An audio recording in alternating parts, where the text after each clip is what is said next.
A woman with dark hair admires the autumn leaves with a man, as another woman walks with a small blonde child. The woman with light brown hair smiles brightly, asking why the leaves turn red. The falling leaves capture the attention of a 4-year-old girl named Tenev Damini. A man praises Tenev's brilliant question, offering a closer look as a woman blushes in surprise. Tenev suddenly trips and falls, and a voice cries out her name in alarm. The adults watch in horror as a woman rushes to the fallen Tenev, asking if she's all right. Kia, Tenev cries out in pain as she struggles to get up. The group gathers around Tenev as someone notices with a shock that her knee is bleeding. Tenev clutches her knee, which begins to glow with a brilliant golden light. The adults are amazed, realizing the 4-year-old holy successor is already using divine power. Tenev pouts, internally complaining that her knee isn't even fully healed yet. A cute, chibi version of Tenev sits surrounded by sparkles, revealing a small, black demon-like tail. 2 priestesses embrace Tenev, gushing over how cute and amazing she is. Overwhelmed by the attention, Tenev protests, but a priestess tells her it's okay to be spoiled. Tenev struggles desperately, crying for the priestesses to let her go. Internally, Tenev screams that this body doesn't contain a baby, but the supreme master of the Sapa sect, Jin Danye. A flashback reveals Jin Danye as the powerful martial arts master who unified Sapa and cast a shadow over the world. Jin Danye recalls his past as an orphan who was sold for just a few coins. He remembers finding a good master and eventually gaining loyal disciples of his own. As a man with dark hair, he reflects on his belief that his time was running out. The memory turns violent as a blood-splattered Jin Danye furiously curses someone named Yeo Huan for their betrayal. Jin Danye stumbles away, pierced by several arrows in his back. As arrows rain down, an unseen person apologizes while Jin Danye is thrown from a cliff. In his final moments, a bloodied Jin Danye reaches out, his face a mask of horrified denial. From the ground, he looks up at his betrayer and wonders if this is truly the end. He reflects on his ultimate failure, realizing he was stabbed in the back by one of his own students. As life fades, a comforting voice announces they have finally met again, while 2 hands gently clasp. A beautiful, ethereal woman with long blonde hair descends from the moon, calling the dying Jin Danye, "my soul." Jin Danye's eyes widen in disbelief as he wonders if he is seeing a god. The divine woman looks down at him with sorrowful eyes, promising that this time will be different. Jin Danye gazes back, his face a mixture of blood, exhaustion, and confusion. The memory fades into a ripple of blue water. Tenev bolts upright in bed, gasping for air. She clutches her red blanket, still shaken by the vivid nightmare of her past life. A man and a woman in formal attire rush to her bedside, the woman shouting Tenev's name in alarm. The woman embraces Tenev tightly, overjoyed that she has finally woken up. The woman explains how worried she was, leaving Tenev stunned as she realizes this person is her mother, and she's not an orphan. The mother smiles lovingly, holding a bewildered Tenev, who can only manage a confused, "Huh?" Tenev's eyes are wide with shock and sweat as she processes this new reality. Kayak. Tenev suddenly screams and vomits a stream of rainbow-colored liquid all over her mother's dress. The mother recoils in shock, demanding to know why her daughter is acting this way. Her mother calls out to her darling as Tenev faints, collapsing backward onto the bed. Holding her unconscious daughter, the mother frets over what's wrong and questions if she's seriously ill. Later, the mother, now in a green dress, holds Tenev gently and asks if she is feeling better. Tenev smiles brightly and apologizes to her mother for causing so much worry. Kia! Tenev lets out a small cry as her mother affectionately pinches her cheek. While 2 women admire her cute smile, Tenev internally admits she still isn't used to this life. The mother gently strokes Tenev's hair, explaining that a mother's heart breaks when her child suffers, recalling the vomiting incident. Her expression turns cold as she continues to stroke her daughter's hair, her thoughts trailing off with a "but." With a chilling stare, the mother warns Tenev not to throw up on her again, then sweetly demands more hugs. Holding Tenev, the mother coldly proposes that if Tenev proves she's indispensable, she might take her to the Holy Kingdom. Internally, Tenev realizes her mother has been distant ever since she vomited on her. With a grimace, the mother reaffirms to herself that her decision was not a mistake. Tenev understands with chilling clarity that her biological mother is someone forced to use her own daughter. A determined Tenev resolves to cut ties with her manipulative mother as quickly as possible. Deciding she can't be a burden, Tenev grabs her mother's dress and meekly asks to be used. The mother smiles smugly, thinking she's been using her for a long time, and agrees to proceed with her own methods. With puffed cheeks, Tenev prepares herself for what's to come. As autumn leaves drift by, a sudden shift in the atmosphere occurs. From off-panel, a voice screams in terror, begging not to be locked in a room and claiming it was all their fault. The man with light green hair and the woman with light brown hair stare in stunned silence. Tenev's mother looks flustered and breaks into a nervous sweat. Tenev begins to wail desperately, her face streaked with tears as she pleads. An attendant asks if the baby is asking not to be locked up, as the mother questions the word lock. The mother pulls Tenev into a tight, unnerving hug, sweetly questioning her behavior while Tenev internally denies saying anything. The man with light green hair observes, thinking that while she isn't saying it now, she did before. He recalls her outburst as Tenev's thoughts reveal the truth. Her mother frequently locked her in a room and let her go hungry. Tenev buries her face into her mother's dress, her thoughts trailing off as she prepares to reveal why she knows. The couple looks on in horror and confusion, asking Tenev what she means by being locked up. A hand tightens its grip on her arm as Tenev's voice accuses, "She locked me up." Tenev looks up with wide, tearful eyes, her hand reaching out in a desperate plea for help. Her inner voice reveals the source of her knowledge. She possesses all of the original Tenev's memories. The scene shifts to a group of robed figures standing within a glowing blue magical circle. The intricate sigils of the magic circle flare with intense, crackling energy. Ugh. Tenev cries out as a brilliant light from the memories overwhelms her. The memory transports her to a grand, sunlit castle as pink petals drift through the air. Her eyes widen in wonder as she gazes upon the unfamiliar yet magnificent sight. Wah! Amidst the roar of a massive crowd, a herald announces the arrival of the next holy king. The memory begins, showing a young, innocent Tenev sleeping peacefully under a red blanket. The ethereal blonde woman from Jin Danye's final moments appears before the slumbering child. As the woman holds the child, the narration explains that the original Tenev showed him all her memories. A flashback shows a tender moment of a newborn Tenev being gently cradled. The memory darkens, revealing a funeral scene and explaining the family's collapse after her birth. The grieving mother clutches her baby, her face a portrait of utter despair. A horrifying memory surfaces of a terrified Tenev being locked in a dark cell by her own mother. A priest informs the mother of a prophecy declaring that Tenev is destined to become the next holy king. Sweat drips down Tenev's face as she recalls a moment of intense pressure and fear. Kneeling before a council of elders, a trembling Tenev looks up in supplication. The memory reveals Tenev's tragic end. She lost her claim to the throne and was brutally murdered. The narration recounts how Tenev lived her entire life in misery, culminating in a shot of her lifeless, stabbed body. Back in the present, the dark-haired man from the beginning of the story approaches the group, calling out to the baby. Utterly bewildered by Tenev's words, the couple wonders aloud what gombang means. Now being held by the man with light green hair, Tenev clenches her tiny fists with resolve. The memory of Jin Danye's own tragic end flashes through his mind, fueling his determination to prevent a repeat. Gulp. A hand suddenly covers Tenev's mouth as she internally frets that her words will be misunderstood. Leaning in close, the mother menacingly whispers that it was just a story about a scared teddy bear. Tenev struggles against her mother's hand, internally screaming, "Lies!" while outwardly trying to reassure the worried onlookers. The dark-haired man walks toward them, his boots stepping onto the grass as he calls out, "Baby!" Startled by his approach, Tenev can only manage a confused, "Huh?" as he asks for a moment. He gently lifts her into his arms, asking if she's all right as Tenev looks up, trying to place who he is. A close-up reveals a man with black hair and striking violet eyes, features noted to be of the imperial royal family. Her mother furiously demands to know why the man is taking Tenev without permission.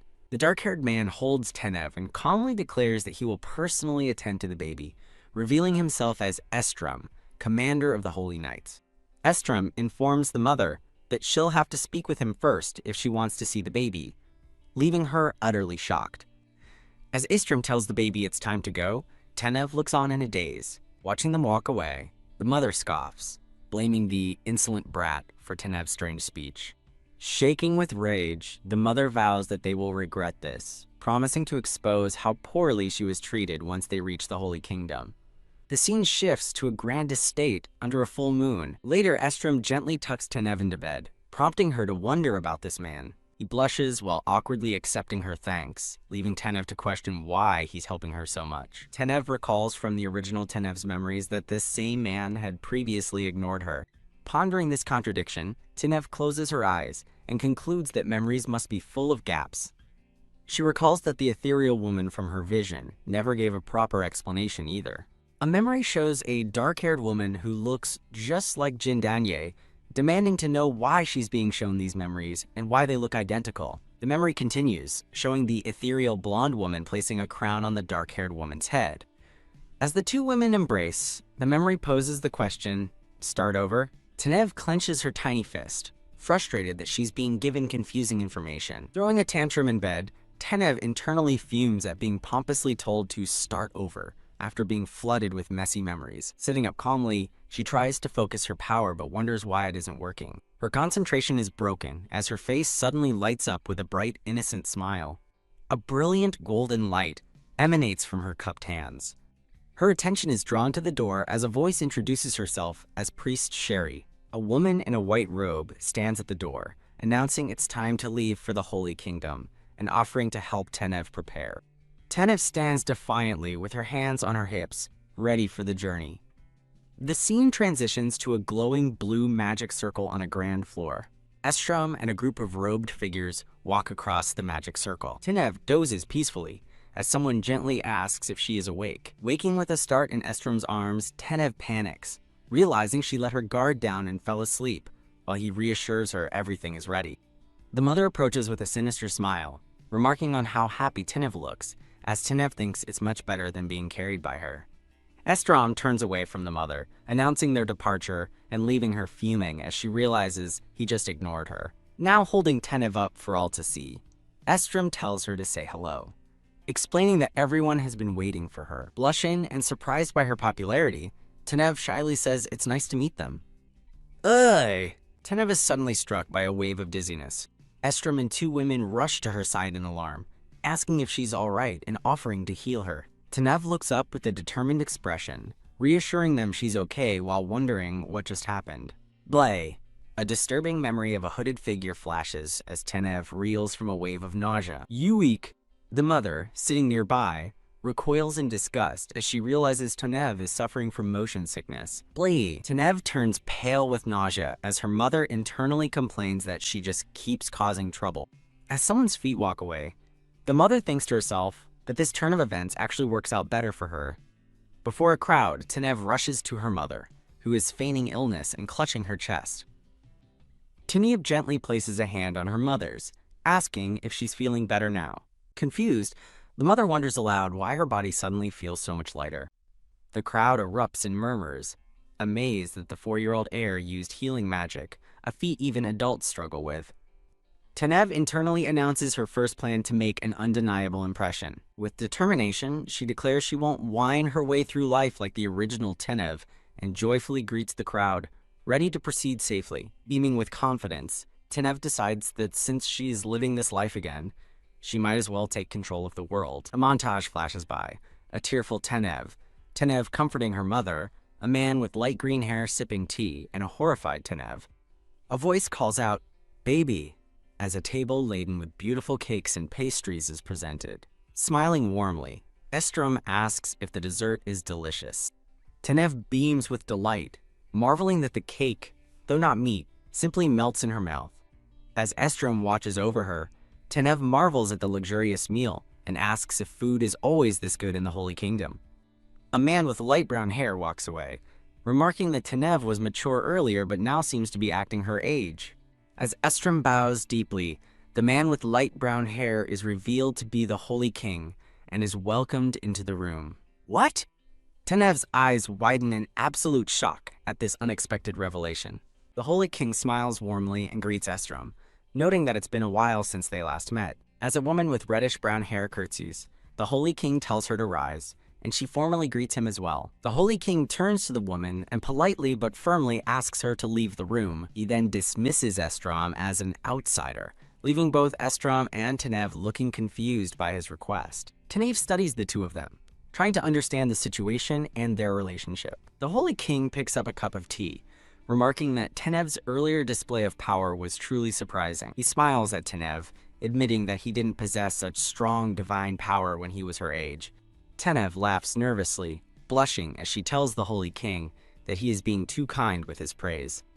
A memory reveals the Holy King's past, showing him kneeling before the former Saint King who adopted him. The memory continues, explaining that his life as a paladin made him a cold and distant father to the original Tanev. Back in the present, the Holy King asks Tanev if anyone taught her about divine powers, to which she internally denies. Tanev flashes a peace sign and a bright smile, stating that she only ever lived with her mother. Estrom becomes emotional, marveling at how wonderfully Tanev has grown with such exceptional power, even with a mother like hers. Tanev looks on, bewildered, as Estrom is suddenly overcome with tears, wondering what's wrong with him. Estrom looks toward the Holy King and asks if his strange behavior is about someone named Ibir. Tanev flinches, confused by the unfamiliar name as she wonders who Ibir could be. The Holy King sips his tea, musing that he is a cautious man and that it's unlike Estrom to be so familiar with someone. Recalling Estrom's earlier fierce expression, the Holy King concludes there is some history between them that he is unaware of. Turning his attention back to Tanev, the Holy King asks if she had anyone she was close to. Tanev cheerfully replies, "No one," prompting a shocked and dismayed reaction from Estrom in the background. Estrom frets, wondering what to do and questioning what is making Ibir act so boldly. The Holy King clasps his hands, vowing to himself that he cannot allow such an important card to be taken from him. Tanev watches shyly as she is surrounded by an ethereal vision of blooming white flowers. Estrom and the Holy King share a silent, knowing look across the dessert-laden table. Tanev puffs her chest out with pride, internally boasting about her flattery skills honed in the martial world. She feels a bit embarrassed using her skills on a child, while the Holy King seems to have overheard her thoughts, wondering about the martial world. The Holy King sputters his tea in surprise, causing Tanev to panic and wonder why he's reacting that way. Tanev smiles sheepishly, wondering if her flattery was too much as she tentatively calls him father.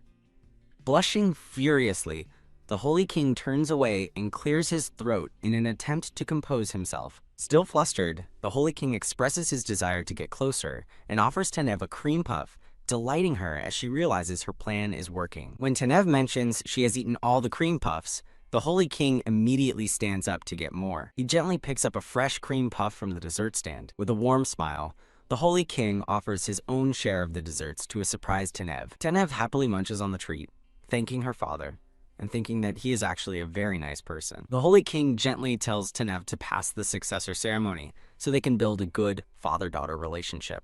Tanev beams with determination, promising her father she will work hard as he pats her head affectionately. With a sharp, confident gaze, Tanev thinks to herself that their concern, while appreciated, is unnecessary. She confidently declares internally that passing the ceremony will be as easy as walking, as Estrom admires the beautiful father-daughter moment. Her thoughts trail off as the scene shifts to a grand, imposing building. Tanev stands holding a book, radiating a brilliant golden light of confidence and power. Her eyes narrow with focus as she thinks back on the memories from her past life that will guide her. A hand slams down with a loud thud as a voice screams her name. Tanev! Ugh. A stern teacher with dark green hair scolds her for being late, as Tanev realizes the original Tanev was bullied from day one. The teacher continues his tirade, yelling that she should have arrived 30 minutes early and accusing her of being arrogant. Tanev coolly assesses the situation, noting the presence of a nitpicking teacher. She then glances around the full room, observing that there isn't a single empty seat for her. Tanev stands in a hostile classroom, sensing a palpable malice aimed at crushing her spirit. The stern, green-haired teacher rigidly instructs her that all sentences must end with the formal suffix danika. Looking up at him, Tanev meekly agrees that she understands the rule. In the background, two other children, a boy with brown hair and a girl with reddish hair, snicker at her. As the entire class erupts in laughter, the teacher furiously shouts for quiet. Ignoring the empty seats, Tenev confidently sits on the teacher's podium and asks if they can begin the class. The teacher, trembling with rage, accuses her of rebellion and demands she get down immediately. Placing her hand on a book, Tenev internally scans the area for anything useful. A brilliant flash of golden energy erupts from the building as Tenev stands by the window. With a smirk of discovery, she confidently thinks to herself that she's found it. The infuriated teacher points a shaking finger at her and yells, "You!" He lunges forward to grab her, threatening to pull her down from the podium himself. As he grabs her, Tenev's golden eyes gleam with unwavering resolve. The teacher and his students can only watch in wide-eyed shock at what happens next. Ah! A collective scream echoes through the room. Tenev tips backward, falling directly out of the open window behind the podium. Her expression remains calm and focused, even as she plummets through the air. Just before she hits the ground, a pair of strong hands reaches out to catch her. The Holy King catches her safely in his arms as she thinks that this time, someone will be there to accept her. Looking down with a mix of shock and concern, the Holy King questions if this child is really his daughter. With a face Tenev finds unfamiliar and filled with rage, the Holy King demands to know who the teacher in charge is. Back in the classroom, the remaining children sit in stunned, fearful silence. The Holy King's cold gaze lands on the trembling teacher as he asks, "Is it you?"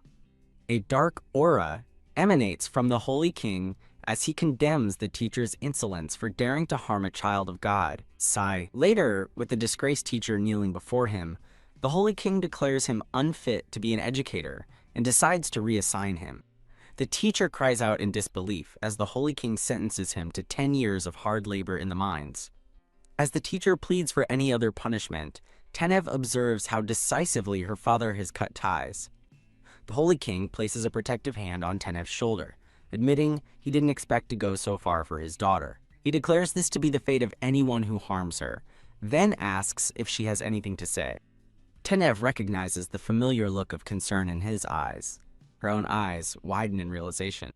With a bright, cheerful smile, she hums thoughtfully. The Holy King gently reminds her about her formal speech, pointing to the kneeling teacher as an example. Tenev mischievously says no, followed by a light-hearted laugh. The disgraced teacher erupts in a frenzy, screaming about proper grammar as other men restrain him. Arg! Tenev smirks, thinking to herself that he's just digging his own grave. As a final order to drag the teacher out echoes, the grand facade of the academy is shown. Siesuke, standing on a balcony, Tenev sighs with boredom. Disappointed that lessons are canceled for the day, a voice suddenly calls out, "Little one," causing her to turn in surprise. Startled, she calls out, "Hold on," as she loses her footing. Ugh. Estrom rushes forward and catches her just in time, anxiously asking if she's all right. Holding her close, Estrom demands to know what the teacher did, prompting Tenev to insist she isn't small. Hiding behind Estrom, Tenev thinks this seems like the Archbishop's work, confused as she thought they'd stopped. Looking up at him, she asks what he means about the Archbishops. Estrom explains it was a malicious practice used to control holy kings by breaking their spirits during their youth. He adds that he believes such cruel customs had died out long ago. He clarifies that things changed when the current king, a former holy knight, took the throne. Estrom reassures her that her new teacher was specifically chosen for having no ties to the archbishops, so she is safe. Tenev reflects on her past, realizing the reason she lost the throne wasn't simply because she was weak. A vision of a toppled king on a chessboard illustrates her thought. It wasn't just because the original Tenebrae was weak. She realizes the truth. She was merely a victim in the power struggle between the archbishops and the Holy King. Blushing, Estrom volunteers to become her knight so he can always be by her side, but Tenev flatly rejects his offer. Looking up at the kneeling man, she firmly tells Estrom not to come near her starting tomorrow. Boom! A shocked Estrom cries out in disbelief, asking why she would say such a thing. Turning away, she thinks that her position is too precarious. If he shows loyalty, her enemies will target him without mercy. Her determined eyes narrow as she thinks. Instead, huff huff, the scene shifts to the academy grounds, where the sound of hard running can be heard. Huff! Tenev runs along the building's exterior, panting with exertion. Ugh. A red-haired girl and a brown-haired boy struggle to keep running, with the girl crying that she can't go on. Clap! A gloved hand claps sharply as a voice calls out, "All right." Estrom cheerfully announces one last lap, prompting a furious Tenev to scream. "Why are you here, Estrom?" He smoothly explains that he's been assigned as her education priest, as she internally fumes, knowing that Punk wouldn't give up so easily. Huff, huff. Bent over in exhaustion, Tenev demands to know why he's making her run, and if there's a physical test for the ceremony. Surrounded by an aura of holy power and white flowers, Estrom explains that a healthy body houses radiant holy power. Visibly straining, Tenev grits her teeth, frustrated that he only says things that make sense. She collapses onto the grass, thinking to herself that she's going to die, lying exhausted with the other children. She thinks that enduring without her internal energy or holy power is killing her.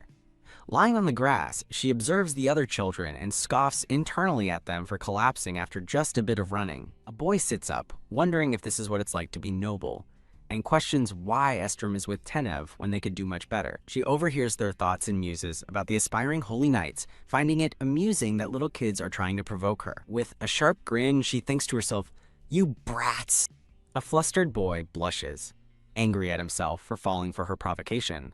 Another boy glances over with a smug smirk, pretending they weren't talking to her. The dark-haired boy stands and clarifies that they're talking about that heir or whatever. He questions how someone like her could lead them, while another adds that they followed the current king because he was a holy knight, implying she is not worthy. One boy comments that she looks weak and frail, but he's interrupted by her quiet, "Hey." She rises, her face cast in shadow and her eyes glowing ominously as she asks, "Are you done talking?" Startled, the boys stumble back in fear, wondering if the immense pressure is holy power. Her hair whips around her as she gets an idea, thinking, "Soldiers!"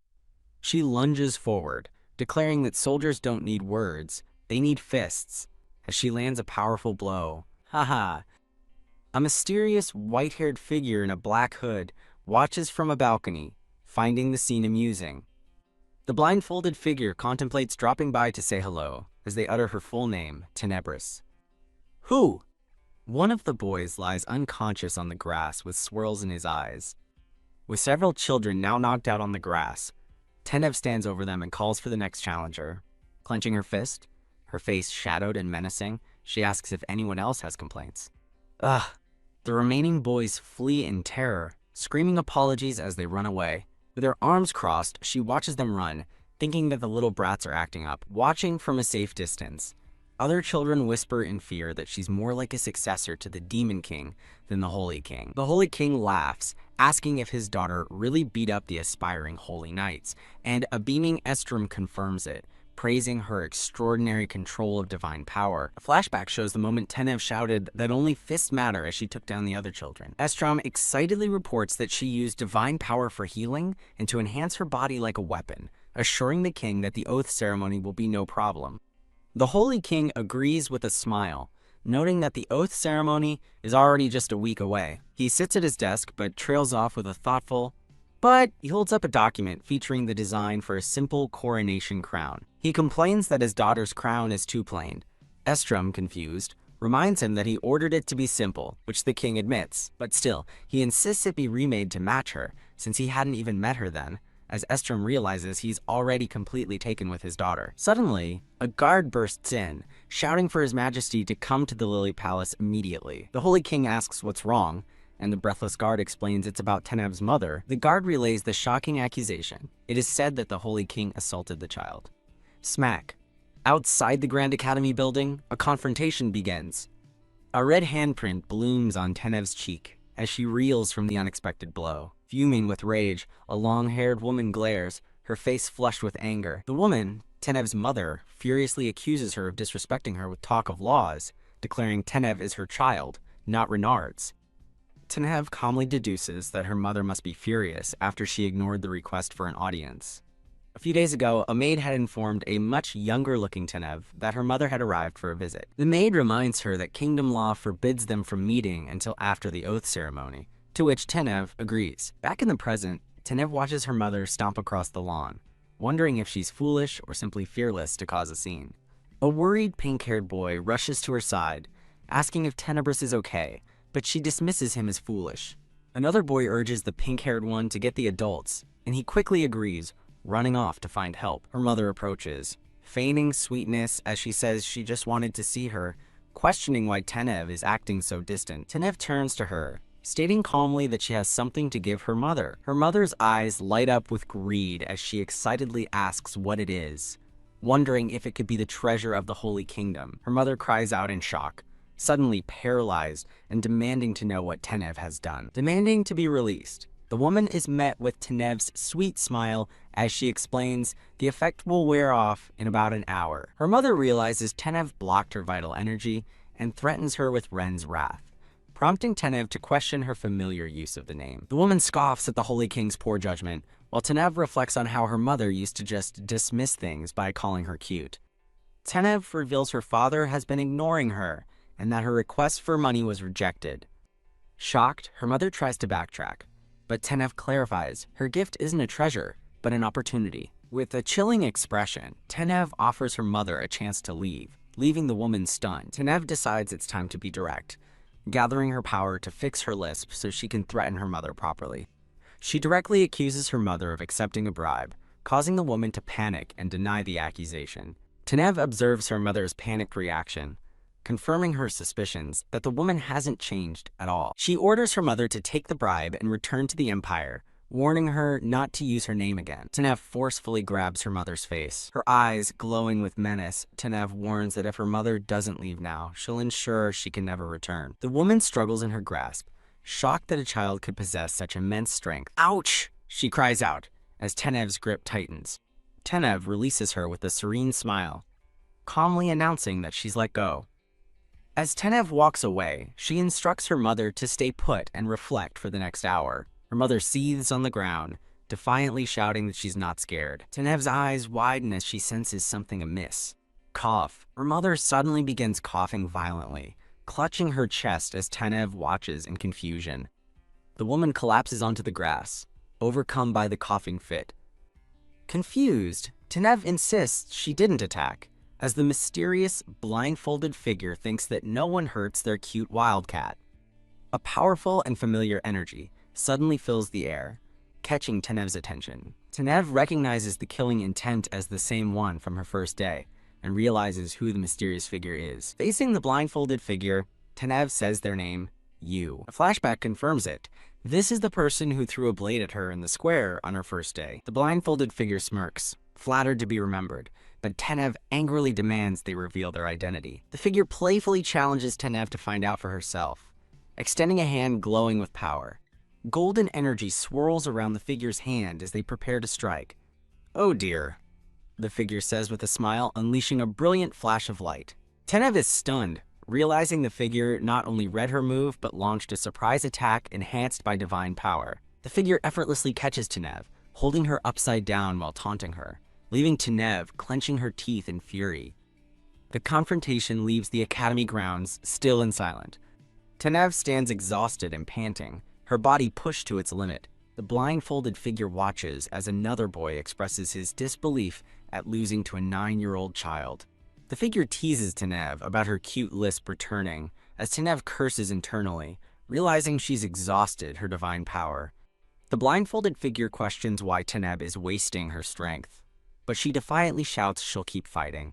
Declaring she will fight until she wins, Tenev charges forward with glowing fists. It's useless, the blindfolded figure says, easily catching Tenev's punch with a crackle of energy. Impressed that she dodged, the figure smirks as Tenev, undeterred, thinks she'll land a hit this time. Tenev is stunned as her attack is blocked by an unseen force. A brilliant golden shield appears before the figure, knocking Tenev back as she wonders what it is. Tenev recognizes the immense divine power as the blindfolded figure excitedly calls her name. Ugh. The backlash of power is too much, and Tenev collapses onto the grass. The blindfolded figure catches Tenev, gently holding her as she looks up, in a daze. Flustered and confused, Tenev stammers as the figure calmly asks if she's okay. The figure sighs, chiding Tenev for charging in so recklessly and warning that she could have been hurt. As the figure asks her not to do that again, Tenev looks away, overwhelmed. U-R-K. The blindfolded figure seems confused by Tenev's embarrassed reaction. A distant voice calling for baby catches Tenev's attention, and she wonders if it's Estrom. It is Estrom, who anxiously calls out for baby as he arrives with another man. The blindfolded figure whispers a promise to meet Teneb for longer next time, before vanishing. Wait. Teneb cries out as the figure disappears in a flash of light, leaving her stunned and reaching out. Estrom rushes over to Teneb, asking what she's doing alone near her collapsed mother. Teneb calls out to Estrom, asking if he saw a blindfolded girl pass by. Looking concerned, Estrom denies seeing anyone matching that description. The Holy King arrives, reminding Teneb not to meet her mother, but stops short when he sees the red mark on her cheek, shouting, "What are those wounds?" Both men fret over Teneb's beautiful face, with Estrom wondering if her mother is responsible. The Holy King glances suspiciously at Teneb's unconscious mother on the grass.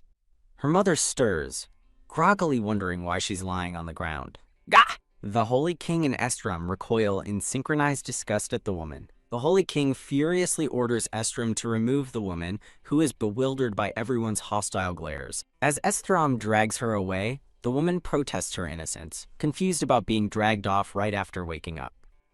"At least tell me why," she screams as the Holy King crouches down to comfort his daughter. A healer informs the Holy King that Teneb's wounds were caused by a clash of divine power and magic, confirming she has already cast a healing spell. The Holy King dismisses the healer with a weary sigh as she bows and leaves. He ponders this strange incident, noting the attacker used both divine power and magic, and muses that having a child adds a certain spark to life. He asks his daughter if she agrees, but her serious expression reminds him of his old master, making him realize this is more serious than he thought. Oh! Teneb suddenly puts on a cute act, sweetly asking if her father is mad at her, leaving him speechless. Bracing for a blow, Teneb squeezes her eyes shut, thinking she's about to get hit. To her surprise, a gentle hand rests on her head. Her father apologizes, admitting he should have been more careful about her safety. The Holy King laughs as Teneb defiantly practices her punches, vowing to train her stamina. Phew, that's a relief, she thinks, admitting she has no immunity to these sentimental moments. Teneb asks her father if it's possible to wield divine power and magic together, but he says it's impossible because they are opposing forces. She reveals that the person who wounded her wasn't her mother, but a young magician. She continues, stating she is certain she saw the magician using divine power as well. Startled, the king kneels before her, grabbing her hands and asking her to repeat what she just said. His expression turns deadly serious as he demands she recount the story from the beginning, in detail. Later that night, the Holy King watches over Teneb as she sleeps peacefully in her bed. His expression is cold and grim as he reflects on what he's learned. Estrom reports to the king, confirming they have strengthened the castle's borders and begun secretly tracking the young magician. The king asks for any leads, but Estrom reports they found no traces of magic or suspicious holy power inside the castle. The king finds it unbelievable that the intruder left no trace, not even on the castle's barrier, while thinking he doesn't distrust his child's words. A flashback reveals Teneb's testimony. She's sure she saw holy power. The magician was about 9, attacked her mother, and was too skilled for Teneb to identify. The Holy King watches over a sleeping Teneb, his expression grim and thoughtful in the dark room. He asks Estrom for an update on Eber, and Estrom reports the Marchioness claims to have no memory of the incident. The Holy King closes his eyes with a weary sigh, a bead of sweat on his temple. In a flashback, a woman named Eber lovingly tells Ren she loves him, asking him to leave his status behind so they can be together. The memory continues with Ren holding Eber, tenderly speaking her name. Back in the present, the king muses that Eber wouldn't hire a magician, questioning if her memory was erased and realizing few could orchestrate such an intrusion.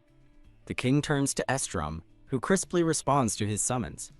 With a look of cold fury, the king orders Estrom to increase surveillance on the archbishop immediately. The scene shifts to a grand academy building as a voice calls for Teneb.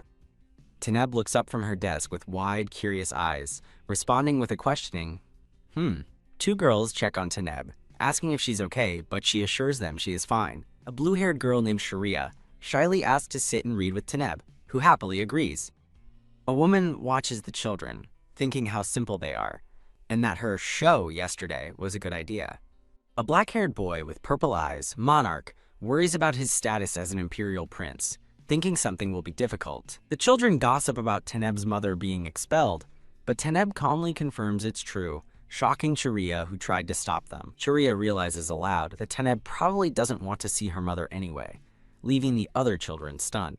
As the children discuss how scary Teneb's mother was, comparing her to a witch, Monarch walks into the room. Teneb looks up in surprise as something is suddenly presented to her. Blushing, Monarch offers Teneb a snack to help her forget her mother, stunning the other girls who note he's never done that before. After another boy calls him a good guy, a flustered Monarch denies it, while Teneb realizes he was worried about her. In a memory, a younger Monarch angrily shouts not to tarnish the Empire's honor. Teneb recalls being a nuisance to him in her past life as she looks at the plate of cookies he brought. She reflects on her past life, remembering she never had proper food and likely fainted from hunger. While Teneb eats a cookie, Monarch tells her she will become a citizen of the Holy Kingdom after the vow ceremony. Monarch clenches his teeth, his face flushing bright red with embarrassment.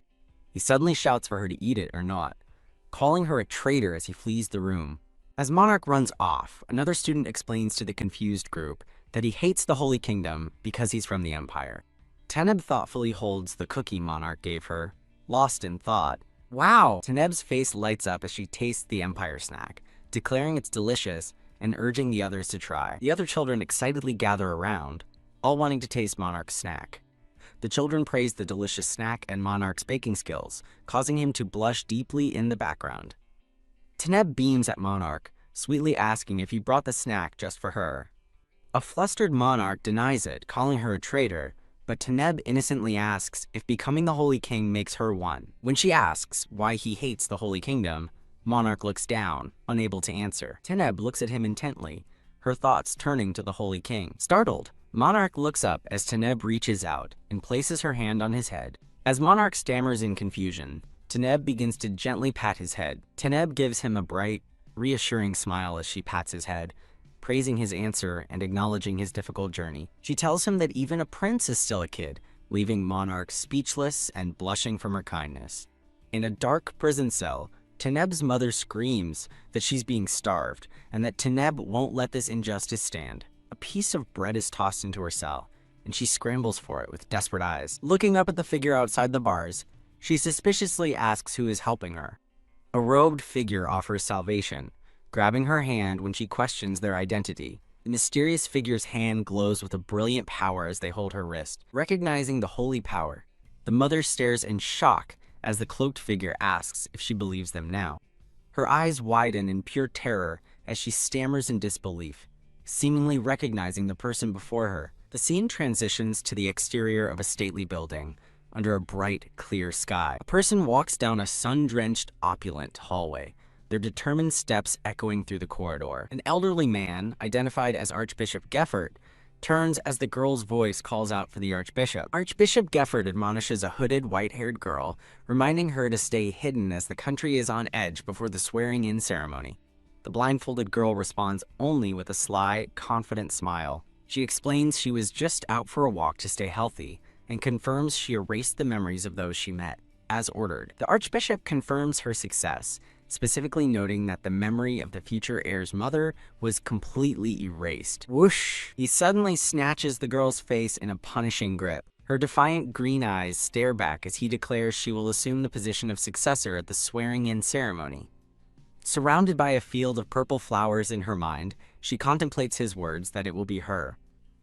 The scene transitions through a hazy beam of light and floating flowers. The Archbishop grabs her hands, warning her not to even think of harming Teneb during the ceremony. The girl looks up, reminding him it's too dangerous and that their original goal was only the Holy King. Smiling condescendingly, the Archbishop calls it a big problem that she worries about everyone else. As she addresses him, he violently grabs her head, forcing a cry of pain from her.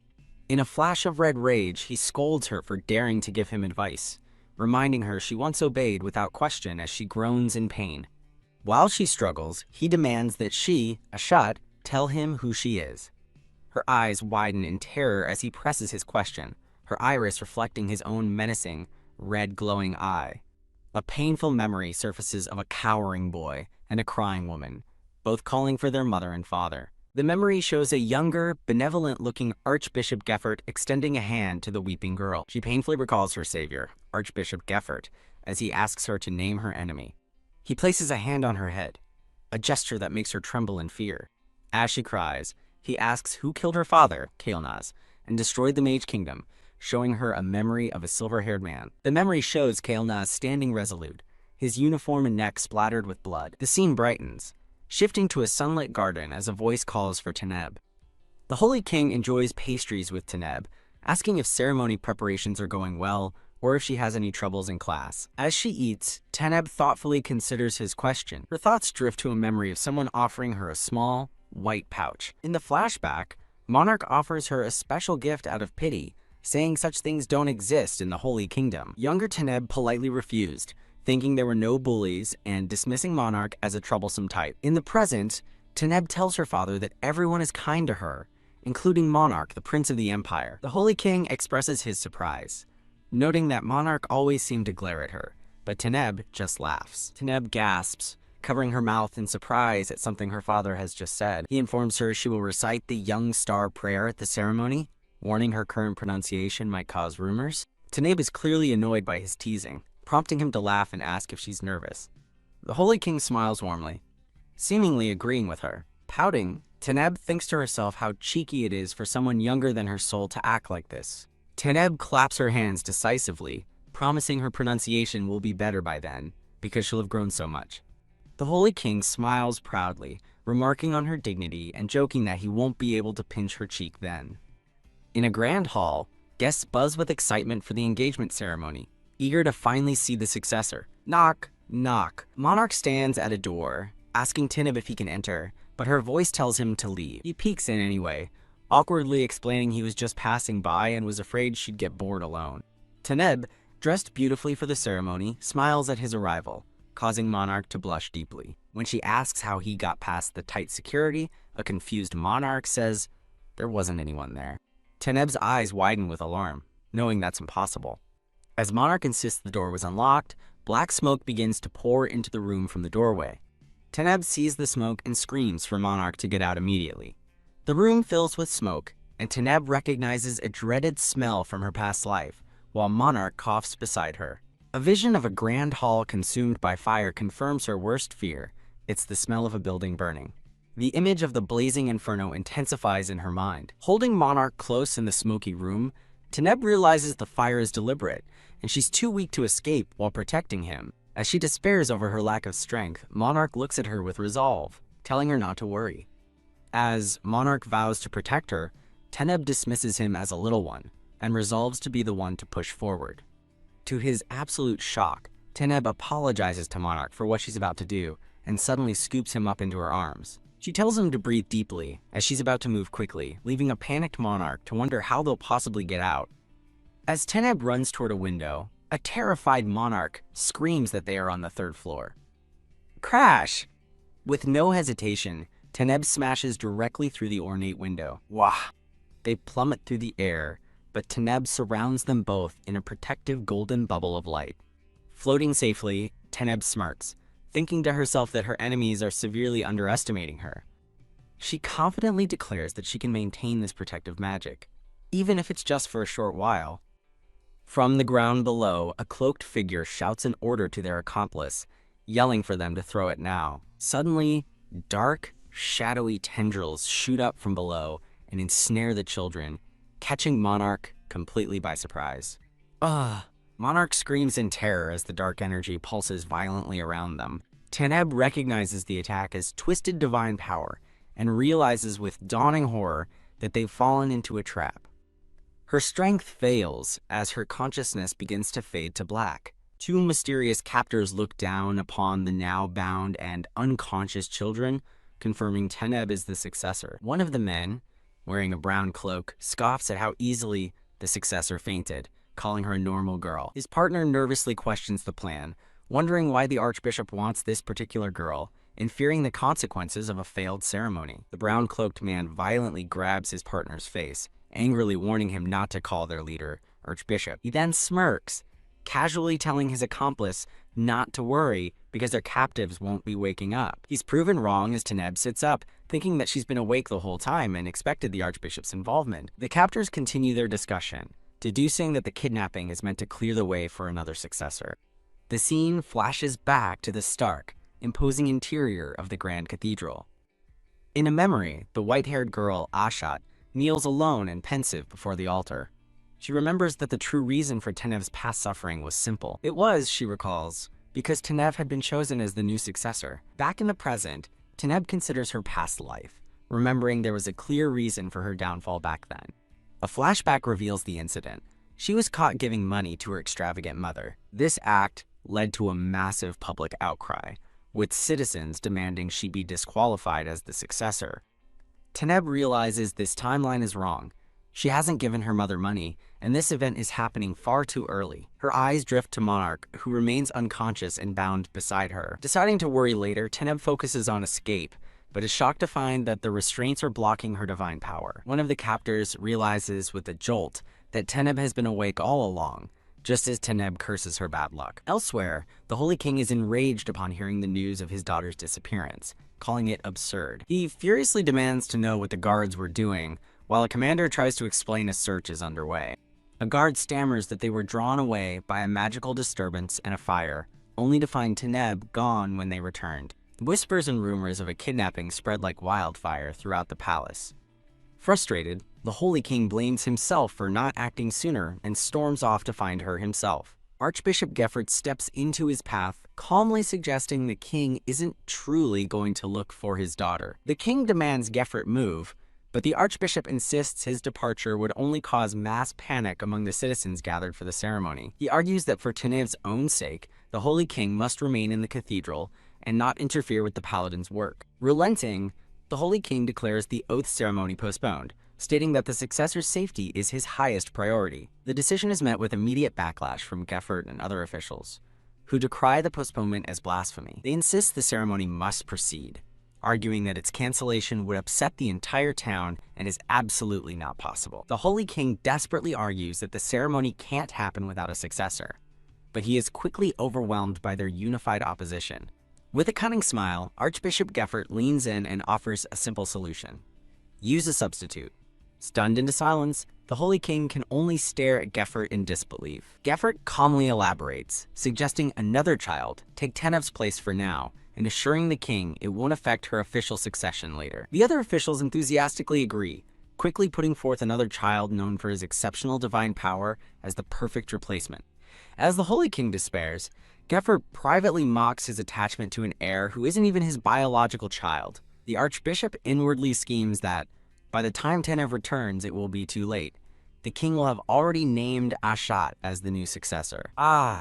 The captor grabs Teneb's face, demanding to know how much of their conversation she overheard. Teneb defiantly questions her captor's nerve, but he just sarcastically replies that he's terrified. With a menacing glare, the man reveals his orders are to eliminate any witnesses, causing Teneb to gasp in terror. Cough. The captor is suddenly struck by an unseen force, crying out in pain and confusion. His accomplice is also hit by a blast of golden energy, reeling back in shock. Teneb smiles brightly at her fallen captors, cheerfully remarking that her rescuer, Estrom, is too late. A blindfolded, white-haired individual named Estrom appears, smiling as they ask if Teneb has already forgotten them. Estrom places a hand on Teneb's chest, channeling the divine power of healing in a brilliant golden light. Focusing intently, Estrom observes that, unlike last time, they don't sense any magic from Teneb. Teneb looks up with wide, uncertain eyes, wondering if Estrom truly came just to save her. Estrom offers Teneb a warm, reassuring smile. Teneb gasps, her eyes wide with sudden suspicion. She directly confronts her rescuer, demanding to know Estrom's real intentions for helping her. Estrom skillfully dodges the question, suggesting they should focus on escaping first. Looking over at the still unconscious monarch, Teneb notes that the prince is in bad shape. Teneb inwardly acknowledges that Estrom is avoiding her question, but resolves that Monarch's survival comes first. As Teneb struggles to carry Monarch, Estrom asks if she can manage the long walk to the exit. With a determined smirk, Teneb declares that there's no other way and presses forward. Meanwhile, in the Grand Hall, the waiting crowd grows restless, wondering when the feast will begin. As whispers spread questioning the heir's absence, the Holy King watches with a worried expression. An official approaches the king, urging him to make a decision as the citizens are waiting. He warns the king that further delays will turn public opinion against Tenebris, adding to the king's distress. Just as the Holy King is about to speak, A sudden, violent tremor shakes the entire hall. The ground cracks and glows with golden light as onlookers wonder if it's an earthquake. The crowd turns in awe towards the source of the blinding light. Archbishop Geffert stares in utter shock, unable to comprehend what is happening. His mind races as he sees the image of Taneb carrying Monarch. Taneb emerges from the light, carrying the prince into the hall, surrounded by a divine aura. With a triumphant smile, she opens her eyes, having successfully returned to the ceremony. The Holy King rushes to her side, frantically asking if his daughter is all right, as she gently sets Monarch down. Taneb tells her concerned father that they can talk later, gesturing to the unconscious Monarch he now holds. She turns away from him with a radiant and determined smile. Taneb takes her place before the altar, joining the other children who are already kneeling in prayer. She begins to recite the sacred oath, her voice clear and strong. As she continues the prayer, a voice welcomes her, confirming she has arrived. Bathed in an ethereal glow, Taneb realizes with awe that she has successfully entered the realm. The crowd recognizes the holy light of Sapphira Alkud, but murmurs in shock at its unprecedented intensity. While her father calls out in worry, a voice encourages Taneb, telling her she can do it. Taneb focuses all her will, determined to overcome the final barrier before her. The Holy King and Archbishop Geffert watch on with expressions of pure tension. She succeeds, breaking into a joyous and brilliant smile as flowers bloom around her. The crowd erupts in cheers, hailing her as the future Holy King and rightful heir. Their voices join in a unified cheer, proclaiming her as the Holy King's heir. The Holy King kneels proudly before his daughter, praising her hard work, but she humbly thanks him for waiting. Taneb reflects that Estrim not only healed her, but also replenished her divine power, leaving her with more than enough. A sinister image of Estrim appears in her mind, questioning her vacant stare. Taneb is deeply troubled by the thought that she was forced to accept help from them. Her thoughts drift to a memory of a blindfolded man with long dark hair, whose image keeps surfacing in her mind. The scene shifts to a serene courtyard with cherry blossoms, where a sword is swiftly drawn. In a startling flashback, a woman in white holds a blade to the throat of the dark-haired man. In a memory, the dark-haired Jin Danye asks a smiling man in green robes why he keeps dueling her when he's not in her sect. He replies it's the only way he can meet her. Flustered, Jin Danye denies their supposed engagement, which she claims she never agreed to. Ow! Ow! She playfully hits him for saying embarrassing things while drunk, and he points out she gave him flowers before hitting him. He laughs, worried the flowers will be crushed, which makes her stop in surprise. He offers her a flower, reminding her she forgot it, and suggests they go see the blooming flowers outside. Jin Danye recalls how kind he was, seeing her for who she truly was beyond her reputation as the martial world savage. She remembers him holding her hand, as the memory begins to shatter like broken glass. The fragmented memory fades to black as she laments that without his help, she wouldn't have died so helplessly.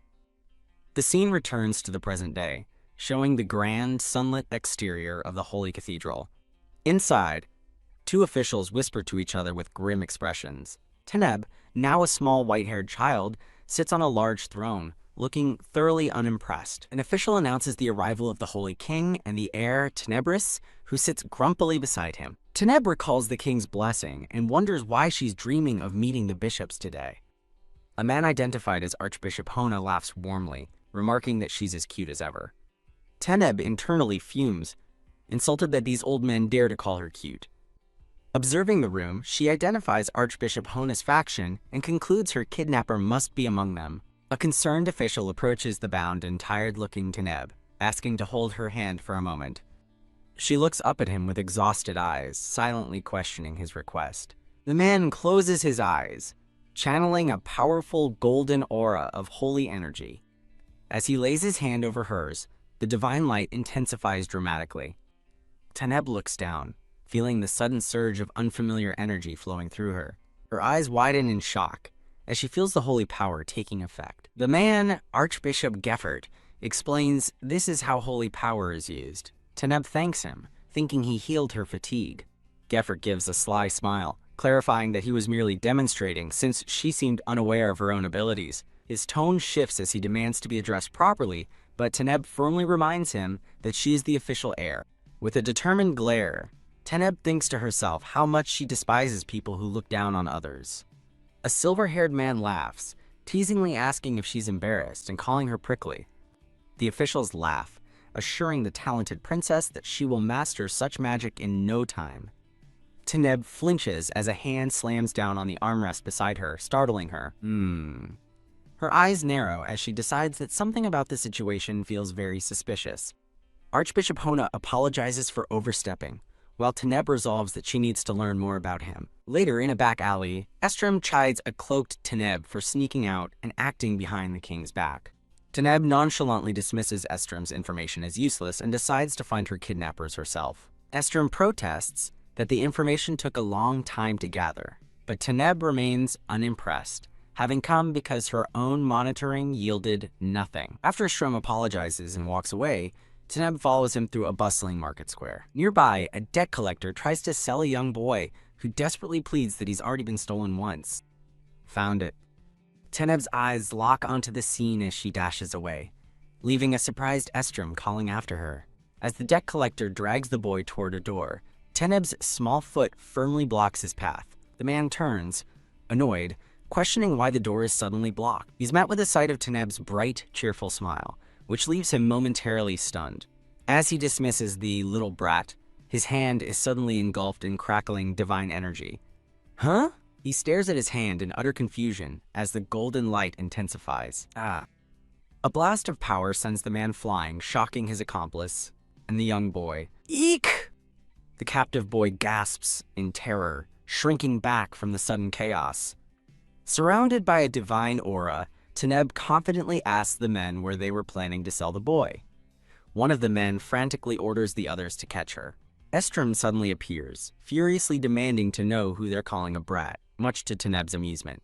Taneb smiles sweetly at the captured debt collector, offering to go easy on him if he answers her questions honestly. The man grits his teeth in pure rage at being cornered by two kids. He bellows at his men to catch Taneb and Estrem as they prepare for a fight. Taneb grins menacingly, asking if they want her to beat them up with all her might.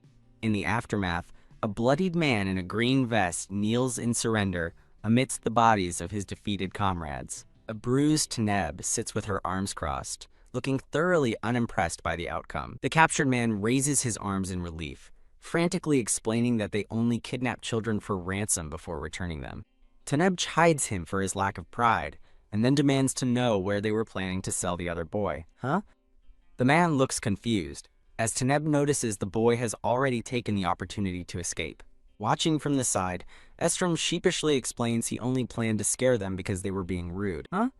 As an unseen man announces the arrival of a valuable guest, Taneb looks up in shock, calling out for her brother. A well-dressed man with dark hair introduces himself as Fraser, the one in charge, telling them to voice any complaints to him directly. As Fraser apologizes for the humble setting, Estrom cuts him off, telling him to get straight to the point. Taneb gets down to business, asking about the size of the two rival underworld factions, the Holy Kingdoms and the Empire's Malfeature faction. Haha, Fraser chuckles, evasively asking if a distinguished guest like her truly needs to concern herself with such matters. Taneb inwardly concludes they've figured out she's the heir, likely thanks to Estrom's paladin-like appearance. Taneb surprises Fraser by declaring she has all the information she needs, accusing his faction of being her kidnappers. She coolly explains that her own kingdom's faction wouldn't dare harm her, and that she's already seen how weak his group is. Demanding all information on the Malfeature faction, Taneb promises generous compensation, leaving Fraser to silently weigh his options.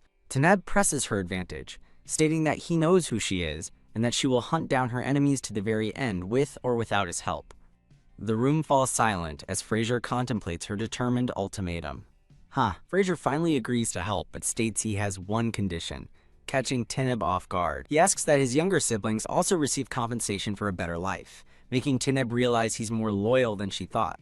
With a kind smile, Taneb agrees and offers to heal his injuries as well, shocking Fraser, who addresses her as Your Highness. Stunned by her offer of healing, Fraser flinches back hesitantly. Taneb impatiently urges him forward while a tearful Estrom watches, overwhelmed by Her Highness's compassion. Closing her eyes with a satisfied smile, Taneb thinks to herself that everything will be fine as long as Leonard doesn't find out. The scene transitions to the sun-drenched exterior of a magnificent ornate estate. A man with light hair smiles, his thoughts echoing the ominous word, daughter. Taneb is startled by the sudden appearance of the silver-haired Leonard, who asks where she went with Estrom, Damn, she didn't expect to get caught so quickly. Leonard explains he was about to bring her dinner, holding out a gift box that Taneb eagerly reaches for. As he presents the gift, Leonard thinks he'd rather not have used this method, while Taneb begs him to accept it. Leonard looks down at the box quizzically, asking what it is. Taneb cheerfully replies that it's just a simple cake. She beams with pure joy, proudly holding her peace offering. Blushing, Leonard clears his throat and tells her to give him a heads up next time, inviting her inside to eat the cake together. Watching them leave, Estrom thinks to himself that Tenebris is truly a remarkable person. While enjoying the cake, Leonard admits it's delicious, and Taneb thinks to herself that the gift saved her from big trouble. Leonard then asks who sent the request for an audience that Taneb is holding. Looking up from the letter, Taneb informs him that the request is from Countess Demone. Leonard falls silent, his expression turning serious at the mention of the Countess. He inwardly fumes, thinking that woman is still causing trouble for Renard by hanging around the palace. Taneb politely asks her father if she can ask for his help with something, and he agrees to listen. Holding up a document, she makes her request clear. She wants to send the Countess back to her homeland. What? Leonard is shocked, asking if she truly intends to bring Ibir into the palace, which Taneb confirms. Leonard warns her that banishing the family could be seen as defying the gods, but Taneb counters by invoking the divine will for parents to love their children. He looks down, his expression unreadable as he considers her powerful argument. Taneb waits patiently for her father's decision, her own expression calm and determined. Leonard reflects with quiet surprise, realizing this is the first time his daughter has taken such initiative. When asked if she's certain, Taneb looks him in the eye and firmly replies, "Yes, I do." She formally asks for his permission to accept the audience request from the Countess. Elsewhere, Countess Demone walks away with a dismissive smirk, assuming the heir is already regretting having driven her out. With her arms crossed, the Countess smugly declares that no matter how much people talk about the heir, she's still just a foolish girl. A young woman with long white hair looks on in shock, caught off guard by the Countess's sudden appearance. The white-haired young woman looks ahead with determination, asking to be led the way. As the brown-haired Marchioness smiles smugly, Taneb formally addresses her. The Marchioness questions Taneb's decision to bring the white-haired girl along without notice. With a sly smile, the Marchioness apologizes, claiming she brought the girl to assist Her Highness. Taneb internally scoffs, realizing the woman is just trying to place a spy next to her. The white-haired individual formally introduces himself as Ashat, adopted son of the Hoiber family. Taneb questions Ashat's feigned ignorance, while the Marchioness mockingly suggests they've met before. Taneb inwardly dismisses the woman as a freeloader. As they ascend the stairs, Taneb wonders if the Marchioness has already found a new backer. Dismissing the thought with a bright smile, Taneb resolves to press forward and find out for herself. She hardens her resolve, determined that she cannot simply let this matter go. The scene shifts to a lovely, sunlit terrace set for tea with elegant cakes and flowers. Taneb cheerfully welcomes her guest, offering the refreshments she's had prepared. Looking at the sweets, the Marchioness makes a snide comment about Taneb gaining weight. Feigning shock, Taneb puts a hand to her mouth and apologizes for being thoughtless.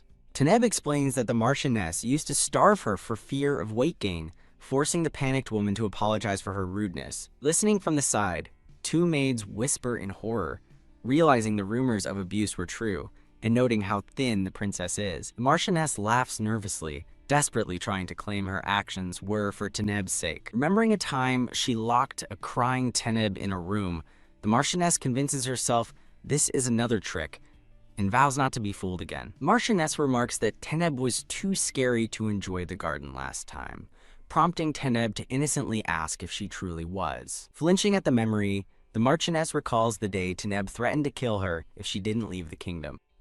Taneb puts on a look of pure confusion, acting as though she has no memory of the event. Completely baffled by Taneb's act, the Marchioness stares in stunned silence. Taneb feigns concern, wondering aloud how to handle the Marchioness's mental issues that divine power can't fix. While the Marchioness trembles with fury, Taneb calmly sips her tea with a smug little smile. Snap! The Marchioness finally loses her composure, slamming the table and accusing Taneb of being the crazy one. Ashat quickly stands, sharply calling out the Marchioness's name and demanding to know what she is doing. Startled by Ashat's intervention, the Marchioness awkwardly tries to retract her outburst, Putting on a flawless act, Teneb apologizes for speaking out of turn and causing trouble. An awkward silence hangs over the terrace as the Marchioness stands defeated. Ashat coldly tells the Marchioness to leave unless she wants to be kicked out again, leaving her seething with silent rage. Nearby, two men gossip that the rumors about the heir's mother being insane must be true, with one calling her completely out of her mind. Teneb clenches her fist, annoyed that Ashat's intervention stopped her from pushing the Marchioness even further. Attempting to regain some normalcy, the Marchioness asks if Her Highness is all right. Teneb simply says she's fine. Ashat grows wary as Teneb stays close, worried he'll be framed as a magician who harmed the heir. A sudden thought strikes Teneb as she realizes this situation presents a perfect opportunity. As Ashat prepares to leave and offers to apologize to the Marchioness for her, Teneb looks at him in surprise. With wide, innocent eyes, Teneb says she feels terrible that the tea time was ruined because of her. Teneb gently tugs on Ashat's sleeve, causing him to react with a flustered blush. Caught completely off guard by her innocent charm, Ashat looks away, blushing furiously. An ornate green carriage clatters down a cobblestone street as it departs. Inside, a man angrily demands to know why the Marchioness stormed out without getting answers about Ashat. The Marchioness retorts that Teneb is too cunning, but their argument is cut short as the carriage screeches to a halt.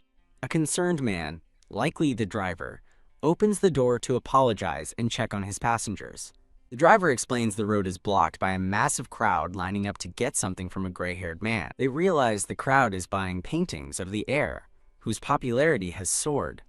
The Marchioness disgustedly calls it pure exploitation. Ignoring the man's warning to be quiet, the Marchioness insists Teneb has truly changed since her illness, becoming a completely different person. She fumes, clenching her fists as she declares that Teneb's temperament is now so fierce, it's like a devil is possessing her. The man tries to calm her down, laughing off her theory as impossible. However, the man flashes back to a shocking memory, recalling with horror that he personally witnessed the heir kill several men. The men listening to the witness's story are in disbelief, unable to imagine the angelic heir being violent.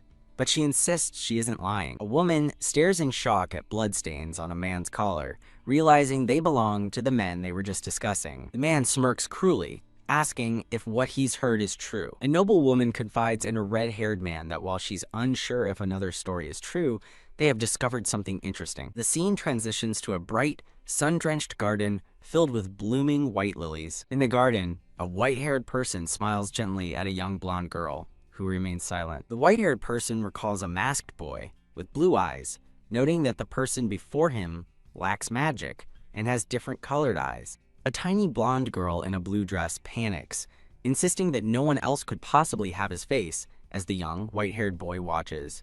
The little girl confirms the boy's name is Ashat, and he quietly affirms it. Her expression hardens as she thinks about something written in an ancient magical script. Ashat looks on, surprised by her sudden intensity. He explains with a kind smile that his name means joy in ancient R'hllorian, and the girl asks if he's telling the truth. Kneeling before her, Askat begins to demonstrate how to write in R'hllorian. Whoosh! The moment her fingers touch his, a surge of power erupts, causing Akat to cry out in shock as her eyes glow with energy. Gasp! She grabs his wrist as a brilliant blue aura swirls around them. While Ashat kneels in shock, the girl stands calmly amidst the swirling magical energy. Illuminated by the light, she gives a wide, knowing grin. Looking down at him, she correctly identifies him as the wizard who always ran away. Stunned into silence, Askat stares back at her in disbelief. She laughs cheerfully, teasing that she's going to tell her father all about his secret. Teneb reflects that while he can hide his divine power, she can sense the powerful red energy hidden deep within him. She visualizes this unknown power as a swirling red core, wondering what it could possibly be. A dark-haired boy bursts through the doors with a flourish, grandly announcing his arrival. He proudly proclaims that he is the one who earned a glorious scar protecting Tenebris during the oath ceremony. He falls silent, realizing the other children are ignoring him and whispering amongst themselves. Confused by the lack of attention, he wonders what is going on. Teneb brightly introduces Askat to the room as the adopted son of the Hoiber family. Teneb urges Askat to say hello, but he's cut short when someone grabs his arm, startling him. The dark-haired boy sternly informs Askat that the seat next to Tenebris has always belonged to him. Ashat coolly replies that this is the first he's ever heard of it, and that the seat next to Tenebris has always belonged to him. Teneb leaving the boy speechless. A blonde girl scolds the boy for his behavior, but before she can reveal that a shot saved his life, Teneb claps a hand over her mouth. A flustered Ashat demands to know what she was about to say, but Teneb keeps the girl quiet. Teneb nervously tugs at her collar, trying to change the subject. She playfully asks Ashkat why he's so startled, insisting she hasn't done anything illegal like use her powers, much to his visible frustration. The dark-haired boy laughs at Ashkat's expression, mockingly asking if this is why he was always teased, causing Ashkat to stammer in confusion. Suddenly, an unseen adult shouts from the doorway, demanding to know what the commotion is about. A stern-looking man in a formal uniform stands before the children, holding a book.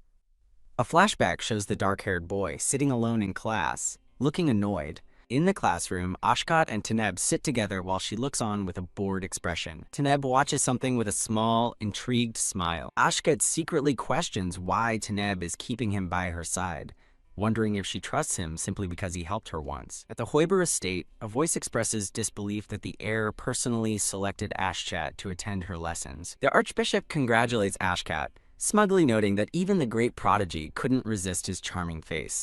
Ashkat voices concern about the danger, but the archbishop curtly reminds him that he must obey the heir's every command. The archbishop orders Ashkat to gain the heir's trust and immediately report any suspicious findings. Ashkat asks what kind of suspicious activity he should be looking for. The archbishop reveals his true motive, for Ashkat to find something within the heir's body that isn't divine power, but something else entirely. Ashkat is stunned, recalling the immense blue power Teneb unleashed and realizing what the archbishop meant by something else. He finally understands the strange familiarity he felt with Tenebris, realizing he's met someone who shares his unique condition. As Teneb looks on curiously, Ashat resolves to tell the archbishop that Tenebris is on their side and that they should stop their actions. A pair of green eyes widen in shock as someone exclaims, "What?" Sudden sharp sound disrupts the scene. Bam! An unseen crowd shouts for the heir to explain and be punished, their demands written on a paper she holds. A dark-haired man in clerical robes orders the crowd to step back, but they furiously demand the holy nation punish the heir, who they claim is possessed by a demon. The angry cries for punishment continue to echo from the crowd. Ashat looks on in disbelief, wondering what is happening as the mob now accuses the heir of being a murderer. Peeking through an ornate gate, Teneb looks furious as the mob continues its calls to punish them. A fist clenches with intense resolve before the backdrop of a grand castle. A light brown-haired man in clerical robes slams the table, enraged that people would dare speak ill of the heir after witnessing her divine power. A dark-haired man advises his majesty to ignore the nonsense, but the king insists the matter cannot be dismissed lightly. The king grows frantic, shouting that the claims of a personality change and murder are baseless. The dark-haired man reluctantly reveals that Teneb did, in fact, wipe out a gang of kidnappers, leaving the king to shout, "What?" He clarifies that she healed them all before they died, which only confuses the king more as he demands to know what that means. An older cleric, Cardinal Honai, bursts in demanding to know if the rumors about the heir being possessed by a demon are true. The king warns Cardinal Honai to watch his words and asks if he actually believes such rumors, which the cardinal denies. The cardinal explains their concern stems from the growing number of people who believe the rumors, which could haunt the heir for life. The king sighs in frustration, realizing that denying the rumors won't make them go away, and that it's best to not give people more to talk about. A figure takes a determined step forward. A gray-haired elder proposes they make an official declaration to end the rumors. As the king looks down with a troubled expression, the elder asks him for his thoughts. The elder shocks another cleric by suggesting they hold a religious trial. The king is utterly stunned by the idea of putting the heir through a religious trial. He lowers his head, silently questioning if they are truly serious about this proposal. The elder argues that letting the heir live with suspicion would be a greater disappointment, and other clerics agree he has a point. Though one man objects that she's too young, the elder dismisses the trial as a mere formality to satisfy requirements. With a sinister smile, the elder asks if there is something his majesty is worried about. The king slams his hand down, fiercely declaring his daughter's innocence, but the elder calmly addresses him as, "Your Majesty." The elder smiles confidently, placing a hand over his heart. He smoothly tells the king to leave everything to him. An unseen person reacts with a shocked, "What?" Taneb slams the table, calling the situation absurd and demanding to know if her father actually fell for the baseless rumor. He tells her it's not. The purple-eyed man explains they had to step back and try to persuade the citizens and the archbishop due to their strong stance. Taneb fumes, frustrated that her overwhelming power didn't make them submit like it would in the Murim world, where might makes right. A yellow-haired man insists it's nonsense to say another being is inside the princess, and Taneb nervously agrees. Internally, Taneb panics, admitting to herself that, while it's not a demon, it's true that someone else is inside her body. The source of the rumor is identified as likely being the pickpocket child they had previously saved. Taneb seethes with regret, wishing she had caught the pickpocket and silenced him. The purple-eyed man marvels at the resemblance between the unrelated father and daughter, before turning to scold Renard for not catching the pickpocket. Taneb angrily wonders why the kidnappers are silent, especially since she treated their wounds and paid them. The purple-eyed man reports that they took the money His Majesty gave them and left the capital to start over, TCH. The purple-eyed man dismisses her concerns and tells Estrom to get ready, prompting a glowing Taneb to ask what for. Taneb proposes that they should go to Fraser and secure him as their witness. The purple-eyed man nervously informs her she's confined to her room until the trial is over, which infuriates her. He quickly adds that the Holy King will handle the witness. Taneb grits her teeth, furious that her plans have been thwarted so completely. She worries that while Renard can handle the commoners, her real problem lies with the other side. Her greatest fear is the religious trial itself and the possibility that they have a way to detect a switched soul. She turns and calls for Estrom, who promptly answers. Taneb forcefully commands him to call her father immediately. The scene shifts to a grand, columned estate under the night sky. Archbishop Geppert condescendingly chides the white-haired Ashat, sarcastically asking if her rebellious streak is due to puberty. A man identified as Hoiber laughs, remarking that 9 is the perfect age for rebellion, before asking Archbishop Geppert if the meal is to his liking. Geppert thanks Hoiber for his hospitality, particularly for adopting Ashad, while Hoiber explains he's the grateful one, as his wife is too frail to have children. Over dinner, Geppert reassures Hoiber that he will continue to personally see to his wife's healing. Thump! A fist clenches on the table as someone internally questions how the Archbishop can feign such mercy. Slam! Ashat springs to her feet, shouting, "Archbishop!" in a furious outburst. When Geppert claims the Holy King and the girl are the same, Ashat screams in denial, insisting Tenebris is not like that. Her eyes burn with righteous fury as she leans forward to make her passionate defense. Ashat tearfully reveals that Tenebris is a child with the exact same unique constitution as herself. The room falls into a tense silence as the full moon hangs in the night sky. Hoiber stares in stunned silence, a bead of sweat running down his face after the startling revelation. Facing the Archbishop's unyielding gaze, Ashat firmly declares, "Yes, I'm certain." She looks at him with desperate eyes, pleading with him to put a stop to everything now. Geppert thoughtfully touches his necklace, murmuring about the successor as Ashat watches anxiously.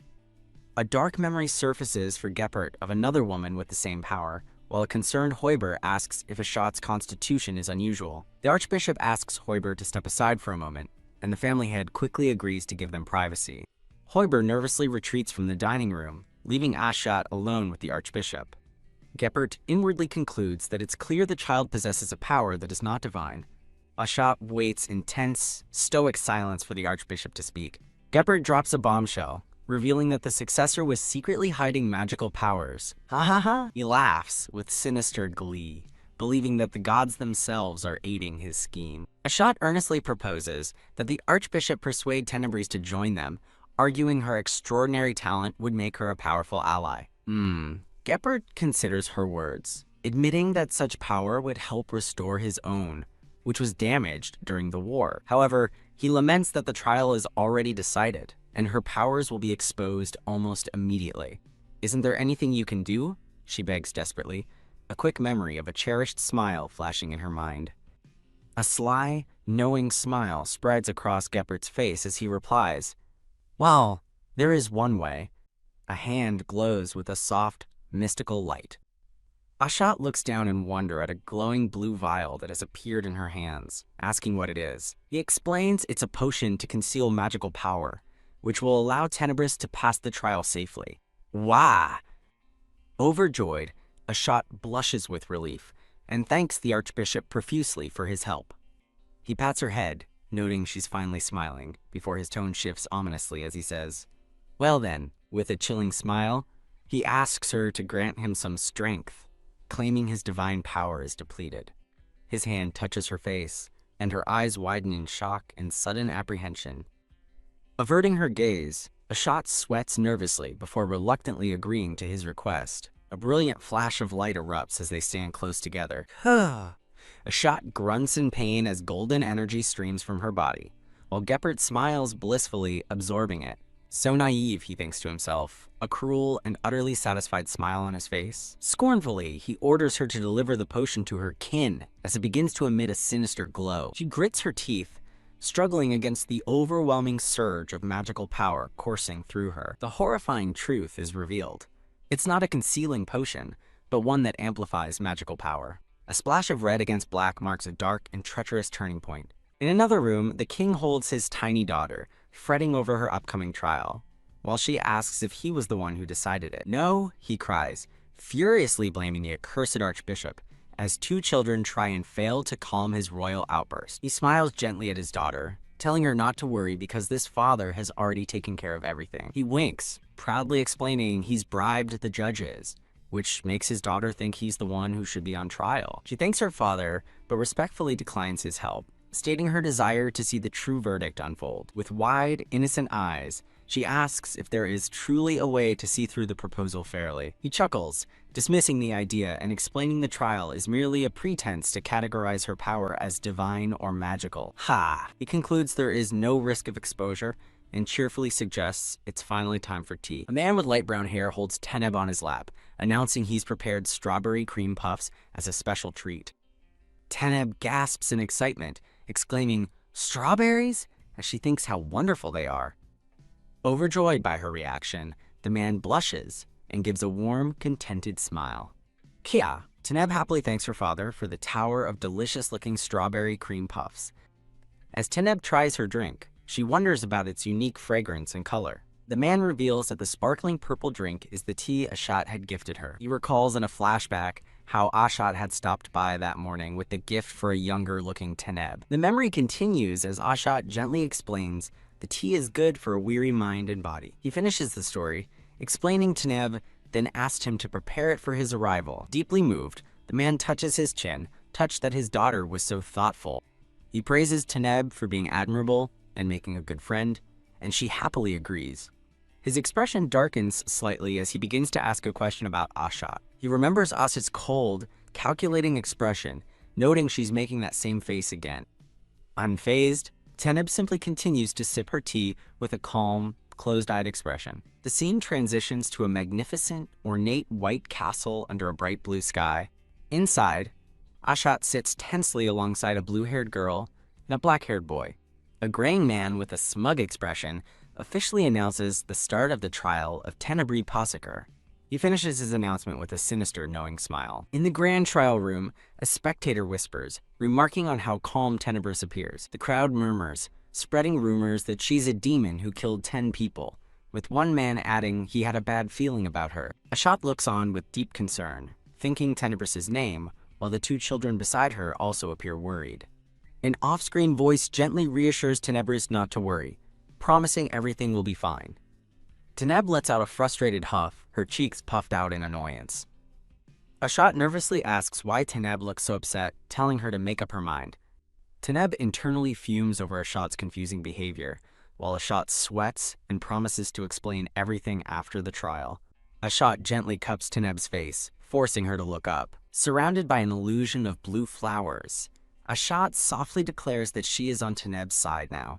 She looks into Teneb's eyes, reaffirming that her support is certain.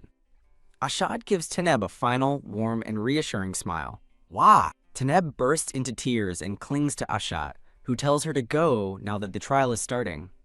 Ashat watches Teneb leave, her expression turning serious once more. Teneb's father thanks Ashat for the tea, saying it energized him, which makes Ashat think of Tenebris. With a bright, beaming smile, Ashat cheerfully shoos them away, shouting, "Now go!" The graying man officially begins the trial of Tenebri Posseker, demanding silence from the court. The two young nobles whisper encouragement to Tenebris, telling her not to be scared and to win. Teneb smiles confidently as Ashat clenches her fist, certain her friend will be fine, since they even drank the tea she gave them. Thump! Ashat's eyes fly open in absolute, horrified shock. The two young nobles stare in disbelief, completely stunned by what they are witnessing.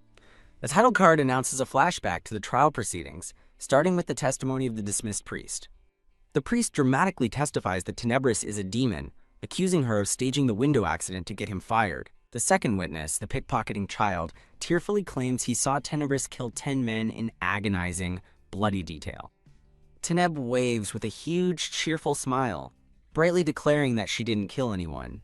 Suddenly, 2 men appear perfectly healthy, confirming they're unharmed, announced as a surprise witness appearance. The third witness, a classmate named Akalut, testifies that Tenebris used advanced techniques no 9-year-old should know. The judge dismisses this, arguing it's plausible if she's a genius, leading the crowd to believe Tenebris is winning by flaunting her connections. Spectators in the gallery murmur among themselves, concluding the rumors were nonsense, and that they should have trusted the heir. Teneb smirks smugly, thinking how easy these people are to handle compared to the political schemers of the Murim world. The graying man congratulates Teneb, informing her only the final witness remains, and she wonders who it could be. Slam! The grand doors of the courtroom are thrown open with dramatic force. A stunning, dark-haired woman in a magnificent gown makes her entrance, leaving the crowd whispering about the beautiful newcomer. The final witness is revealed to be a beautiful, dark-haired woman, identified as the heir's birth mother and a rumored lunatic. The woman, dressed in an elegant red gown and black lace gloves, crosses her arms with a look of stern composure. She asks a light brown-haired man if divine power can reveal a swapped soul, and he confirms it will immediately detect a demon. She clarifies her question, asking about another entity taking residence, not a demon. An older man with glasses realizes she might be referring to necromancy. The woman erupts in frustration, shouting that regardless of the cause, the child is unfit to lead the country. Pointing towards a memory of a young Teneb, she passionately declares that this is not the child from the prophecy. A close-up on her determined golden eyes reveals an internal thought that, as the biological mother, she possesses unique insight. A cleric in the gallery objects, stating he treated her with divine power before, and she possessed none until coming to the Holy Kingdom. A flashback to a younger blonde girl shows her blushing, as someone wonders if she could be using divine power without awakening, though this is considered impossible. The dark-haired woman angrily testifies that Tenebris showed no divine power, then suddenly changed overnight and failed to even recognize her own mother. She lands her final damning accusation. Tenebris is a completely different person. Addressing her as Marchioness, a man in judicial robes asks why she never reported it to the Emperor if she believed her child was swapped. The Marchioness stammers as the judge speculates her motives were either to show off the child or demand money. As a man's sharp green eyes stare her down, the Marchioness looks terrified by the accusation. She begins to stammer a defense, thinking back to the customs of the Empire. In her thoughts, she justifies her desire for payment, arguing that since Tenebris is practically married to the gods, she should receive a dowry. Kya! She loses her composure and screams that the Holy Kingdom must pay her, only to be struck by a blast of purple energy. As the crowd erupts, calling her a lunatic for trying to sell her child, the Marchioness slams the table, enraged at the lowly scum. She furiously makes a shocking claim, shouting that she once shared love with their holy king. The light, brown-haired holy king is shown in the stands, his eyes wide with utter shock and disbelief. The Marchioness repeats her claim about sharing love with His Majesty, whose stunned expression deepens. A flashback begins 10 years ago on a snowy night, where a younger version of the Marchioness asks a man named Ren to swear his love. Tearfully, she begs him to abandon his god, leave his position as a holy knight, and run away with her. A younger, blushing Ren promises Abir he will do it, swearing to escape with her. Filled with emotion, Ren clasps his hands and reaffirms his promise for them to escape together. Dressed in a heavy cloak, Ren waits for her alone in the snowy woods. As snow falls, he clutches his hand, recalling how he prayed when she never arrived. His hope gone, he turns and walks away alone, leaving a single set of footprints in the snow. The scene shifts to a war-torn city as he narrates his vow to dedicate the rest of his life to his god. Now a soldier, Ren stands grimly with his sword drawn, his uniform spattered with blood. His internal monologue concludes with his vow to atone for the sin of harboring futile desires. The flashback ends, revealing the Holy King seated on his throne, now dressed in white clerical robes. Two elders whisper that, while Eber's words may be true, she was the one who abandoned him. The Holy King clenches his fist, recalling how he endured the 9 cycles of tribulation to atone for his sins.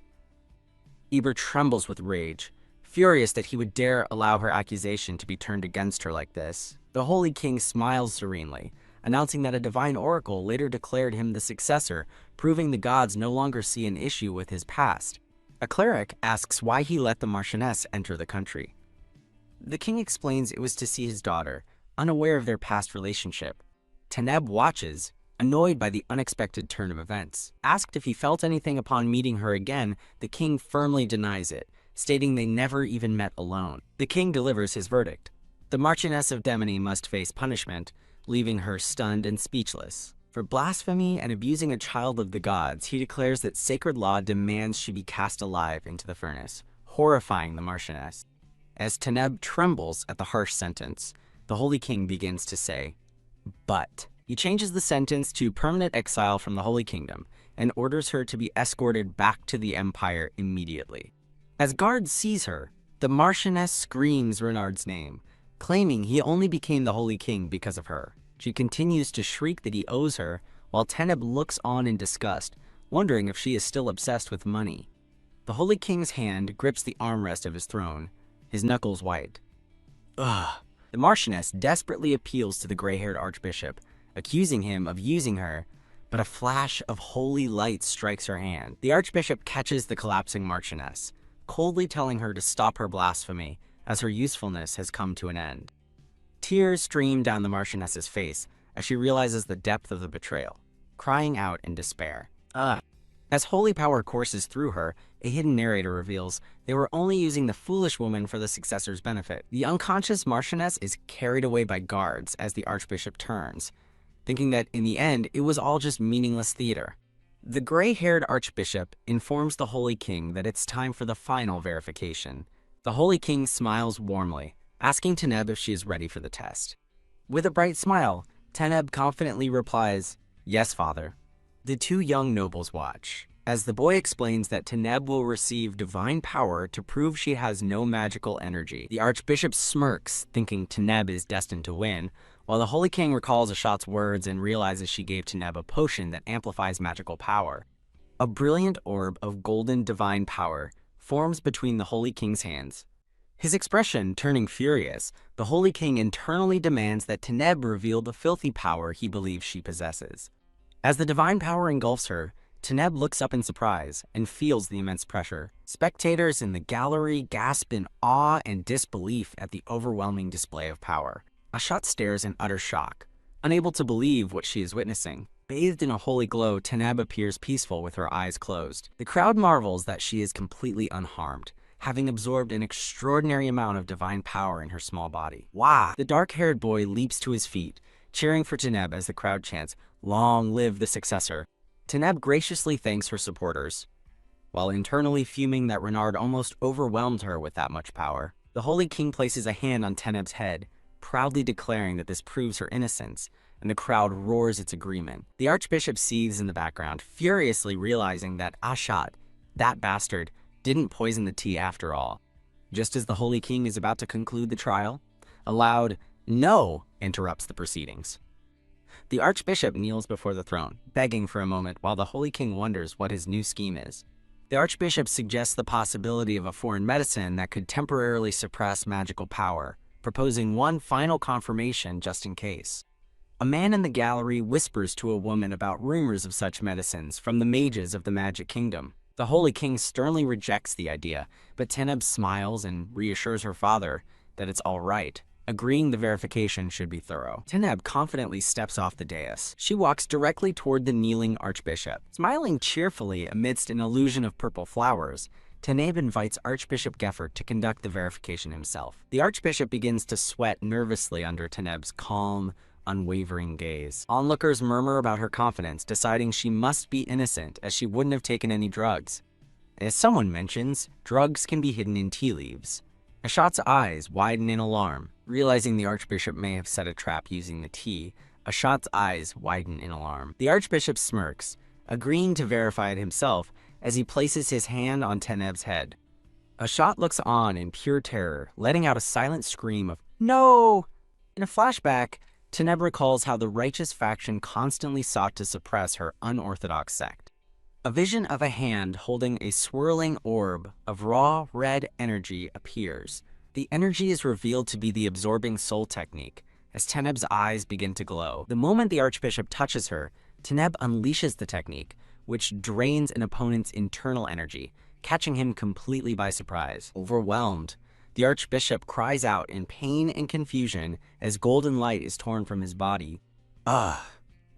He convulses and is thrown back, his divine power violently draining away into Teneb. Teneb puts on a show of struggling, but secretly winks, revealing she's perfectly fine and just acting. The Holy King shouts his daughter's name in terror, while Ashat watches, paralyzed with shock. As the Archbishop screams in agony, Teneb also screams, pretending to be in pain and yelling for him to stop. Still acting, she warns him that he'll be the one in danger if he doesn't stop. The Holy King rushes in and sweeps Teneb into his arms, furiously demanding to know what the Archbishop is doing. Holding her close, the Holy King frantically asks his daughter if she's hurt. Teneb buries her face in her father's chest, crying out his name. Through her sobs, she begins to explain that the Archbishop's power was suddenly absorbed into her because her own divine power was too strong, as the Archbishop collapses, drained and pale. The Holy King stares, stunned by her explanation, before looking toward the fallen Archbishop Geffert. The Archbishop can only stare back in horrified, speechless shock. Teneb, safe in her father's arms, thinks that was a close call, and internally scoffs at how weak the Archbishop's power was. Her thoughts continue as she realizes the divine power she felt inside the Archbishop was different from the power he was projecting. Ashat looks on in horror, coming to a shocking realization. The external divine power the Archbishop used was the same energy as her own. At a celebratory feast, Teneb is overwhelmed by a massive cake, nervously telling her father it's a bit much. The Holy King laughs, dismissing her concern, and saying this is nothing compared to the hardships she has endured. The dark-haired boy at the table boasts that if it were his father, Teneb would have received an even bigger cake. The Holy King shoots the boy an annoyed look, internally scoffing at the comment. A dark-haired girl asks Teneb why she returned the divine power to the Archbishop earlier. The girl admits she was satisfied seeing the Archbishop get what he deserved during the trial. Teneb pauses thoughtfully, beginning to formulate an explanation for her actions. Before she can answer, the dark-haired boy praises her mercy, declaring that a truly strong person knows when to show it. The dark-haired girl immediately scoffs at the boy, telling him he's even worse than Teneb, much to his shock. As the boy angrily calls out the girl's name, Chalya, the Holy King laughs, enjoying the children's playful argument. Teneb offers a small, knowing smirk, hiding her true intentions. She internally reveals that healing the Archbishop was just an excuse. She had something she needed to confirm. A vision in a shattered mirror shows Archbishop Geffert with Ashat, as Teneb realizes his vessel for divine power was broken, which is why he kept Ashat close. Teneb's thoughts fill with fury as she condemns the Archbishop for trying to steal a child's power to compensate for his own weakness. Back in the trial hall, onlookers whisper that the Archbishop's collapse is proof of the successor's overwhelming power, while the Holy King looks down at his daughter. Two officials agree that what they've witnessed is more than enough proof of Teneb's legitimacy. Bang! A gavel strikes, and an official declares that Lord Teneb has been proven to be the innocent successor. Wah! The crowd erupts in thunderous cheers for their new successor as the defeated Archbishop slumps in the background. With the trial concluded, the Holy King cheerfully announces it's time for a celebration.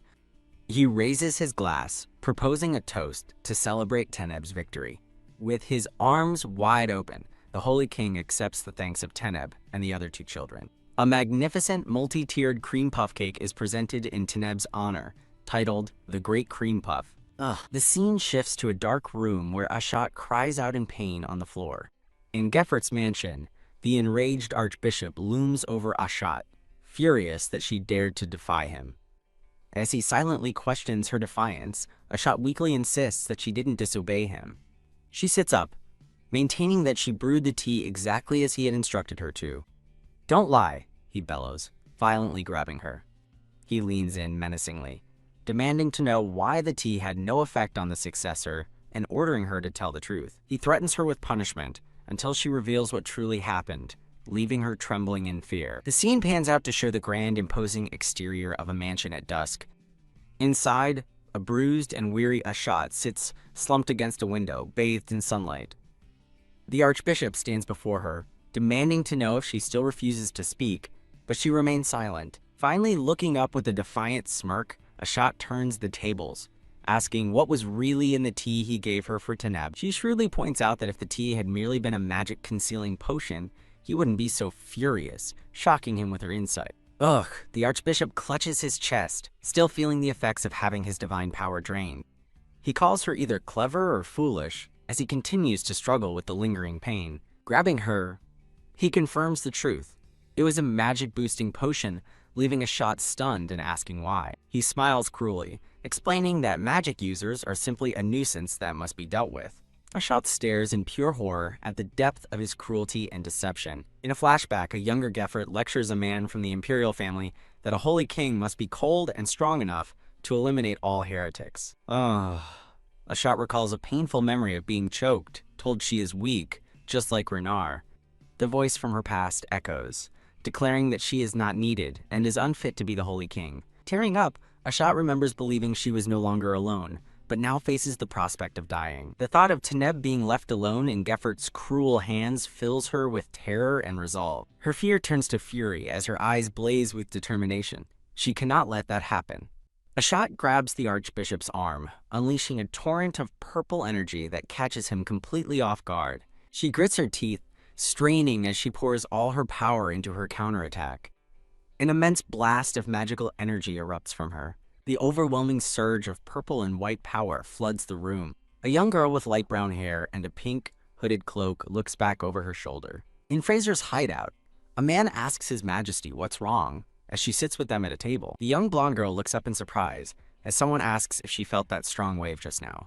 In a comedic cutaway, both the green-haired man and the black-haired man state they didn't feel anything at all. The black-haired man wonders if he misinterpreted a feeling similar to an awakening, while the girl looks at him curiously. Yawning, she asks Fraser why he summoned her so early in the morning. Fraser reports that he has finally found the hideout of the Malfeature gang. Startled, the girl jumps up and eagerly demands to know its location so they can immediately wipe the gang out. Fraser shakes his head, explaining that the hideout was empty and that they likely fled after failing to abduct her. Frustrated, she wonders if they've already left the kingdom, but Fraser hints that he found something. He reveals a beautiful, glowing blue necklace, wondering aloud what it could be. The black-haired man gasps in recognition, identifying the jewel as the Tears of Winter. He explains that it's an incredibly famous and expensive jewel crafted by a renowned artisan. He continues, revealing that the jewel is famous because Empress Perla received it as an engagement gift. When the girl asks who Empress Perla is, he explains she is the mother of the crown prince, showing a vision of them together. The vision of the pink-haired Empress Perla with the young crown prince lingers for a moment. A faint energy dissipates as the memory fades. The scene transitions to a bustling town street. The black-haired man and the cloaked girl walk together along the cobblestone path. He wonders aloud why Empress Perla would try to abduct her, seeing no apparent reason for it. The girl agrees thoughtfully. She theorizes that Geffer is the most likely culprit and may have formed an alliance with the Empire. Turning to her companion, she states that since he is from the Empire, he must know about its many assassination guilds. Her sharp deduction shocks him as she concludes the Malfeature gang's large, clean operation points to imperial funding. He asks what they should do, and she suggests sending a cooperation request to the Empire to investigate the gang. Suddenly, the girl looks up with a start, sensing something nearby. She stops walking, and her companion asks what is wrong. As she walks purposefully in a new direction, he follows, asking if she's found something. With a golden glow emanating from her hand, she simply replies, yes. The scene flashes to Ashat, who unleashes a storm of purple magic, thinking about someone's suspicious behavior. Her companion looks on in shock as Ashat stares ahead, her eyes wide with grim determination. A vision of a serene, silver-haired woman appears within a glowing purple magic circle. The scene shifts to a blue, ornate bedroom. A dark-haired man in a formal white suit observes the unfolding events. Teneb struggles against a surge of blue energy crackling around her. She aims a powerful blue magic circle at a reflection of the silver-haired woman in a mirror. The silver-haired woman realizes Ashat's body is rejecting her power, refusing to tolerate any more threats. A man grabs Teneb from behind, yelling that the magical power is intensifying as Teneb insists she isn't trying to harm Ashat. He begs her to stop as she cries out to Ashat, pleading for her to recognize her. The woman in the magical prison calls out the name Tenebris. Bruises violently appear on the woman's chest as the spell takes effect. As the black-haired man holds Teneb, they look down at the bleeding body of the silver-haired woman. Teneb thinks it worked. The Holy King appears and gestures to Teneb, asking the black-haired man if she is his daughter, leaving the man stunned. An unseen observer wonders what on earth is going on. This scene shifts to the next morning inside a lavish room. The Holy King explains to Teneb that he came to investigate a suspicious magical explosion at Geffert's mansion. He smiles, internally realizing Teneb caused the explosion, musing that a Holy King will always be a Holy King. Looking at an image of the bandaged, silver-haired Ashat, he notes that Teneb managed to sense her faint magical power. He decides to keep the incident a secret, and Teneb internally agrees. The Holy King's gaze turns serious and knowing. He tells Tenebris that he understands she has a hard time trusting others, and she looks up at him nervously. He begins to speak, holding her hands gently, but pauses with a single word. But the Holy King kneels, earnestly telling Teneb he needs to know about her trials in advance so he can help her. Teneb looks up at him, momentarily caught off guard by his sincere offer. The scene shifts to a somber, grayscale memory of hands resting near a coffin. A crying, dark-haired woman tearfully asks her master why he had to go to that place alone. Kneeling over his body, she sobs, heartbroken that he left without saying a word to his disciple. Back in the present, Teneb understands that feeling of helplessness and resolves to never experience it again. She apologizes to her father, admitting she hid the truth out of fear but regrets causing him to worry. Teneb reveals a shocking memory of the blindfolded, silver-haired Ashat, identified as the young mage who once infiltrated the garden. What? The Holy King jumps to his feet in complete disbelief at her revelation. Teneb tearfully adds that Ashat was also the one who saved her during her kidnapping, leaving her father utterly stunned. The Holy King insists she should have told him sooner, as this implicates another noble family, but Teneb reveals the true suspect is Geffert, due to Ashat's holy power. With cold certainty, Teneb declares that Ashat's holy power was identical to Archbishop Geffert's. The Holy King pauses, a sudden realization dawning on him as he processes this new information. Thinking of Ashat emitting magical power while bedridden, he wonders if it's possible for two different powers to exist within one person. With a knowing look, he confirms her theory is correct, and then asks his daughter how she could be so certain. Teneb clenches her fists, realizing that if she explains, she will have to reveal her own hidden identity. As Teneb resolves that she can't hide her secret forever, her father thinks desperately that he cannot lose his daughter. Taking a leap of faith, Teneb confesses that she also possesses a power that is not holy. The scene shifts to a dark, misty forest at night where a prison carriage rumbles along a path. Inside, a woman with bruised feet sits in the dark, muttering curses to herself. She clutches her head in fury, enraged at having been captured and subjected to this humiliation. The woman wails that she was once the flower of the Empire's high society, now reduced to a prisoner. Her guard shouts at the criminal to be quiet, asking if she intends to complain all the way to the Empire. "Yeah, I will." In a comedic outburst, she defiantly screams back at the exasperated guard. Seething with rage, she curses the people of the Holy Kingdom, screaming that none of this would have happened if Archbishop Geffert had kept his promise. The carriage lurches to a violent stop, throwing the captive woman forward. Suddenly alarmed, she looks around wildly, demanding to know who is there and what is happening. Cough! Blood splatters across the carriage as the driver is silently dispatched by an unseen attacker. Hike! The woman shrieks in terror as a bloody sword appears, followed by the sight of a severed hand on the ground. Peering through the bars, she screams for help as she sees a mysterious cloaked figure standing in the bloody aftermath. A hand reaches through the bars of her cage, and she recoils, screaming in pure terror. The cloaked figure, a man with dark hair, leans in and calmly asks her to please be quiet. He reveals his face, offering a confident smile under the pale light of the crescent moon. With a calm demeanor, the mysterious, dark-haired man announces that he has come to save her. Returning to the palace, Taneb clarifies her confession. Me too, because I have a power that's not divine energy. The Holy King listens to her words, his expression grim and unreadable, as he stands by a candlelight. Blushing with resolve, Taneb looks down and thinks to herself that she wants to believe in her father.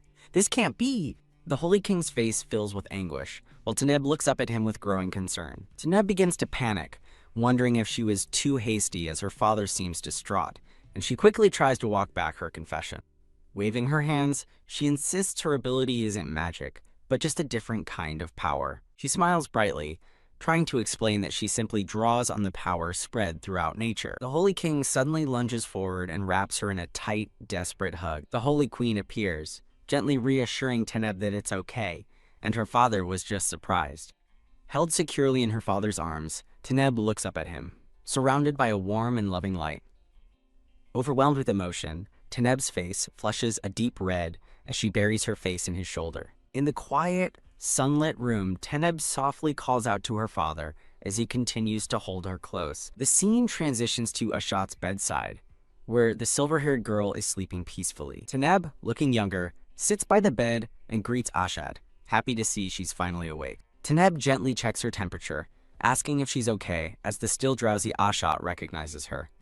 Taneb touches her forehead, realizing with a start that her fever has gone down. Ashat slowly opens her eyes, faintly smiling as she wonders why she is still seeing Taneb even after dying.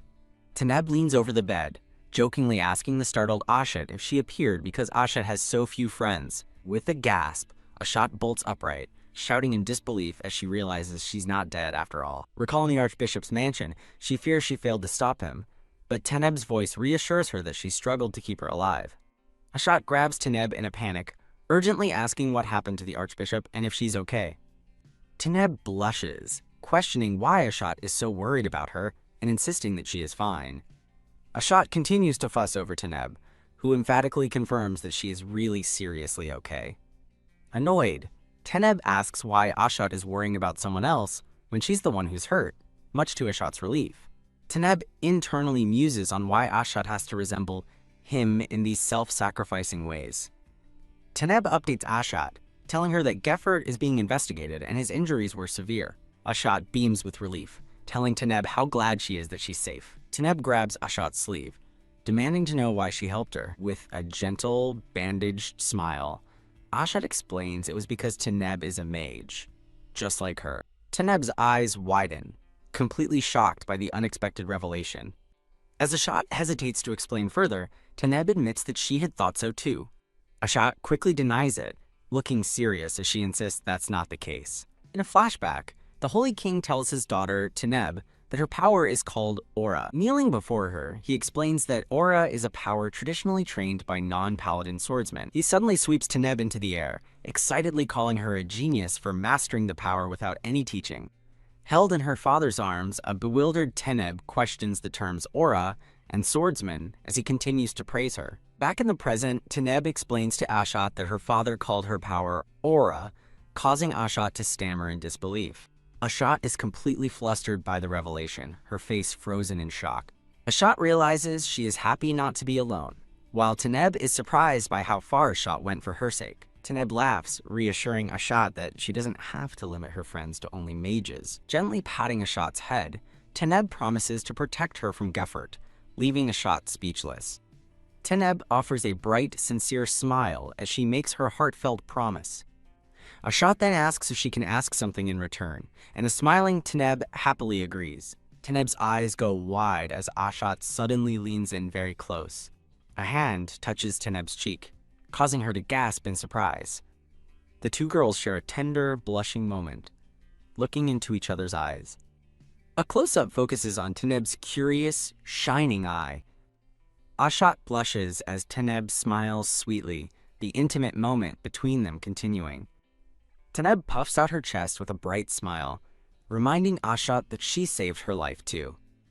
Taneb inwardly panics, wondering if she's going crazy to be so flustered by a 4-year-old's body.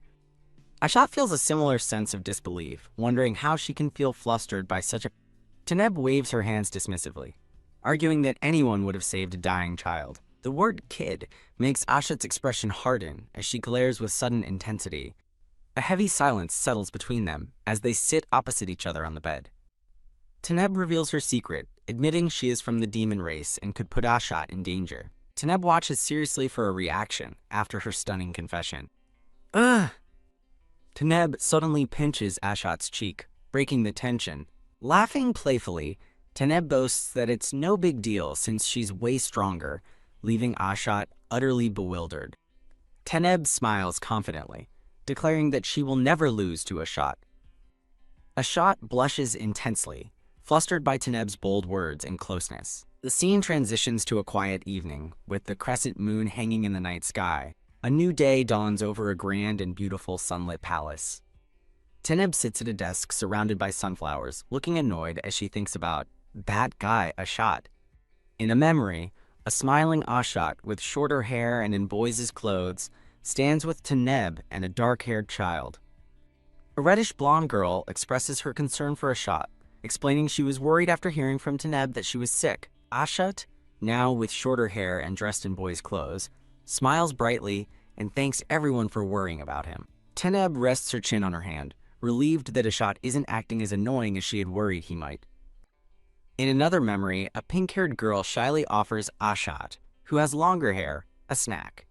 With long, silver hair, Ashat coldly turns down the offer, brushing the girl off. Back in the present, the boyish Ashat is now popular, smiling warmly as he's surrounded by other students. Taneb and a dark-haired boy at the next desk wonder about Ashat's sudden personality change after being sick. The dark-haired boy leans in close to a surprised Taneb, getting her attention. The boy, Monarch, teases Taneb for being so focused on him that she didn't notice his arrival, a claim she quickly denies. Pulling up a chair, Monarch cheekily asks if he can sit next to Taneb today. Thump. A hand slams onto the desk as a voice curtly informs Monarch there is another seat available elsewhere. An annoyed Ashat glares at Monarch, starting an argument over the seat, which escalates as other girls claim the rules don't apply to him. Taneb firmly shouts, "Just no," and then calls out to Ashat, trying to de-escalate the situation. The scene shifts to a private room where Ashat apologizes for keeping a secret, and Taneb reassures her it's okay since she was being threatened. Taneb steers the conversation, asking Ashat if she has ever heard anything about Empress Perla. Ashat seems surprised by the question, clarifying if Taneb is referring to Monarch's mother. Taneb internally notes that Monarch's mother seems suspicious, deciding she needs to stick close to him to investigate. Back in the classroom, Monarch and Ashat glare intensely at each other across the desk, while Taneb sits between them, oblivious to the brewing storm. Ashat leans forward, reminding Monarch that he was the one who arrived first. Taneb dismisses the argument, telling Ashat to let Monarch have the seat, since they'll be stuck together in the palace anyway. Monarch is sent into a blushing tailspin, completely flustered by Taneb's choice of words. Taneb whispers to Ashat that she just wants to ask about the Empress, while an indignant Monarch demands to know what they're plotting. As Monarch shouts in frustration, the scene abruptly shifts away from the Grand Palace. The story moves to a peaceful campsite in a sunlit forest clearing. The view settles on a large, multi-story building that looks like a lodge or inn. Inside, a hand nervously grips a dagger stained with fresh blood. The dark-haired man from the carriage rescue holds the bloody dagger behind the captive woman, who insists that what he's asking is too much. As the man sits calmly in a chair, the woman's voiceover declares that she absolutely cannot do what he asks. The woman clutches her chest in terror, realizing he wants her to impersonate Empress Perla and begging him to reconsider. Surrounded by an ethereal bloom of purple flowers, the man is revealed to be the Crown Prince, looking smug and confident. Peering through a window, the captured woman feels a sense of dread, believing the task is impossible. She trembles at the thought of impersonating the Empress, but the Crown Prince coolly assures her it's not that difficult. With a soft thud, he tosses a heavy pouch of coins at her feet. The Crown Prince reveals his offer. If she can successfully lure Prince Monarch, he will pay her 10 times the amount in the pouch. She gasps, stunned by a vision of an immense pile of gold, her greed piqued by the incredible offer. Yay! All her hesitation vanishes as she leaps for joy over an overflowing treasure chest. The Crown Prince smirks, watching as she convinces herself his offer must be genuine since he's a prince. He recalls the Emperor's affection for Empress Perla and a young, happy monarch. Noting that their political standing is becoming unstable, the woman sobers up, asking the crown prince why he is going to such lengths. He explains his plan is twofold: to punish those who failed to protect him and to create chaos within the Holy Kingdom. The scene transitions to a medieval town with a prominent white tower overlooking the buildings. Monarch storms down a stone path, clutching a letter and fuming that Ashat is getting to be alone with Taneb for special lessons. In a flashback, Taneb informs him she will be staying at the castle to learn things from Ashat. When Monarch demanded to join them, Ashat flatly told him he couldn't. Ashat had then grabbed Monarch by the collar, angrily questioning if he even possessed any power. Back in the present, Monarch fumes over Ashat's arrogance, questioning what makes divine power so special. He clutches the letter, blushing as he recalls Taneb's words, admitting to himself that they were too harsh. Looking at the letter addressed to his mother, he thinks about how he already wrote to her about finding something he likes in the Holy Kingdom. He stops in his tracks, suddenly struck by the realization of Taneb's strange curiosity about his mother. As if on cue, Taneb appears and asks Monarch if he has had a chance to meet his mother since his arrival. When she presses him on what kind of person his mother is, Monarch blushes furiously, misinterpreting her investigative questions as personal interest. Monarch blushes as he holds a sealed letter close to his heart. Thwack! A small white blur suddenly snatches the letter from his hands, leaving him stunned. Monarch gives chase, shouting that the letter is for his mother as a small, fluffy white creature runs off with it. The adorable letter thief holds the envelope securely in its mouth. A man with dark green hair catches the creature, scolding someone named Akwang as Monarch rushes toward them. The man gently coaxes the creature, telling it to give the letter back as it lets out a small whimper. With a warm smile, the man holds the content creature and returns the letter to Monarch. A flustered Monarch accepts the letter, momentarily at a loss for words.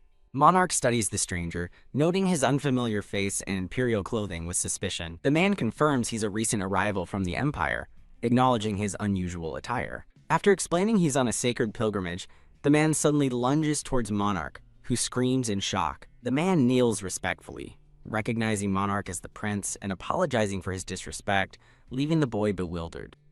As Monarch accepts the apology, the man flashes a sinister, hidden smirk. The scene shifts to a large, half-timbered house bathed in the warm light of sunset. Inside, a man with silver gray hair approaches a wooden door. The hired woman gasps in surprise at the sight of him. She nervously asks how his meeting with Prince Monarch went, and the man coolly confirms his successful approach. The silver-haired man scoffs at her, worrying, thinking she's a dumb tool he's forced to use as the scene flashes back a few days. In the flashback, the woman gleefully shakes a heavy pouch of coins. The crown prince laments having to use this woman, while another elegant man reflects that only a noble with perfect imperial etiquette can impersonate Perla. The elegant man reasons that no proper noble would accept such a task, while the silver-haired man concludes she must be stupid or desperate. The woman happily offers the silver-haired man a glowing green potion, telling him it's time to return to his true self. He takes the potion from her without a word. She marvels at the potion, calling it a fascinating medicine that can perfectly conceal even the most notorious criminal. He sets the potion down, ominously asking if she doesn't find it fascinating too. His disguise fades, revealing the green-haired man who met Monarch, his expression cold and severe. The scene transitions to a warm, crackling fireplace. In a sunlit room, Taneb and her father, the Holy King, sit across from each other.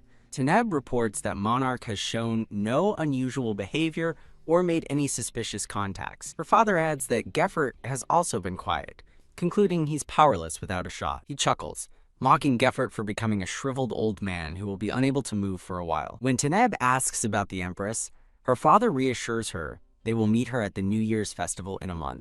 The Holy King smiles, looking pleased as he holds a letter. In the library, Ashat asks Taneb if it's true the Empress is coming to the festival. Taneb confirms it, explaining the Empress wrote to her father about wanting to see Monarch, which Ashat finds suspicious. Ashat wonders if the Empress and Monarch are plotting something, and Taneb agrees that the situation is highly suspicious. The Holy King reflects on the Empire's naivete before asking Taneb if it's alright for her to spend so much time with Ashat. He inwardly worries, recalling Ashat was under Geffert's command and cautioning Taneb not to get too close. Taneb explains that Ashat's obedience spell disappeared with his mana, but her father worries Geffert might try to control him again. Taneb pauses, a moment of thoughtful silence passing between them. She sighs in frustration, thinking that she came to the library to find a way to prevent obedience spells but has found nothing. Ashat invites Taneb to the festival, but Taneb seems confused by the sudden offer. A blushing Ashat claims she's just worried about Monarch's plans, but adds that making a wish together would be fun. Taneb declines, explaining she has duties as the heir, leaving Ashat looking disappointed. As Ashat silently retreats into her book, Taneb looks on, puzzled by her friend's reaction. Taneb suddenly has a flash of insight, realizing Ashat is lonely because he has no other friends. Placing a gentle hand on Ashat's, Taneb asks if they can still make a wish together later. Taneb smiles brightly, suggesting they can meet after her official duties are done, when the festival is almost over. Ashat blushes and agrees as Taneb gets up to find more ancient books. As Taneb walks away, a touched Ashat softly calls out her name. Taneb looks up from her book, letting out a surprised, "Huh?" As Ashat walks away, he wonders why Taneb always acts like an adult, admitting it makes him feel strange. Still thinking about how Taneb is younger than him, Ashat is startled as he bumps squarely into someone with a thud. Ashat quickly apologizes, still looking down. He looks up in shock to see the bruised and malevolent face of Gefert staring down at him. Gefert greets Ashat, noting it's been a while and that he's been searching for him at the palace. Ashat warily asks what he wants, but Gefert waves off his defensive tone, claiming he only came to apologize. Stunned, Ashat listens as Gefert explains that he doesn't have much time left and his resulting impatience led him to pressure Ashat. Clenching his fist, Ashat refuses the apology, declaring that he doesn't believe Gefert anymore. Feigning disappointment, Gefert reveals a reconciliation gift. A gold pocket watch, he claims, is the one Ashat wore as a child when Gefert rescued him. Gefert twists the knife, suggesting the watch must be a keepsake from Ashat's parents, bringing the boy to tears. Ashat recalls Gefert saying he'd lost the watch, but Gefert now claims he recently found it, as a dark energy begins to stir. Taneb appears, asking Ashat if he found the book, but stops short when she sees him with Gefert and asks him to decide. From the doorway, Taneb overhears Gefert's voice, asking Ashat to make peace, and wonders what he is holding in his hand. Taneb realizes it's a necklace and feels a sense of dread, while Ashat seems mesmerized by the object. "Shut up," Ashat snarls, purple energy crackling around him as Gefert mockingly calls him scary. Peeking from the doorway, Taneb worries, knowing Ashat's sacred power is still unstable and dangerous if used now. Surrounded by a growing storm of dark power, Ashat vows that he will never listen to a single word Gefert says again. Ashat's face contorts with rage as the purple energy intensifies around him. As violet lightning erupts, Ashat furiously demands the watch, prompting Taneb to cry out his name in warning. Lost in his rage, Ashat screams at Gefert to give him the watch. Taneb panics, knowing that if Ashat uses his mana now, others will surely notice. A powerful surge of brilliant purple energy explodes outward. Taneb is momentarily confused, blinking as she wonders if she just saw a puppy. A small, fluffy white puppy suddenly flies through the air with purpose. Splat! The puppy slams directly into Gefert's face, making him yelp as Ashat's dangerous aura dissipates in his confusion.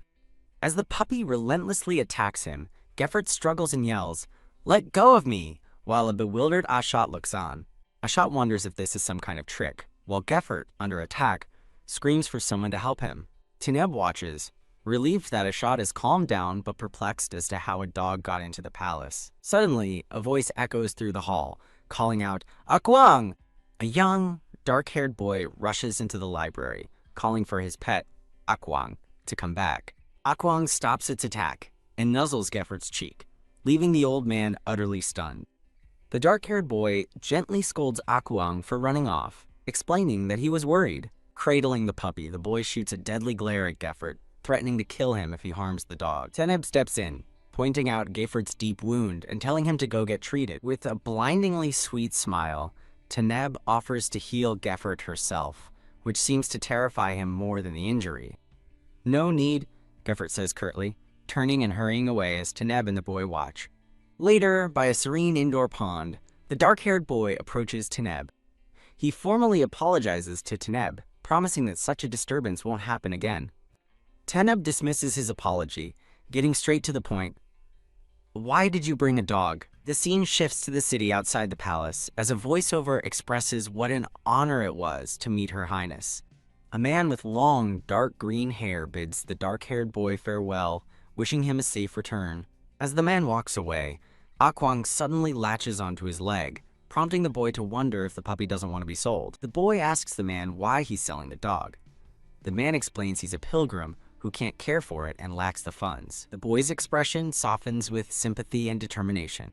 Back inside, Teneb scolds the boy for trusting a stranger, but he insists the man was Baron Trompery.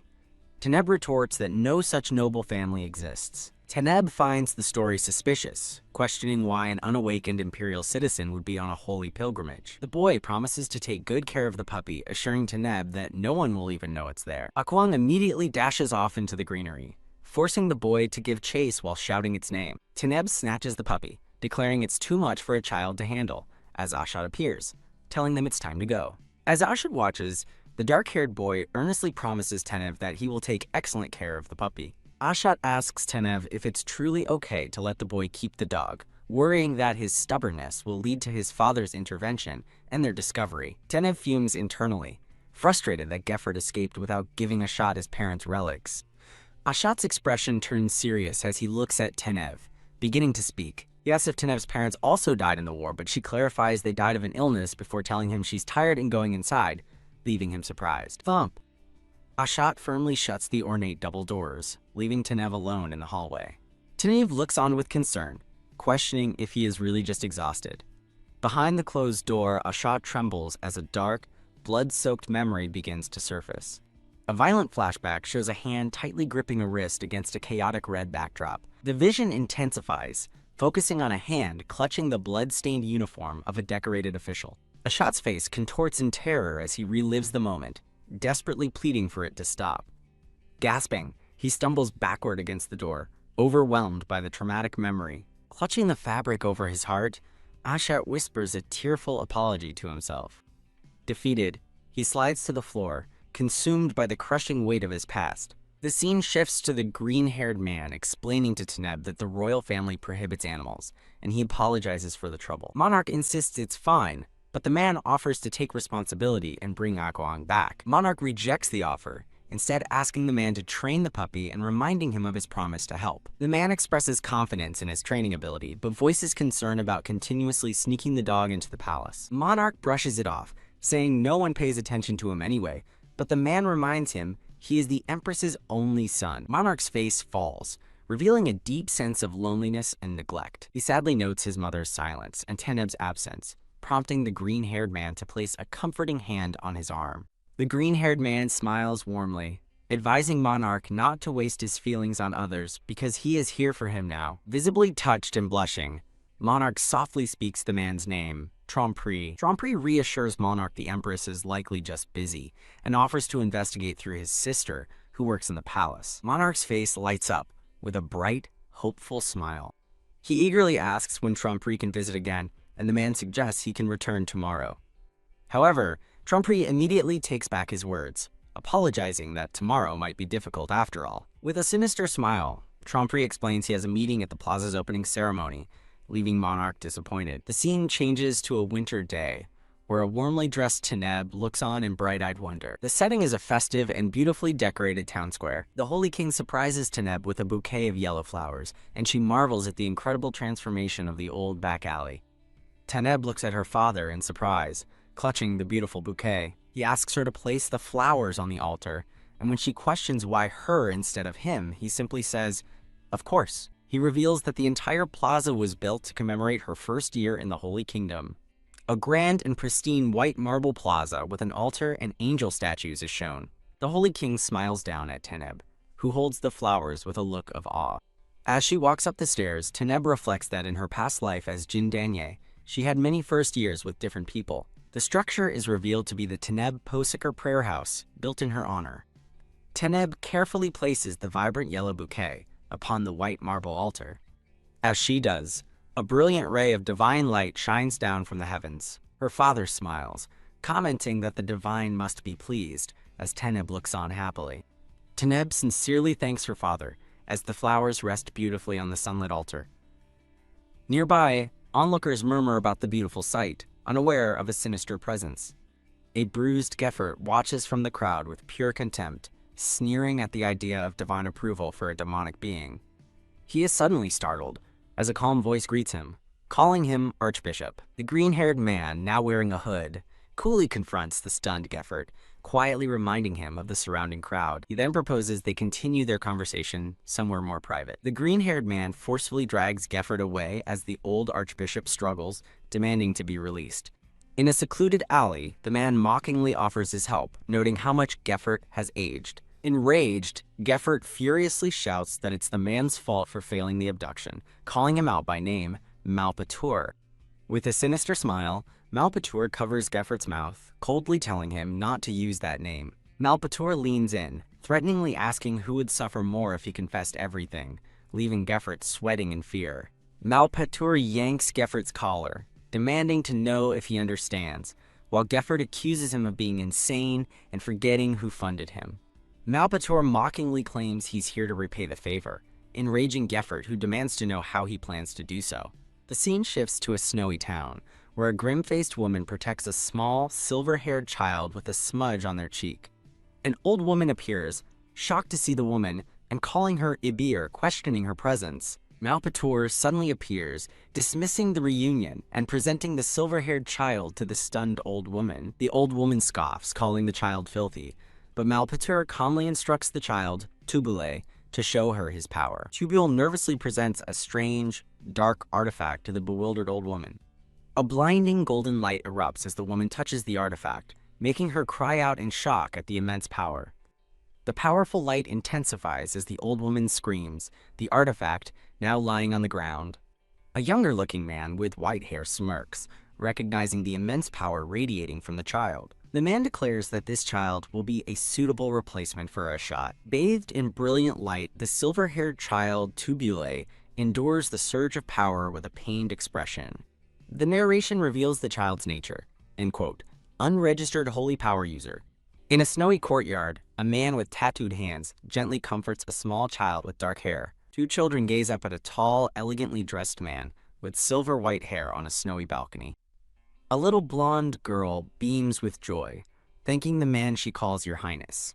A young boy wearing earmuffs excitedly points towards the sea, urging his mother to look. The boy's mother looks on in surprise as he points towards the distant water. The small blonde girl wonders if the imperial trade ship has arrived early, squinting to see what's happening in the distance. A royal guard approaches the Holy King, reporting that a warship is requesting to dock at the eastern port. The Holy King's expression turns serious as he asks if the ship is from the Empire. A massive traditional warship, bearing a dragon crest, sails through the icy waters. Ornate chests and valuable gifts are shown, hinting at a diplomatic offering. Baby Taneb is horrified, realizing what's happening as a formal decree is announced by the Son of Heaven. As envoys bow and greet the king, Baby Taneb sits on a tiny throne, completely baffled by the situation. The Holy King stands beside a teary-eyed and confused Taneb, his expression tense and uncertain. Two of the envoys whisper amongst themselves, noting the king's confusion and that no one understands their language. From her throne, Taneb instantly recognizes the envoy's clothing and language from her past life. The stunning realization hits her. The envoys are from Sayonara. With a sweat drop rolling down her face, she wonders if she hasn't been reincarnated into an entirely different world after all. A memory of a smiling couple from her past flashes through her mind as she contemplates a new possibility. The memory focuses on the warm, happy smile of the man from her past life. A wave of hope washes over her as she wonders if the people from her past are still alive. Taneb jumps, startled out of her thoughts as the Holy King calls her name. He looks down with gentle concern, asking the seemingly dazed baby if she is feeling unwell. Taneb lets out a nervous laugh, trying to play it off by saying she was just startled. Facing the visitors, Taneb declares that the gods have granted her a great power, piquing the curiosity of an envoy in sunglasses. As she walks towards them, she realizes this means she wasn't just reincarnated into a new body. With newfound clarity, she understands she's gone back in time and formally welcomes the travelers from afar. A long-haired envoy stares in absolute shock, stunned by her fluent greeting. Taneb gives the envoys a brilliant, happy smile, waving her tiny hand, Her heart fills with hope at the thought that she might finally see the people she has longed for. Krieg! At a grand estate, a voice calls for Teneb from outside her room.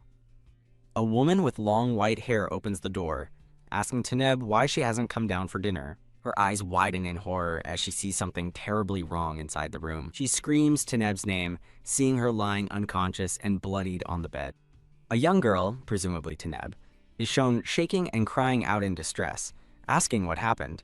In a sepia-toned flashback, a man praises a baby Teneb's cuteness, noting it is the second year of Jeonpyeong, as she awkwardly accepts the compliment. Frustrated, Teneb flops onto her bed, realizing she can't figure out the exact date without more information. She wishes for a map, confident she could identify the era from the territories, but knows such documents are state secrets. Sighing, Teneb schemes about sneaking into Sionara's lodgings to find what she needs.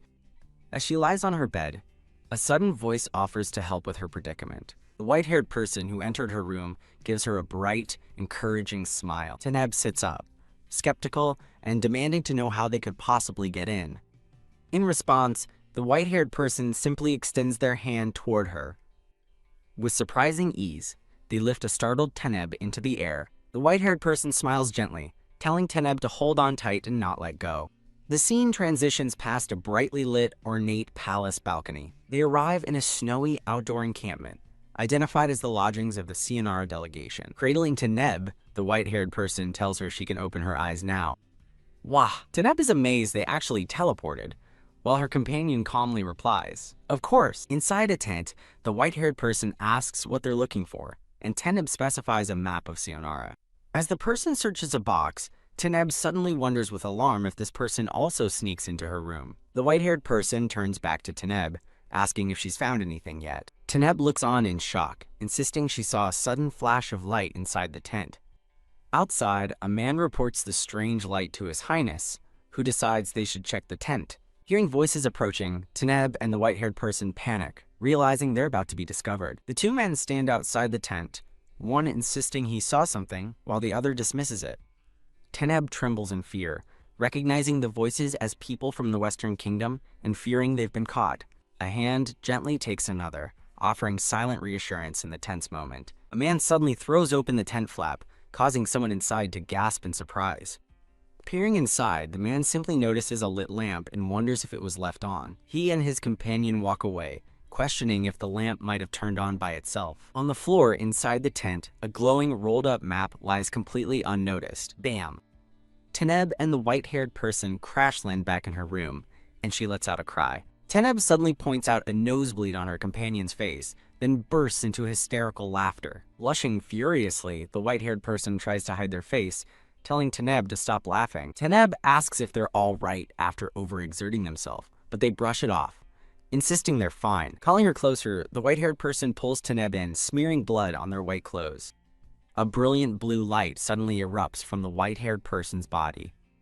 Teneb presses her small hand against their chest, as the healing energy intensifies around them. The white-haired person looks down in absolute shock, stunned by the power flowing through them. After the light fades, the person sits dazed on the floor as Teneb tells them to go rest. The white-haired person quietly apologizes to Teneb, leaving her confused. They explain their apology, lamenting that they failed to get the map and may have drawn suspicion. Teneb pats their shoulder, reassuring them that they were only trying to help, and that she should be the one to apologize. Closing her eyes, Teneb clenches her fist, frustrated with her inability to better control her own mana. The white-haired person grabs their hair in a moment of adorable frustration, letting out a cry. They then gently pat a confused Teneb's head, telling her not to worry, and promising to handle the Western Kingdom. Holding her chin, the white-haired person gently teases her, asking who the real kid is.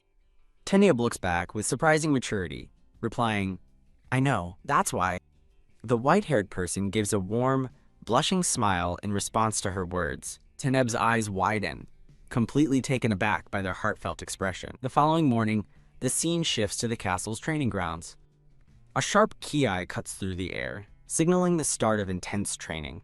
As Teneb practices her moves, her thoughts drift to the enigmatic Ashat. With a look of fierce determination, she concludes that Ashat is far from an ordinary person. Haya! A young blonde girl in a red uniform attacks, annoyed that her opponent keeps repeating the same thing. A dark-haired woman calls someone a strange girl, and a young person tells her to use her sword instead of talking. The woman confesses her love to a young woman named Danye. Clap, clap. The blonde girl's eye widens as she hears the sound of applause. A long-haired man applauds, complimenting Her Highness Tenev on her impressive swordsmanship for someone so young. Tenev recognizes the man as Yuan and asks what he's doing there. He explains he came for morning training and didn't expect to see anyone. Yuan recalls that these individuals were supposed to use the training grounds, thinking it's perfect timing as he needed to find them. A red-haired boy approaches Tenev, who looks up at him quizzically. The red-haired boy stops before her and gives a formal greeting, asking what this is about. Yuan laughs, explaining Tenev's skill has made him curious about the Holy Kingdom's sword style and proposes a duel with the boy. With a sharp grin, Tenev's expression turns mischievous. Yuan voices concern that the red-haired boy is too young and might get hurt in a duel. Tenev challenges Yuan directly, asking if he would prefer to take a direct hit from her sword instead. The scene transitions to the snowy exterior of a grand castle. Finding the challenge interesting, Yuan smiles and accepts with her permission. Tenev beams happily, enthusiastically telling him to go ahead. Whack! Yuan confidently thinks that his power will be sufficient, even with his dantian sealed. Bam! Before he can act, Tenev slaps him hard across the face, making him cry out in pain and shock. The red-haired boy and his companion watch in utter disbelief. Yuan flinches, staring at his hand in confusion, wondering what just happened. Defeated, he collapses to the ground, stunned that he couldn't even cross swords with her. A hand, glowing with a gentle light, reaches down toward the fallen man. Tenev offers her hand to help Yuan up, as the red-haired boy gasps, shocked she defeated the Silver King in a single blow. A voice calls out, Tenev, causing her to flinch in surprise. A white-haired person appears, asking why she's here so early, prompting Tenev to hastily excuse herself and run away. As Tenev flees, the white-haired person watches her go, completely bewildered. The white-haired person looks on with a troubled expression, whispering Tenev's name. The scene shifts to the snowy grounds outside a large tent. The white-haired person, Ashat, lets out a frustrated sigh. He thinks about how Tenev has only been meeting with the Western Kingdom's delegation recently. He feels neglected, recalling a moment when he reached for her hand as she was leaving. In a flashback, Tenev pulls her hand from Ashat's, apologizing as she rushes off to meet the delegation, leaving him looking crestfallen. Alone with his thoughts, Ashat wonders if Tenev is avoiding him. He worries it's because of a map, or that she no longer trusts him. Clenching his fist, he resolves to figure out the problem so she won't avoid him anymore. Ashat peeks into a tent, asking if anyone is there. Inside, both he and a dark-haired boy are startled to see each other. As Ashat demands to know why the boy is there, an older man with glasses greets him, noting the unexpected visits and asking if the young master also came for Tenev. The older man thinks about Tenev as the dark-haired boy, and Ashat glare at each other. An attendant sets down a teapot, breaking the tension. The older man invites His Highness and the young master to sit down for tea. The dark-haired boy asks the man to hide his dog, but the man proudly states the dog's elegant name is Akwang. The boy scoffs at the childish name, asking if the man named it himself, which earns a shocked reaction. The dark-haired boy turns on Ashat, questioning why he's alone and not following Tenev like a lapdog. Ashat retorts that Tenev is busy with succession, but the boy taunts him, saying Tenev must not trust him enough to rely on him for help. The older man calmly interrupts their bickering, informing them that Her Highness Tenev is currently with his king. Both boys are shocked by the news, and the dark-haired one asks how the man can speak their language. He credits Tenev for teaching him. The older man smiles knowingly, thinking to himself that it's not just the two of them. The scene cuts to a furious nobleman, demanding that Yuan repeat what he just said. The Holy King asks the envoy what he just said, and the smirking man simply replies, just as you heard. Tak! The envoy suddenly grabs the Holy King's hand, declaring his desire for Her Highness Tenev with a serious expression. The envoy makes a shocking proposal for Tenev to marry his son. He earnestly pleads with them, begging for Tenev to marry his son. Tak! The sound of his firm grip echoes as he holds on tightly. The Holy King holds Tenev protectively, completely flustered by the request, while the envoy looks on in confusion. The envoy questions their strong reaction, noting that such marriages are common for diplomatic relations between nations. Cuddling against the Holy King, a beaming Tenev explains that her kingdom's royal family is devoted to God and cannot marry, much like monks. The envoy counters, asking if they don't eventually return to secular life. And Teneb admits they do, but thinks the proposal is far too sudden.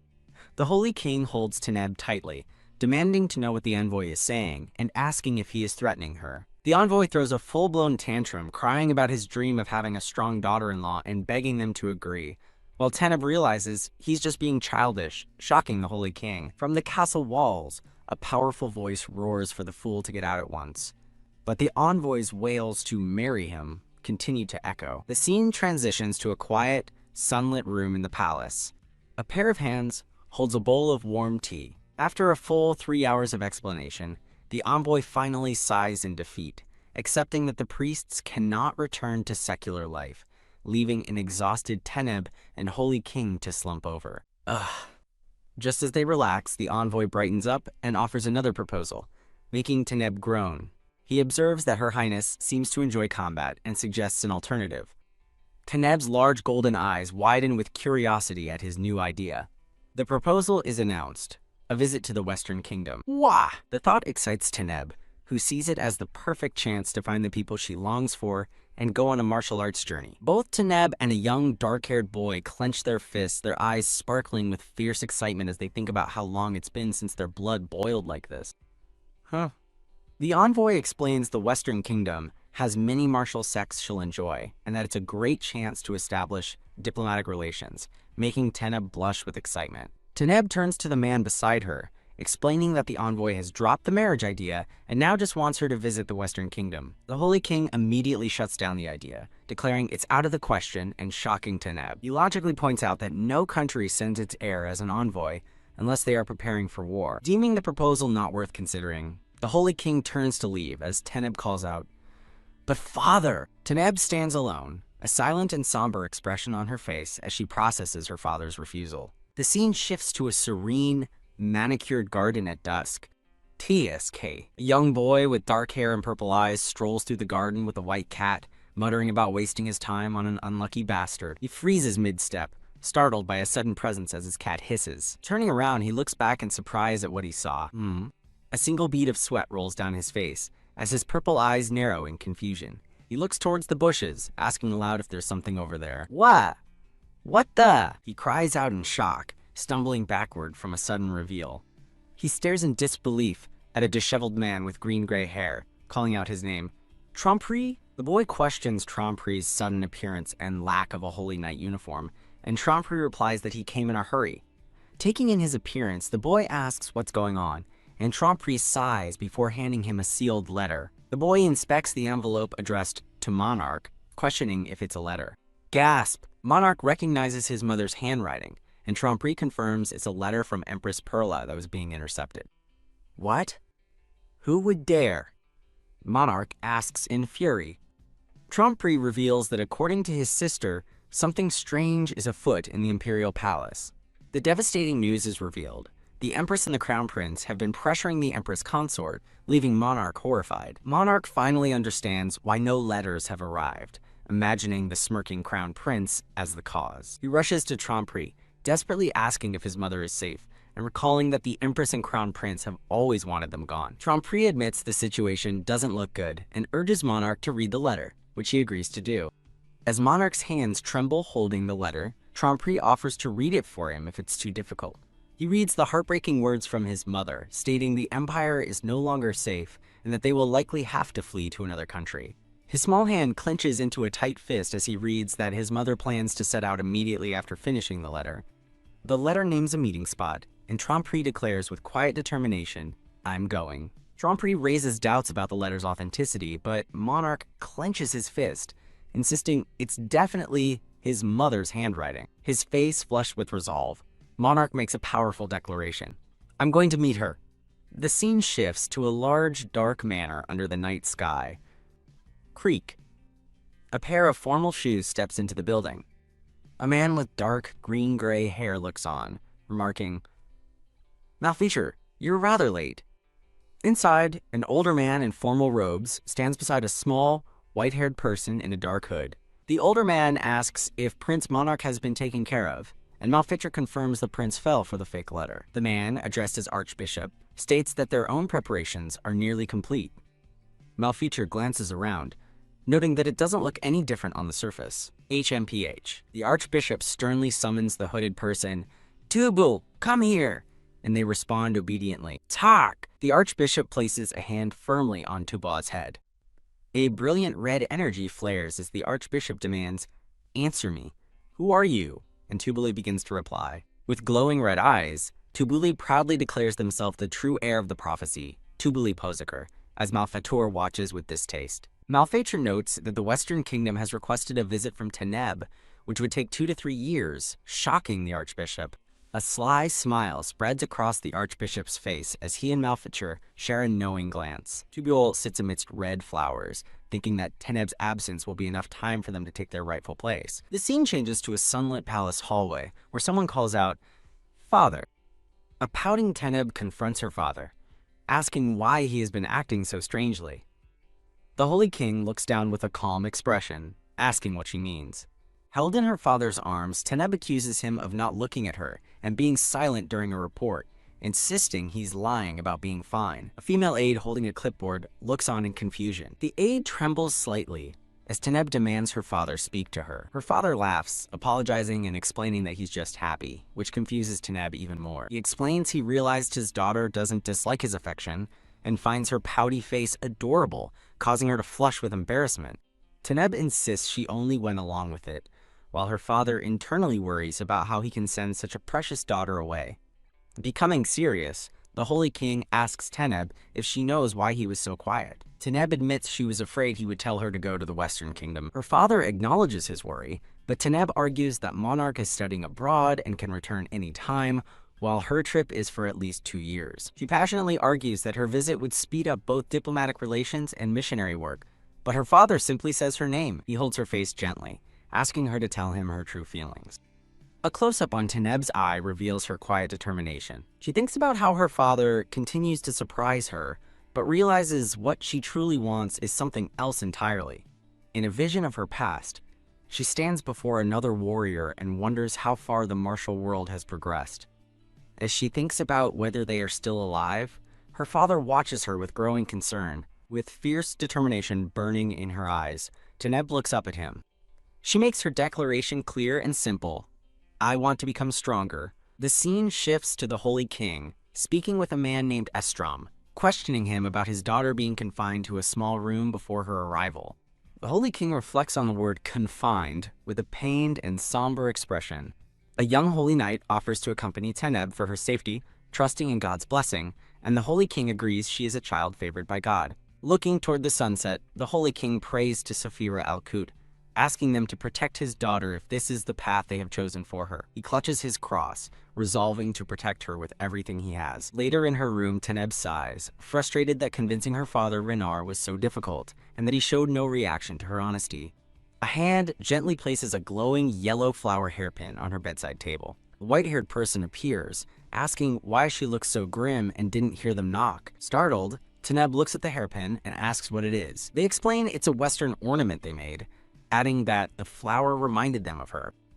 A memory flashes of a shocked, dark-haired girl Teneb in her past life. In the memory, the white-haired person tells her the flower is small but strong like her, offering the gift to cheer her up. Touched by the gesture, Teneb blushes deeply. The white-haired person gently calls her name, Teneb. With a bright, warm smile, they make a proposal. "Let's go to the Western Kingdom together." Their expression beams with excitement as they repeat the invitation, specifically naming the kingdom Cianara. Teneb blushes, wondering internally how many times this has happened now. The white-haired person agrees to go if the king permits it, thinking to themselves, "This child." A memory of a dark-haired couple flashes as the white-haired person thinks about how much Teneb reminds them of someone from their past. They look at Teneb, who is clutching the flower pin, and wonder if this is all just a coincidence. Their thoughts darken as they consider the alternative, and Teneb's hand tightens around the glowing ornament. A vision of a blindfolded, dark-haired man submerged in water appears as they wonder if Teneb, or Ashat, is his reincarnation. Teneb's resolve hardens as she firmly thinks, "No." The white-haired person looks down at the somber Teneb and calls out her name.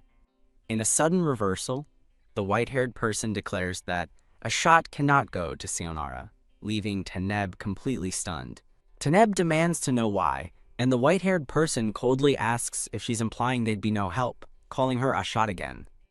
Snatch. The white-haired person yanks the flower necklace back from her. Teneb shoves the necklace back, telling them to take it and leave, insisting that no matter how helpful they are, she doesn't need them. With a look of utter contempt, the white-haired person vows they will never go to Cianara with her. The scene transitions to a grand, snow-dusted palace exterior. Leaning against the glass, she cries, thinking that Ashat, like her, was too afraid to admit they might be a reincarnation. She frets over her inability to reveal her true identity and worries that Ashtar must be furious with her now. She questions why she awoke in this body, and what will happen if she alters Tanib's fate. Her expression darkens as she considers a troubling possibility. A memory of an older woman styling a young, dark-haired girl's hair surfaces as she wonders what Cianara is like now, after her death. The memory continues with the dark-haired girl happily calling out to her master, as the current narrator questions if Teneb's soul is inside the body of Jindanye. Startled, she's snapped out of her thoughts by a frantic voice calling, "Your Highness."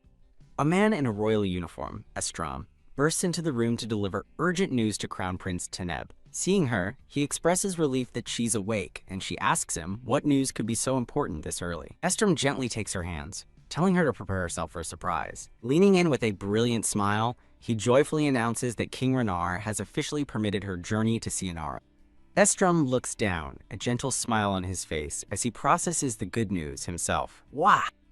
Overjoyed, Teneb's eyes sparkle as she pumps her fists and cheers Estram's name. The scene shifts to a vast, snow-covered greenhouse in the imperial palace garden. Emperor Cassius, a dark-haired man in a formal uniform, tells a woman beside him he's not sure about sending her to the Holy Kingdom alone. Empress Perla, a woman with pink hair, smiles reassuringly, reminding him it's only for a week. Cassius pouts, complaining that a week will feel like an eternity and that he wants to see Monarch too, while Perla promises to send his regards. Perla sweetly agrees to let him know. As an attendant announces the Empress's carriage is ready, a dark-haired young man watches with a smirk, noting the preparation. Emperor Cassius confronts the Crown Prince, asking how he knew about the carriage, and if he checked it thoroughly. The Empress calls out his name in alarm as the prince confirms he did. The Crown Prince maintains a confident, placid expression. The Empress apologizes for the trouble, but the Emperor dismisses her concerns, urging her to leave quickly as he has no time to double-check. In a dark internal monologue, the Emperor reveals he can never trust that careless kid, leaving the Empress shocked. His hand clenches into a fist as a bloody, menacing aura surrounds the scene. Elsewhere, a woman slams her hand on a table near a teacup, shouting about someone being always careless. A blonde woman with a tiara, Empress Isabel, screams in fury, demanding to know how the Empress dared to insult her son again. The Crown Prince calmly tells his mother, Empress Isabel, to be calm, but she continues to rage about the cursed Monarch and Perla. Taking a sip of tea, the Crown Prince coolly states that Monarch and Perla will be finished soon enough. He reveals his sinister plot. Once Monarch dies, the Empress Consort's power will crumble, and they can use his death as a pretext for war with the Holy Kingdom. Empress Isabel looks hesitant, asking if war is necessary, and suggesting they could just kill the Crown Prince instead. The Crown Prince reminds her of the decades they've had to be wary of the Holy Kingdom's power, ever since it absorbed the Mage Kingdom. He scoffs at his father's caution, calling him a coward, and vowing that things will change once he is emperor. No, he states firmly, rejecting his mother's plan and declaring he will eliminate them all when the time is right. A teacup is knocked over, its orange contents spilling like blood across the table. The Crown Prince's thoughts darken with a murderous vow against anyone who threatens him.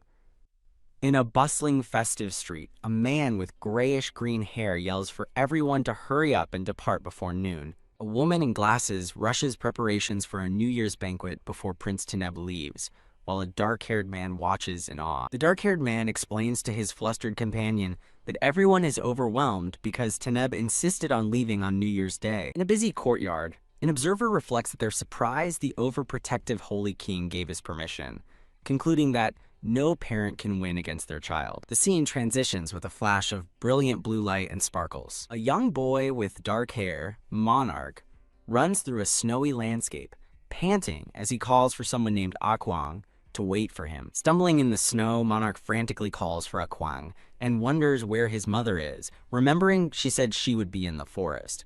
His search comes to a halt as he looks up, startled by the sight of a dark, elegant dress before him. A joyful, blushing smile spreads across Monarch's face as he realizes who it is. Monarch happily calls out, "Mother!" as Empress Perla turns to greet her son, Monarch. Monarch runs eagerly toward his mother, while his small white pet, a Kwang, yelps in alarm from below. As Monarch gets closer, he's suddenly ensnared by crackling purple energy, crying out in shock and confusion. The strange purple energy violently constricts around Monarch, who screams in pain. An unknown man steps into view, remarking that Monarch fell for the trap perfectly, and the boy recognizes the voice as Trompre's. A blindfolded Trompre and a blindfolded pink-haired woman stand together, revealing they laid the trap. Later, inside a carriage, a captive Monarch looks annoyed and asks when his ordeal will end. Back at the departure, the Holy King tearfully hugs Taneb, insisting he can't let her go, while an aide observes, thinking about the pledge he wrote. Taneb looks up at her father, confused, and asks what pledge he's talking about as he presents a formal document. The dark-haired man reads the pledge's ridiculous demands, from 24 dish meals to brushing Taneb's teeth, and sighs that her father went all out. Holding the document, Taneb looks at it quizzically. A brilliant light erupts from the page in her hands as Taneb realizes with shock that it's infused with incredibly strong holy power. The Holy King beams with satisfaction, while Taneb looks on in disbelief. Taneb asks her father if he really used up all that holy power for the pledge, and he confirms it's a promise guaranteed by Saphira Alkert. He smiles gently, admitting he felt he couldn't let her go otherwise, and that holy power can always be regained. He lovingly adds that his daughter, once gone, cannot be brought back, leaving Taneb deeply moved by his devotion. The tender moment is framed by blooming yellow roses. Crying, Taneb buries her face in her father's shoulder, begging him to stay healthy, and he remarks that she only acts spoiled at times like this. Watching the emotional farewell, both the dark-haired man and the grayish-green-haired man wipe away tears. Composing herself, Taneb states they must leave now to cross the strait before nightfall. An attendant confirms the departure, and Taneb walks hand in hand with her father toward the carriage. As she prepares to leave, Taneb looks around with a hint of sadness, realizing Ashat didn't come to see her off. Estrom informs Taneb that Lord Ashat is unwell, and she asks him to take good care of Ashat in her absence. Estrom bows, wishing her a safe return on behalf of the kingdom. Whoosh! Suddenly a brilliant light flashes outside Taneb's carriage, and she wonders what's happening. Onlookers cry out in shock as a massive pillar of golden holy power erupts from the ground. Inside her carriage, Taneb looks on in horror, realizing she's witnessing a holy power rampage. The scene shifts to the pink-haired woman and Trompre, who stands smiling amidst an ominous field of red spider lilies. The trapped monarch demands to know what they did to his real mother, and the man shocks him by revealing she's alive and well in the Empire. The man then cruelly adds that she won't be fine for long after her son dies, causing Monarch's face to fill with terror. A hand slaps the captive monarch across the face. Enraged, Trompre unleashes a powerful magical attack on the helpless boy. Monarch screams for Akwang as the pet yelps in pain, and he realizes with dread that his captors are using mana. The pink-haired woman impatiently urges her partner to kill the prince and his pet, and he agrees, preparing a glowing dagger. Tears stream down Monarch's face as he desperately pleads for help. Trompre closes in on the terrified boy, who continues to pray for anyone to save him. His plea becomes a desperate prayer to any god that might be listening. A blinding golden light suddenly shines down, enveloping the praying monarch in a protective aura. The man is thrown back as his magical restraints shatter from the force of the holy light, leaving him stunned. Gasping for breath, Monarch kneels, surrounded by the fading golden light of his answered prayer. Blinded by the holy light, Trompre and the pink-haired woman are thrown back as he furiously yells at the little brat to stop. The dazed pair demand to know what's happening, shocked that the powerless prince could awaken now. "Ah!" they scream as the light intensifies. Monarch cries out in agony, thinking that the pain feels like his insides are being twisted. The pink-haired woman frantically asks Trompre to do something, reminding him he's from the Magic Kingdom, but he just shouts back that he's on it. Trompre curses his lack of mana control, lamenting that this all stems from the fall of the Magic Kingdom. In a flashback, an unseen person questions providing a reason for war with the Holy Kingdom and asks why they should trust someone from there. The flashback continues as a younger Trompre reveals his Magic Kingdom origins to a nobleman who reacts with shock, questioning if this is revenge. Tromperie explains the grim reality for magic refugees who suffer from poverty and disease in the Holy Kingdom slums. Clenching his fist, he declares with simmering rage that he can no longer stand the hypocrisy of the Holy Kingdom's people. Returning to the present, Monarch pants for breath, still enveloped in the overwhelming golden aura of his newly awakened power. Undeterred, Tromperie reaffirms his commitment to revenge, deciding he cannot fail now as he prepares his glowing dagger for a final strike. With a bloodthirsty cry, Tromperie lunges forward, screaming for Monarch to die. A violent slice cuts through the air, and his dagger falls to the ground amidst a spray of blood. Tromperie stares in disbelief at his empty hand as a scream echoes, and a small, glowing blonde girl appears before him. A voice rings out from a backdrop of golden roses, coolly stating, "Took you long enough." Taneb stands protectively before Monarch, much to the shock of the pink-haired woman, who screams, wondering why she is here. Taneb gently asks Monarch if he's okay, and the boy can only stammer her name in response. As Monarch gasps in pain, Taneb instructs him to calm down and breathe deeply before his power spirals completely out of control. She places a steadying hand on his shoulder, telling him to let his power be his guide. Taneb cups his face, instructing him to gather and seal his divine power, while he grunts from the effort. Holding the now stable Monarch, Taneb sighs in relief, glad they made it in time. Monarch looks up at Taneb, asking if she ran all this way just for him, causing her to blush. The Holy King and another man rush onto the scene, the king shouting his daughter's name and scolding her for her dangerous recklessness. Taneb looks down guiltily, apologizing for acting so rashly. She internally laughs, wondering if everyone would be disappointed if she explained that a shot, not her, was the one going berserk. In a brief flashback to the eruption of holy power, she admits her mind went blank from the shock. An image of a silver-haired woman surfaces in her mind as she remembers how truly afraid she was. She finishes her thought with the fear that she would lose that person all over again. The scene changes as the nervous pink-haired woman, Perla, urges Taneb to flee with her. Estrom suddenly appears, startling Empress Perla as he formally greets her. He smiles, expressing his surprise at her early arrival, as he expected her later in the evening. Perla stammers that they simply arrived early, her trembling legs betraying her nervousness. Estrom offers to escort the Empress and Prince, but Perla declines, insisting he check on her son first. Meanwhile, a brown-haired woman watches with a sinister grin. Both Estrom and Monarch stare with wide-eyed shock at the sudden turn of events. Monarch begins to speak, but Taneb cuts him off with a stoic, unimpressed glare. A desperate shout for someone named Iber echoes from outside a grand building. The scene shifts to a carriage wheel turning, as a voice begins to address Your Eminence. Inside the carriage, a man questions Your Eminence about the necessity of running away, wondering what the issue is even if they are discovered. He cites a holy law forbidding personal healing by priests, prompting a shriek from his companion as he urges the coachman to speed up. The man scoffs at his companion's foolishness, blaming a bastard malpauteur for forcing them to flee like this. A frantic man is seen yelling behind bars before the scene cuts to him telling a white-haired youth named Tublet to pack because things have gone wrong. Elsewhere, a dark-haired man reflects on the prince's ill-timed divine power awakening. A hand clenches, signifying resolve or readiness for action. The white-haired individual reassures Your Eminence not to worry, and the man quietly agrees. Holding a glowing box, the white-haired individual declares they will wait for the right moment, for they hold the prophecy. The scene shifts back to Monarch, who sits alone in his bed, looking quietly pensive. A light brown-haired woman visits Monarch, stating Estrom sent her, and checks his temperature while he insists he's fine. His pet, a Kwang, is shown sleeping soundly on the floor nearby.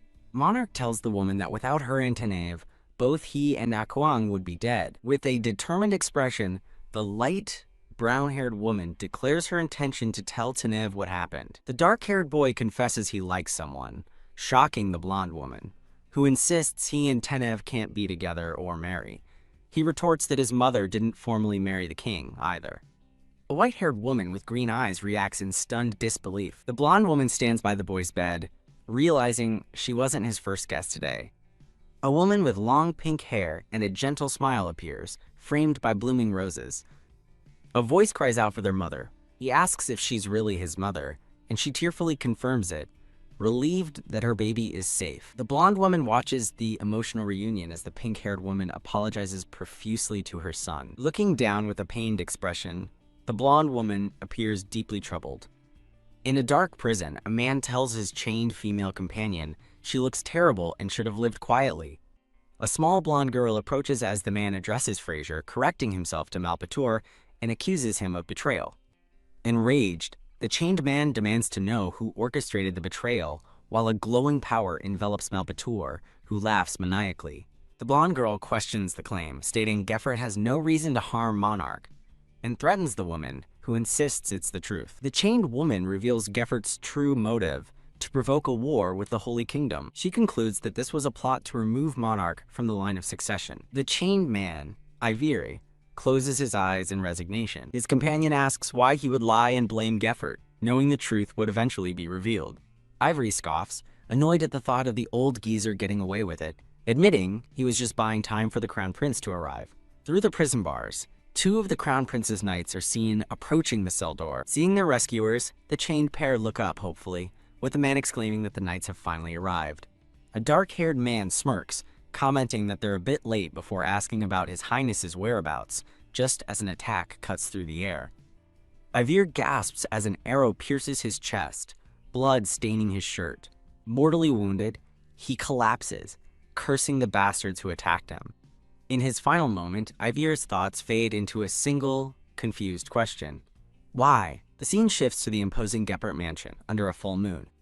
The small blonde girl runs urgently through a hallway. She bursts into a room, shouting for Geppert, who is seen conversing with another man. A voice declares Geppert is under arrest for the attempted assassination of the prince, leaving the little girl bewildered. The room is now empty, shadows cast by the moonlight, and the girl stands alone in confusion.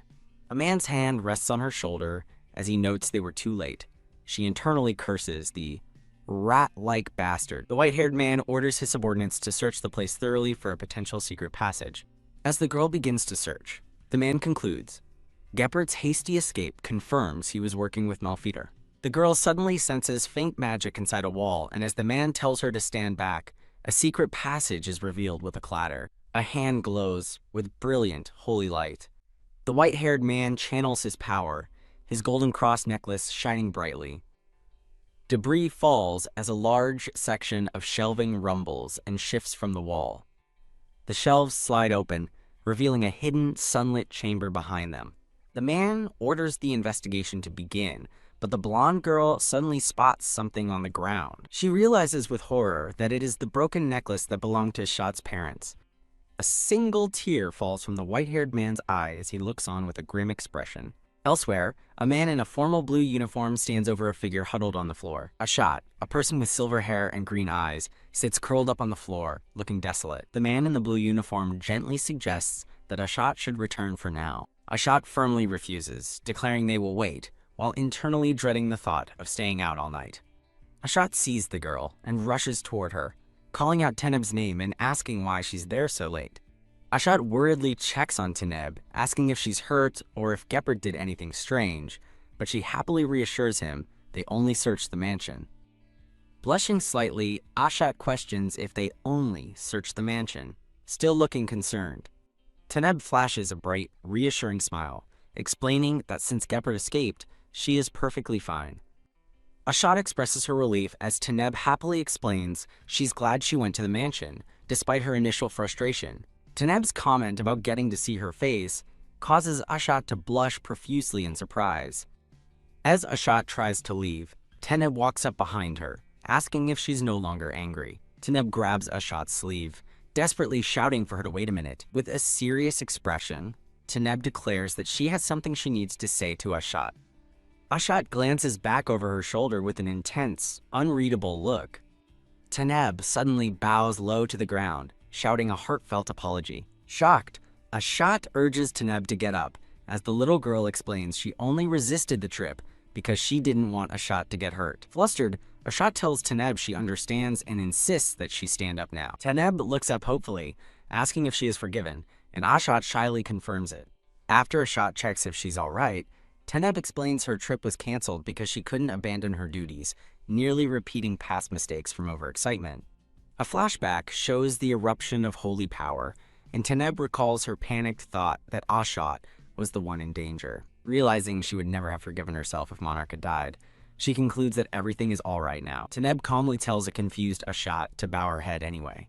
Ashat questions the odd command, wondering why she should have to bow.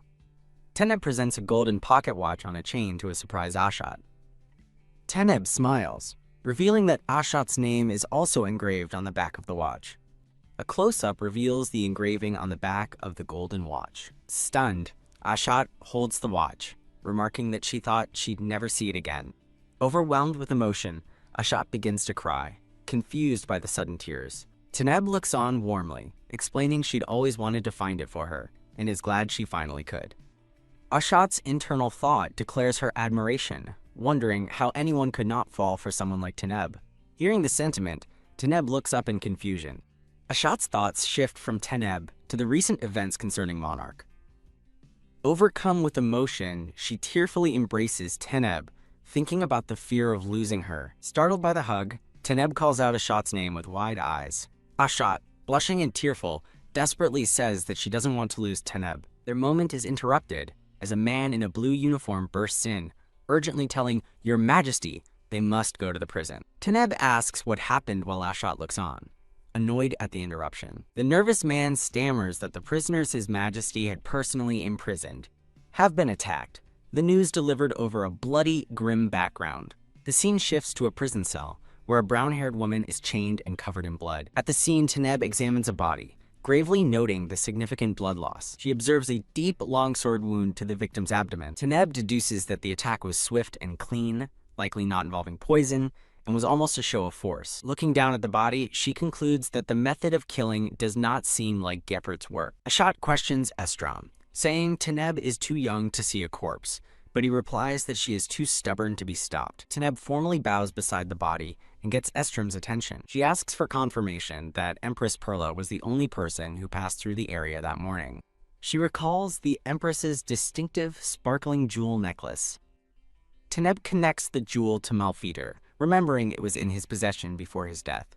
Standing over the corpse in a sunlit prison cell, Teneb realizes the grave implications of this connection. Later, the scene shifts to a formal dinner, where Teneb calmly eats a piece of meat. The Holy King asks his daughter what she means, questioning her certainty that Gepard wasn't the criminal. The pink-haired woman, seated at the table, asks Teneb if she has discovered any clues. Teneb confirms she has, presenting a golden, sun-shaped emblem she found the day before. She explains to the woman that it's a button bearing the emblem of the Crown Prince's direct knight order. A close-up on the lavish food reveals Teneb's inner thought. Their family has never had a good relationship with the Crown Princes. The pink-haired woman apologizes to Teneb, blaming her family for the death of Teneb's mother. Teneb cheerfully dismisses the apology, coldly stating her mother was a vile person who deserved to die at any time. Teneb, sweating under pressure, insists to the Holy King and the pink-haired woman that she truly is okay with her mother's death. The pink-haired woman places a reassuring hand on the table, telling Teneb not to worry. A young, dark-haired boy with purple eyes passionately declares that he will protect Teneb for the rest of his life and become a great knight just for her. Teneb and Ashat stare back, completely bewildered by the sudden, dramatic proclamation. Amused, the pink-haired woman blushes and thinks of the king coughing awkwardly in response. Teneb smoothly changes the subject, suggesting to her father that they conclude matters by sending a letter to the Empire. The dark-haired boy, feeling ignored, shouts in frustration. The Holy King laughs and agrees to stop discussing work, suggesting they enjoy their meal with their guest, the Empress. Haha. The Holy King wonders aloud if he's merely wasted the Empress's time. The pink-haired Empress politely thinks to herself that His Majesty must be very busy. Ashat silently eats her meal, her expression grim and troubled. A sudden memory flashes through the Empress's mind, a golden pocket watch, and the realization of a familiar, sparkling necklace. As the meal concludes, the Holy King announces they will head in first so he can write the letter, while the Empress expresses her regret that they couldn't talk longer. The dark-haired boy urgently calls for Teneb to wait, insisting he has something to say, and she grants him 10 minutes. The Empress watches them leave with a knowing smile, remarking to herself how fond the boy is of Teneb. Turning to Ashat, the Empress comments that things must be difficult for the two of them. Ashat feigns ignorance, coolly asking what trouble she could possibly be having. Internally, Ashat questions why the Empress is suddenly striking up a conversation with her. The Empress suggests that living in the Holy Kingdom must be difficult for someone from the Mage Kingdom. Ashat looks down, cautiously asking what Her Majesty is implying. The Empress reveals that Ashat's necklace is familiar because she too is from the Mage Kingdom, leaving Ashat stunned. Completely flustered, Ashat stammers, questioning what the Empress is talking about. Haha! The Empress laughs lightly, asking if she's surprised Ashat. Her tone growing serious, the Empress recounts the rumors of mages having evil powers and being killed mercilessly before addressing Priest Ashat directly. The Empress gently takes Ashat's hand into her own. With a warm and reassuring gaze, the Empress looks at a startled Ashat. She explains that not all mages were evil. Some simply lost their way after their country fell. Holding her hand, the Empress advises Ashat not to listen to what others say, but Ashat remains hesitant. The Empress leans in closer, asking to whisper something to Ashat, who looks on with curiosity. The empty, elegant chairs stand as a silent witness to their whispered conversation. Ashat gasps in utter shock, desperately asking if what the Empress just told her is true. The scene shifts to the grand imperial castle of the Empire. The Crown Prince reads a letter with trembling hands, horrified as he questions if the contents are real. An older man on a throne furiously accuses the Crown Prince of attempting to kill the monarch, which the prince desperately denies is a misunderstanding. The man scoffs at his denial and drops a golden, sun-shaped button as proof, causing the prince to curse in despair. As the incriminating button rests on the floor, the Crown Prince internally fumes at the, quote, useless idiots who failed him. The man on the throne coldly threatens to have the knights interrogate the Crown Prince if he refuses to confess. He delivers the final blow. If the accusation is true, the prince will not only be stripped of his title, but exiled from the imperial castle forever. Thump! Defeated, the Crown Prince collapses to the floor, admitting he was wrong. Kneeling and overcome with fear, the Crown Prince surrenders completely, promising to confess everything. Back in the Holy Kingdom, Taneb stands in white religious robes, advising the people not to waste the beginning of the year. In a flashback, a woman is told that keeping demons away will protect her from being deceived by evil words. Citizens in a crowd murmur anxiously, spreading rumors that the Empire's Crown Prince was cursed and that Malpatur was from the Mage Kingdom. As Taneb tries to begin the mass, she can only think of Ashat, who stands nearby, looking flustered. Taneb addresses the growing unrest, urging the citizens to remain calm and explaining that what they've heard is only the Crown Prince's unverified claim. She promises an official announcement after an investigation, but a man in the crowd shouts that they should root out the mages first. The call is echoed by another, who yells that they must purge the mages. The crowd's fear turns to rage as they demand a purge, leaving the dark-haired boy beside Ashat to wonder what is happening. Taneb steps forward, raising her voice to plead for everyone to calm down. The Holy King takes Taneb's hand, acknowledging the crowd's fears, but reminding them to show respect during the sacred mass, while simultaneously questioning what might happen if such an incident occurred again. A man's eye narrows as he thinks of the former Holy King's assassins, while a small girl below him asks what an assassination is. Whoosh! A pair of hands lunge forward, aiming for the feet of the person on the dais. An old man rushes the stage, desperately pleading for His Majesty to listen to him. The little girl watches in shock, internally cursing as the man lunges toward her. In the ensuing chaos, someone notes the crowd is too large as a woman is held back. A sword slashes through the air as its wielder orders everyone to get out of the way, knowing holy power will harm the citizens. A man falls after being struck down as onlookers cry out in alarm for their lady. The white-haired man scoops up the little girl, safely catching her in his arms. Looking up at her father, the girl remarks that he looks pale too. With his sword drawn, a furious young boy with dark hair shouts, asking if everyone has gone mad for letting Taneb get hurt. Taneb looks on as the monarch scolds the adults, demanding to know why they are so afraid when he, the victim, remains silent. A white-haired girl clenches her fist in frustration at the monarch's outburst, her annoyance flaring like a splash of blood. She runs off, cursing herself for hesitating to help Taneb out of fear of revealing the monarch's magic. She glances back at the determined young monarch. As she walks away, she muses that he will one day become a holy knight and stand proudly by Taneb's side. She feels inadequate compared to him as she continues down a dreary alleyway. The camera pans over the empty, forgotten back alleys of the city. A disembodied voice explains that many people live in these alleys and suggests a visit would be helpful. The white-haired girl arrives in the alley Empress Perla mentioned, wondering why it's so empty. A door creaks open, and a timid voice says hello, catching her by surprise. An elderly hooded woman emerges, and the white-haired girl realizes she has found the mage refugees. She holds up a golden locket, asking if the woman recognizes the necklace. The old woman urgently calls for everyone else to come out of hiding. A radiant light envelops the white-haired girl as it's announced that the heir of the mage royal family is alive. The scene transitions through a soft flurry of white flowers and light. Back at the cathedral, Lennar holds Taneb and formally concludes the New Year's Mass. The two of them stand on the grand dais overlooking the departing crowd. Taneb wonders if the Mass ended so abruptly because of the earlier assassination attempt. She realizes with a start that the victim was Lennar's adoptive father, as he stares ahead with a hardened expression. A divine light surrounds Lennar and Taneb as they walk through the hall. Taneb gasps in shock, crying out, "An oracle?" The voice of the oracle announces the coming of one who will restore the dignity of the star and flame. A noblewoman in the crowd recognizes the star and flame as a reference to the successor. Taneb recognizes the voice as Geppert proclaims the power was bestowed upon him by God. Archbishop Geppert appears, holding a white-haired boy whom he declares is the true successor of the Holy Kingdom. A jolt of anger and recognition strikes someone as they think of Geppert's name. The crowd murmurs, identifying Archbishop Geppert as the one behind the attempted kidnapping of the prince. A courtier scoffs at the criminal's audacity, wondering aloud if they should arrest him. Lennar steps forward, declaring that Geppert is the one who should be arrested.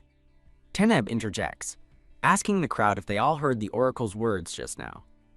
Geppert's voice booms out, declaring that Taneb is a false successor. He raises his hand, announcing that the true successor chosen by God is the white-haired boy, who grandly introduces himself as Tubal amid a shower of magical rose petals. The crowd murmurs in confusion, having never heard the name Tubal and questioning the sudden appearance of a new successor. Lennar sets Taneb down, dismissing the claim as ridiculous and stating that what they heard was not a real oracle.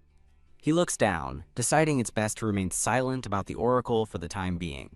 Geppert smugly claims that ordinary people are incapable of sensing the voice of God. He challenges Your Majesty to verify the oracle at the Holy Mountain, calling it the proper procedure. He adds that Lady Tubal is also a legitimate candidate for successor. Tubal beams with a saccharine smile, telling Lennar he looks forward to working with him, calling him father. Filled with rage, a young blonde girl clenches her fist, wondering who someone is calling father. A light-haired man assures Geppert that everything will be handled by law, but not before addressing another matter first. Holding the girl, the man declares Geppert must first pay for his crimes as the child summons a ball of golden light. Geppert gravely asks His Majesty if he truly fails to understand the situation. In a grand courtyard, Geppert proclaims that God has chosen him to purge corrupted magic and correct the royal family that protects it. The light-haired man angrily refutes the claim, demanding to know when they ever protected corrupted magic. Right there, Geppert shouts, pointing as a person with long silver hair walks into the courtyard. The blonde girl turns in surprise, calling out the name Ashat. Smiling smugly, Geppert calls out a name to get someone's attention. A short-haired priest in a black cloak respectfully responds, "Yes, Archbishop." Geppert commands the crowd to look closely at the priest, identifying him as Prince Taneb's attendant as he summons divine light. A sequence of panels shows the priest unleashing a powerful blast of golden energy toward an unseen target. The silver-haired Ashat stands firm, bathed in the brilliant golden light of the attack. Gasping for breath, the short-haired priest appears to be struggling after unleashing his power. Geppert points at the exhausted priest, telling the crowd to look closely at the Ashat bastard and his magic barrier. The light-haired man stares in shock, calling out Ashat's name in concern. Rushing to the blonde girl's side, Ashat realizes with horror that the priest didn't block the attack. Cough! As the priest collapses, Ashat desperately wonders why he didn't use magic to defend himself. The crowd murmurs in confusion, questioning if the priest is truly a mage and condemning the archbishop for attacking a child. Geppert turns to the fallen priest, coldly asking why he is just standing there. With a sinister glare, Geppert orders the priest to go and heal his target immediately. The priest scrambles to obey, as Geppert inwardly admits he didn't expect the boy to simply take the hit. Geppert smirks as Ashat tends to Taneb, thinking that as long as magic is revealed, his plan is succeeding. Ashat and the priest gather around Teneb, who is now sitting on the ground. As Ashat tries to comfort Teneb, the child shouts, "Wait!" just as a golden light erupts from her hand. Teneb screams, "No!" as the divine power intensifies and explodes outward. A violent surge of purple energy bursts from the short-haired priest in response to the divine power. Teneb stares in shock, her face smudged with dirt from the blast. The priest screams in agony, clutching his arm as purple magic spirals out of control, causing Teneb to question if this is Ashat's doing. Onlookers react in horror, identifying the event as a magic collision and confirming the Archbishop's claim that magic was present. Geppert smiles, his plan having worked perfectly as his suspicions are validated in front of everyone. Ashat lies wounded on the ground, cradling an unconscious Teneb and lamenting the presence of corrupted magic. Geppert addresses the stunned crowd, declaring that Teneb's attendant priest, Ashat, is an evil, corrupted mage. The dark-haired boy from the dinner party steps forward, defending Ashat by explaining she has a rare ability to convert magic into divine power. Turning the accusation back on the royalty, he asks Prince Teneb if the boy's claim is true. Teneb glares back, gritting her teeth in absolute fury. A bloody hand gently touches Teneb's cheek. The wounded Ashat weakly reassures Teneb, telling her everything is okay and pleading with her to feign ignorance. Teneb cries out in frustration, yelling at Ashat that nothing about her condition is okay. Ashat offers a pained smile, insisting she won't die, while Teneb thinks she must follow Ashat's instructions to prevent things from worsening. Placing a glowing hand on Ashat's wound, Teneb wonders if such a brave declaration is something a 10-year-old should be saying. Ashat flinches in pain as Teneb's healing magic works, making Teneb realize a child's bravado doesn't change the reality of their injuries. Geppert watches the scene unfold with a chilling, knowing smile. He addresses the crowd again, pointing out that the successor uses a power that doesn't clash with magic. While healing Ashat, Teneb defiantly corrects Geppert, explaining that her power is aura, something a clergyman wouldn't recognize. Geppert scoffs, challenging Teneb to let him touch the aura, and rallying the crowd by questioning why they should believe someone protecting a, quote, corrupted magic prince. A member of the crowd agrees, stating that the nature of Teneb's power is irrelevant when she keeps a corrupted mage by her side. The dark-haired boy looks horrified, convinced the oracle was right, and that Teneb has chosen a corrupted path, demanding her succession be revoked. Teneb continues to hold the injured Ashat, the two of them isolated, as the world around them fades into white. Clench. A hand tightens with resolve. The silver-haired Holy King resolves to protect his daughter, even though she will try to protect her people. A pair of green eyes widen in absolute shock. As Teneb questions the word daughter, the dark-haired boy confronts the Holy King, demanding he stop. The Holy King hesitates before agreeing with Archbishop Geppert's explanation, causing the dark-haired boy to cry out in disbelief. A declaration is made. Teneb and Ashat have misled the people in God's name. Holding an unconscious Teneb, the wounded Ashat is sentenced to imprisonment in the Eye of Arkut. A massive orb of crimson energy swirls violently. The Eye of Arkut, a towering prison for criminals, rises from the sea, crackling with power. Teneb looks on in disbelief, wondering how a father could be so cruel. Ashat sits beside Teneb, cursing her own foolishness for trusting the one who killed her parents. Teneb is shocked, asking what Ashat means about Lennar killing her parents. Stuttering, Ashat clutches a golden pocket watch stained with blood. Ashat confesses her parents died in the war, which fueled her quest for revenge, and that Geppert's spell was not the whole story. As Ashat internally frets over Teneb's reaction, Teneb asks why she kept it a secret, leaving Ashat afraid to see her expression. Teneb reassures Ashat that she gave up on revenge the day Ashat saved her, so she shouldn't worry about Lennar. Teneb gently touches Ashat's bloodied arm with a look of deep concern. With a blush and teary eyes, Teneb looks up with quiet determination. Ashat looks away, flustered and blushing from Teneb's touch. Teneb offers to make her father apologize, leaving Ashat touched by her kindness even in their dire situation. Ashat gently declines, suggesting it's better to do as Teneb wishes instead.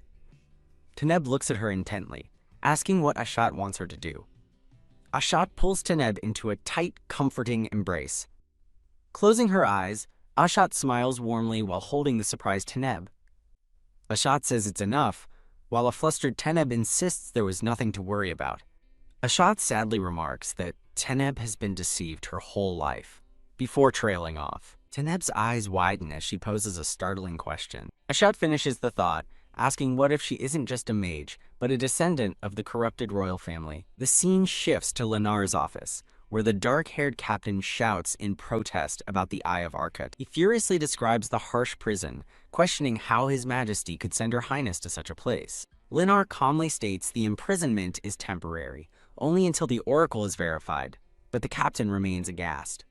The captain passionately declares he cannot accept this, and will go to prison with her if the order stands. With a bored expression, Lenar tells the baffled captain that he needs to go with her anyway. A large wicker basket filled with fresh bread is shown. Lenar presents the basket as a food package for his daughter, and urges the captain to leave quickly. The captain anxiously asks if they are truly going to the prison. Smiling, Lenar confirms and says they must hurry before Teneb's cheeks get thin. The scene transitions, showing the symbol of the Eye of Arkut. Back in their cell, Teneb looks at Ashat, about to speak. Teneb asks about the, quote, corrupted royal family, and Ashat connects it to the assassination of the previous Holy King. Teneb grows pensive, realizing that the real Teneb she now inhabits has no memory of such an event. Ashat explains that the two kingdoms once had an active and peaceful exchange. However, she continues, the barren Mage Kingdom fell into poverty. As Holy Kingdom nobles bought up their land, the people of the Mage Kingdom suffered from discrimination. The tension culminated when a citizen of the Mage Kingdom assassinated the Holy King during a mass. The assassination was rumored to be the Mage King's direct order.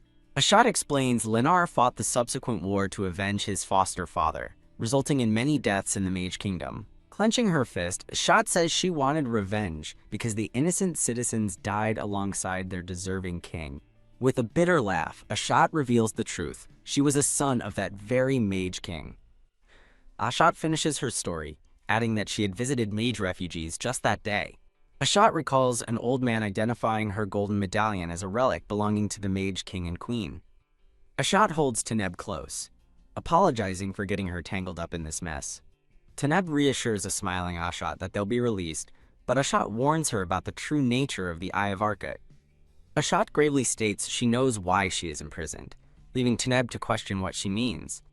Teneb beams with a bright, confident smile, completely unfazed by their situation. Click. The scene shifts as a man picks up his cup of tea. Geppert greets his late-night visitors, wryly noting how they've suddenly decided to show up. His guests laugh nervously, making flimsy excuses about being busy while insisting they always wanted to visit. Geppert scoffs internally, finding it ridiculous that those who ignored him as a laughingstock are now fawning over him. A guest praises Geppert's impressive actions, marveling at how he completely immobilized the Holy King. Geppert dismisses the praise as merely his duty, while another man notes the Holy King's surprising compliance. A steaming bowl of soup sits on the table as someone quietly agrees. Reflecting on the king's unusual compliance, a flashback shows his pained face as he publicly condemned Teneb and Ashat. A guest raises a concern, asking Geppert what his plan is if the Holy Mountain declares the prophecy a fake. Geppert calmly states that it doesn't matter, revealing that Teneb was never the true heir from the start, shocking his guests. Smiling slyly, Geppert explains that he came into possession of a fascinating item a few years prior. The guests excitedly realize he must be talking about the legendary 3 stone tablets containing the voice of God. The 3 sacred tablets are shown. Narration explains the first 2 were transcribed from God's words, while the third was engraved by the first prophet and mage. The narration describes them as treasured national relics, carefully preserved at the Holy Mountain. Sigh, the man recalls that the third tablet has been missing for some time and remains unfound. A guest has a sudden realization, asking if the Archbishop has the missing tablet, and Geppert confirms he does. Geppert leans in with a sinister smile, revealing that the last piece of the prophecy, lost by the Holy Mountain, is now in his possession. His guests react with utter terror and disbelief at the revelation. The scene shifts to a dark, quiet alleyway at night. A figure steps forward, asking the Archbishop why he told his guests about the tablet. As 2 cloaked figures walk, the smaller one worries the king will learn of the prophecy, but the larger one remains unconcerned. The smaller figure insists that Teneb will be driven from the line of succession, but the man simply smiles. The child looks up, demanding to know why he bothered writing the prophecy just to pretend it was a fake oracle. Looking down at the huddled refugees, The man vows internally to use this opportunity to eliminate them all. "Elder," a voice calls out, startling a bandaged old man awake. The cloaked figures approach, reassuring the man they've come to negotiate and asking for the representative of the magic refugees. The cloaked man stands over a fallen body amidst scattered flowers, a sinister smile on his face. From the shadows, someone observes the tense meeting as a voice asks, "What are you saying?" The shocking proposal to assassinate the Holy King is made, leaving Nursum, the refugee representative, horrified. The cloaked figure offers to provide weapons and a plan for the assassination, but Nursum angrily shouts, "That's not the issue." The man warns Nursum that public resentment is so high he could be expelled or even executed. Nursum counters that striking first is their only choice, arguing that Lennar is the one responsible for their desperate situation. A painful memory of a starving child flashes through Nursum's mind, hardening his resolve. The man makes a promise. Once someone named Tuobel becomes king, he will guarantee the refugees safety, land, and money. "How can we believe that?" Nursum shouts, pointing out that they saw the archbishop hurt Ashat with their own eyes. The man coldly counters that without his intervention, Ashat would have died right there, then mentions Lenar's name. He reminds the shocked Nursum of Lenar's vow to kill all magic users, adding that Ashat is also considered a child. Internally, the man thinks how easy it is to fool these mages, deciding it's time to finalize his plan for the sake of a child. As red energy crackles around the eye of Arkut, a voice calls out, "Teneb, you!" Teneb, now with white hair, looks up with a cheerful and resolute expression. "You got yourself captured on purpose to catch Geppert?" Ashat asks in shock, to which a laughing Teneb simply confirms, "Yeah." Teneb explains that her father taught her this tactic, leaving a bewildered Ashat to wonder what she means. She reveals her father taught her how to use divine power for whispering, a form of telepathic communication. The scene flashes back to a grand, heavenly gazebo, adorned with angelic statues. In the past, the dark-haired boy demands Teneb be stripped of her succession rights, while her own voice echoes her request. "Father, imprison me." With fierce determination, Teneb lays out her plan. While confined, they will gather evidence and strike Geppert all at once. A memory of a younger, resolute Teneb flashes as she finishes her thought, ensuring Geppert will have no chance to escape or retaliate. Ashat expresses her concern, telling Teneb she didn't have to go as far as getting imprisoned and questioning why she must suffer for a man like Geppert. In a flashback to Teneb and an injured Ashat on a balcony, the narration states that in Teneb's original life, there were 3 main problems. The narration explains that Iberi has been dealt with, and the relationship with Lennar has been properly guided. A blur of motion passes in an instant. A sharp sound effect cracks through the air as the narration adds that one problem remains. That guy doesn't know how to give up. A horrifying memory shows Geppert choking the original Teneb, as the current Teneb realizes he will try to eliminate her, just as he did before. Teneb smiles, having realized that half measures will not be enough to stop him. Both Ashat and Teneb stand with their arms crossed, smiling confidently, as Ashat says, "Honestly, a flustered Ashat thinks the child is surprisingly sharp for his age, while Teneb internally objects to being called an old man." Teneb touches her chest, remembering that Geppert once mentioned a prophecy about 2 souls. As Ashat questions the prophecy, a vision of a glowing stone tablet appears, showing 2 figures crowned in light. Teneb explains the prophecy's first part. A child with divine power and another soul would become the heir. She continues, revealing that peace would only come when a single soul wears the crown. Ashat looks stunned by the prophecy as Teneb realizes with a jolt that the child with 2 souls is obviously her. Her confidence wavers as she considers the alternative. What if someone else is meant to inherit the throne? A wave of energy pulses as Teneb looks at Ashat and worries. Then, does that mean I'm not the true successor? Ashat bursts into laughter, dismissing it as a lie and insisting there's no way Geppert could possess the real prophecy. Teneb's expression turns serious as she declares she has to meet her father right now. Ashat is shocked by her sudden urgency, but Teneb shouts that it's because she is. Teneb freezes mid-sentence, her eyes wide with panic as she tells herself to wait. Her mind races with doubt, questioning if she can really reveal her true identity, and what would happen if she admitted the real Teneb is dead. Suddenly, a voice shouts, "Daughter!" and the shocked Teneb looks up. Lennar and the dark-haired captain have arrived. Lennar apologizes for being late, blaming the captain, who protests that he wasn't properly informed. Lennar playfully teases the captain about his loyalty to Teneb, leaving the man flustered and embarrassed. Teneb is confused by their early arrival, having expected them to gather evidence first before showing up. Clutching her hands to her chest, Teneb trembles, thinking that she's not ready to confess yet. The wicker basket of bread sits on a checkered blanket, waiting. Teneb takes a slow, deliberate bite of a pastry. The captain asks Ashat if she fought with Teneb, but a flustered Ashat denies it, thinking it's a ridiculous question. Lennar questions his daughter's strange behavior, noting she usually finishes eating in under 10 minutes. Teneb puts down the bread and clarifies that her mood is not Ashat's fault. She looks directly at her father, asking if he knows about the prophecy. He confirms he saw it once at the Holy Mountain. The captain is shocked, asking if she means the missing third piece and wondering how it could have ended up in Gepard's possession. Tisk. Lennar expresses his annoyance that the bastard acquired it, but reassures his daughter they will confiscate all his assets upon his capture. Teneb insists that's not the problem, leaving her father looking confused. With tears welling in her golden eyes, Teneb asks her father if he remembers the contents, specifically the divine message about the two souls. Lennar confirms that was indeed the content, a hint of confusion on his face. From the side, Ashat tells the dark-haired captain that's not the whole story. Teneb looks down, beginning to reveal the truth by quoting the prophecy, the child imbued with divinity and another soul. Looking at her father across the picnic, she makes her stunning confession. That child is me. Lennar looks on grimly as Teneb internally regrets blurting out the truth so bluntly. As a vibrant energy swirls, Teneb prepares to drop another bombshell. She delivers the final blow. Your daughter is actually from the Western nation. The words hit Lennar, who looks utterly devastated. Teneb quietly confirms it with a simple yes, as Lennar internally scoffs, finding the entire revelation to be utterly ridiculous. He clenches his fist tightly, thinking that this must be incredibly hard to accept, even for him. Teneb watches him, sweating nervously as she begins to say something more.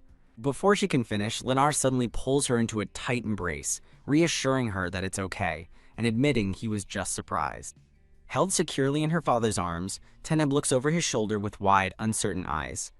Overlooking the water at dusk, a distraught Lennar covers his face in his hands as the little Teneb watches him quietly. With a streak of blood on her cheek, Teneb looks away, thinking to herself, even so.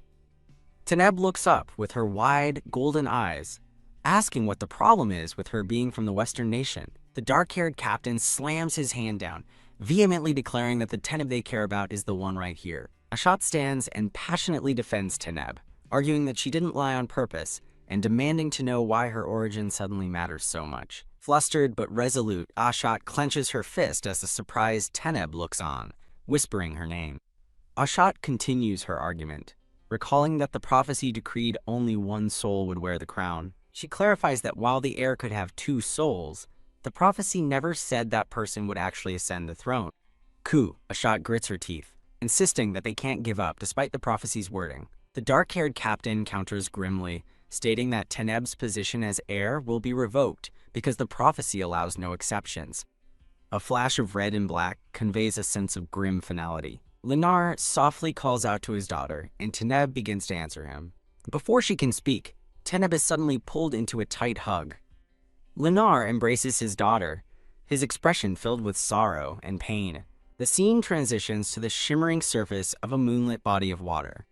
As a boat glides across the water, the dark-haired captain addresses Lennar as Your Majesty. The captain questions if the king is truly going to leave things this way, arguing against abandoning Teneb because of the prophecy. Lennar quiets the captain by speaking his name, Estrom. Lennar reflects on the short time he's known his daughter and empathizes with how much she must have lost. As Estrom listens with a dawning look of understanding, Lennar expresses his newfound insight. He says he now understands Teneb's desire to return home, concluding that prophecy isn't fulfilled by divine will alone. Lennar explains that prophecy is intertwined with human wills and connections, and the gods merely announce it beforehand. A stunned Estrom asks what he means, and Lennar quietly confirms his unspoken thought with a simple yes. Lennar concludes that if Teneb is not destined for the throne, it must be because her own will is already clear. As they row toward a distant clock tower, Lennar announces that he needs to meet someone named Tubal. The scene shifts to a moonlit night at the Grand Temple of the Holy Mountain. A young boy with dark hair nervously bites his nails, worrying about Archbishop Hona. The boy, Tubule, anxiously wonders why the divine judgment is taking so long, fearing they will miss tomorrow's announcement. An older man gently reassures the apprentice knight of monarch, telling him not to be so anxious. A guard bursts into the hallway, shouting that the authenticity of the divine message has been verified. Wah! Overjoyed, Tubule celebrates, realizing that Teneb will finally be able to clear her name. The scene changes to the refugees, where a man questions Nursem's decision to follow the archbishop. Another refugee expresses his fear, worrying about the consequences if their plan fails before the Holy Mountain statement. A man with white hair angrily argues against inaction, while another points out there's no guarantee the assassination will succeed. The white-haired man sarcastically suggests begging the king who destroyed their nation, provoking an angry response. An elderly hooded woman quietly interjects, suggesting it might not have been the Mado kingdom that killed the former holy king. Sigh. The white-haired man scoffs at her words, dismissively asking if she's gone senile. The old woman presents a sealed letter, revealing it was the Mage King's personal message to the Holy Nation, written on the day their kingdom fell. The refugees react with stunned silence as the woman holds up the fateful letter. Nursem stammers in disbelief, asking how she possesses such a letter and what she means by it. She explains the king entrusted it to her at the royal palace, hoping to resolve a misunderstanding with Lennar.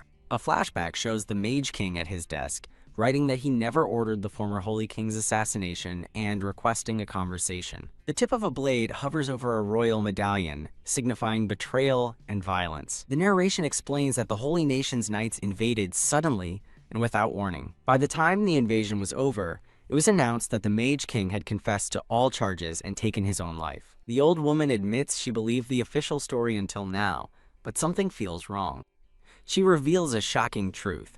The one who met with His Majesty in private that day wasn't the Holy King. A flashback shows a nervous servant watching a dark figure leave the room as the old woman recalls who she saw.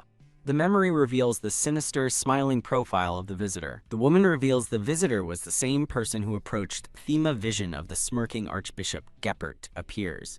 The name Archbishop Geppert hangs in the air against a dark, foreboding backdrop. A man and an older woman stand in tense silence, their expressions anxious. 2 days later, a speaker addresses a large crowd to announce the Holy Mountain's official statement. As the white-haired woman and Tubal kneel, the verdict is declared. The matter will be judged strictly according to the law. Teneb looks on pensively as the speaker clarifies that the issue of succession legitimacy is a separate matter entirely. An anxious thought calls out Lenar's name. In a dark room, someone watches the king's stern profile, wondering if he has already made up his mind. Teneb leans against the white-haired woman, a shadow of concern on her face. A hand gently takes another, startling its owner. The white-haired woman looks down at Tenebrae and offers a simple, comforting reassurance. Her expression hardens with grim determination. Teneb looks up and agrees with a sweet, blushing smile. She reflects on how the children, who began as bitter enemies, have now become her most powerful allies. The scene transitions with the blur of a spinning carriage wheel. Ha! The dark-haired monarch gasps in shock, realizing that Tenebrae is from the Western nation. The white-haired woman apologizes for the late reveal as the monarch panics, fearing Tenebrae will be imprisoned as a heretic. The woman resolves to use her magic to help Tenebrae escape, vowing to run as far as they can. The monarch scoffs at her plans, suggesting she go to the Empire instead, which leaves her stunned. He offers to ask his mother for help, enabling her to escape to the Western nation, or anywhere else she needs to go. The white-haired woman thanks him, but he becomes flustered, insisting it's for Tenebrae's sake. A quiet resolve is made not to put the children in any danger. A priest begins the official announcement, recognizing Tenebrae Fosacre as the next heir. Suddenly, a hand shoots up an objection. The priest scoffs, asking what the objection could be when the Holy Mountain's decision is absolute. Someone mentions a prophecy, and the priest is engulfed in a holy light, shocked by the revelation. A figure strides forward with clear intent. Lennar steps onto the dais to confront the priest. A slight, knowing smile crosses the priest's face. He complies with His Majesty's wish, presenting a glowing, unsealed document. As Lennar kneels to accept it, he realizes something is terribly wrong. He screams a silent warning to his father, realizing it's a trap. He lunges to protect Tenebrae, shouting her name as danger erupts. A violent surge of fiery energy bursts from the document. A desperate cry for Teneb echoes as the explosion intensifies. Boom! The ceremony is consumed by a massive blast of volatile purple energy. Cough. Teneb is violently thrown backward, coughing blood as the shockwave hits her. Alinar dives desperately to catch his daughter, screaming her name in terror. Archbishop Geppert watches in horror as his plan goes awry, and a guard immediately orders his capture. Tubal points out that Tenebrae's sacrifice saved his majesty from being hurt. The white-haired woman whirls around and furiously tells Tubal to shut up. Tubal stands his ground, facing her wrath. Crackling with furious purple energy, she accuses him of being in league with the archbishop. Eek! The crowd panics, realizing she's about to unleash her magic. Panic spreads as they fear being swept away by the impending magical battle. The white-haired woman hesitates, her rage momentarily checked by a sudden development. Tubal collapses to his knees, tearfully declaring that he will accept his punishment. He dramatically points at a horrified Geppert, claiming he is the real culprit who used a mind control spell on him. He continues his fabricated confession, stating he was ordered to eliminate both the king and the heir. The monarch looks on in shock, as the attempted kidnapping and the assassination attempt are linked together. The full weight of the conspiracy hits as a voice reveals the plot to kidnap Her Highness Tenebrae during her oath ceremony. The blame for the entire scheme is placed squarely on one man, Archbishop Geppert. A young woman with dark hair finds herself standing alone in a surreal, watery realm. She wonders where she is when a gentle voice calls out to her, calling her baby. Startled, the woman reacts as the mysterious voice offers her delicious cream puffs. She turns to face a tall, ethereal woman with long silver hair who floats before her. The sight triggers a jolt of shock and recognition. The silver-haired woman smiles playfully, asking if we seem suspicious while holding a pastry. As the silver-haired woman eats, the dark-haired woman wonders if she is an apostle. The apostle explains that she had to use a great deal of power to restore her. She mentions trouble in the eastern continent, causing the dark-haired woman to panic, realizing it's her homeland. Grabbing the apostle, she desperately asks what time it is and if her loved ones are still alive. The apostle gently caresses the woman's cheek, leaving her flustered and confused. The apostle reveals that the woman was the only one they could use their power on. She explains that because of their mistake, the woman's spirit and soul were split apart, revealing that Tenebrae and Danje are actually one being. With a glowing orb in hand, the apostle states that the Holy Nation and the Mage Kingdom have been divided for far too long. Gently holding Danje's head, she declares that the eastern and western continents are one and the same. She then reveals Danje's destiny. She is the apostle, chosen to unite the two lands. The silver-haired woman bestows a kiss upon Danje's hand in a gesture of divine appointment. She explains that Danje was never meant to be born in the Western nation, yet appeared there twice over, leaving Danje bewildered. Danje looks on, her expression a mixture of shock and embarrassment. The scene dissolves into a soft vision of cherry blossoms. A man with long, dark hair embraces Danje, lamenting that she was wandering the afterlife and comforting her not to cry. His hand rests gently on her shoulder, a comforting presence. He holds her face, telling her that a soul resembling him is now by her side, leaving her utterly confused. Panicked, Danje asks what he means and begs him to wait as he begins to fade. He smiles, promising to wait, and that they will meet again in the distant future. He turns and dissipates into a stream of shimmering water. As he vanishes completely, Danje cries out in despair. The vision shatters into particles of light. Teneb awakens with a start, tears streaming down her face as she comes back to reality. A worried man with white hair calls out her name, urging her to snap out of it. Teneb recognizes her father as a man in the crowd kneels, thanking goodness for her safety. Watching from afar, Geppert curses under his breath, annoyed that she survived her wounds. He seethes, wondering why the mages didn't just shoot her. Then his eyes narrow as he spots a suspicious figure. In the crowd, a mysterious person stands cloaked in a dark hood. From beneath the cloak, the figure draws a gleaming, ornate pistol. A finger moves deliberately toward the trigger. Geppert smirks with cold confidence, daring the assassin to shoot. The hooded figure takes aim, the barrel of the pistol pointed directly at the archbishop. Geppert internally repeats his challenge, shouting for the shooter to fire. On the dais, Lenar kneels to comfort his daughter, while a green-eyed man watches the scene unfold with grim determination. Teneb clutches a small, crystalline object in her hand as she buries her face in her father's embrace. A sharp sound effect echoes through the hall. A hand raises the pistol high above the grand plaza. Geppert looks on in utter disbelief, his confident smirk gone. The hooded man reveals his face-its Estrom, who smiles smugly as he holds not a gun, but a device that has just released a shower of sparkles. Lennar stands with Teneb and calmly praises Estrom, leaving Geppert stunned by the turn of events. The crowd gasps and murmurs in confusion and fear, mistaking the device for a gun. Ha! Lennar reassures the crowd with a smile, explaining that Estrom was only summoning recording doves on his command.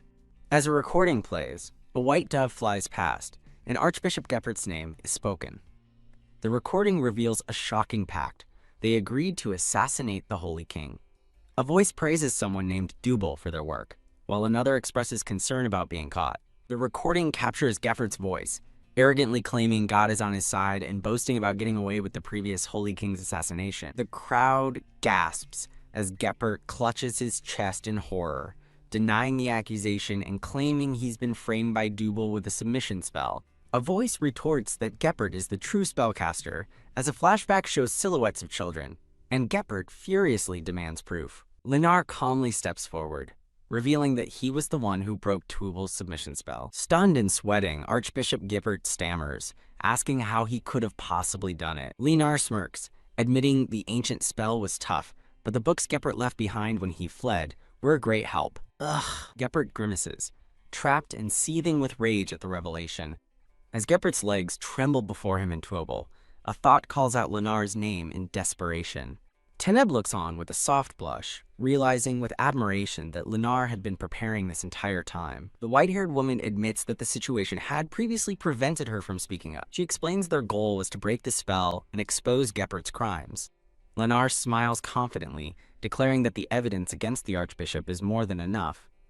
An unseen voice from the crowd roars for the arrest of the fraudulent Archbishop. With Teneb watching, Lennar points decisively and gives the order. Responding to the king's command, knights rush forward to capture the fleeing Geppert.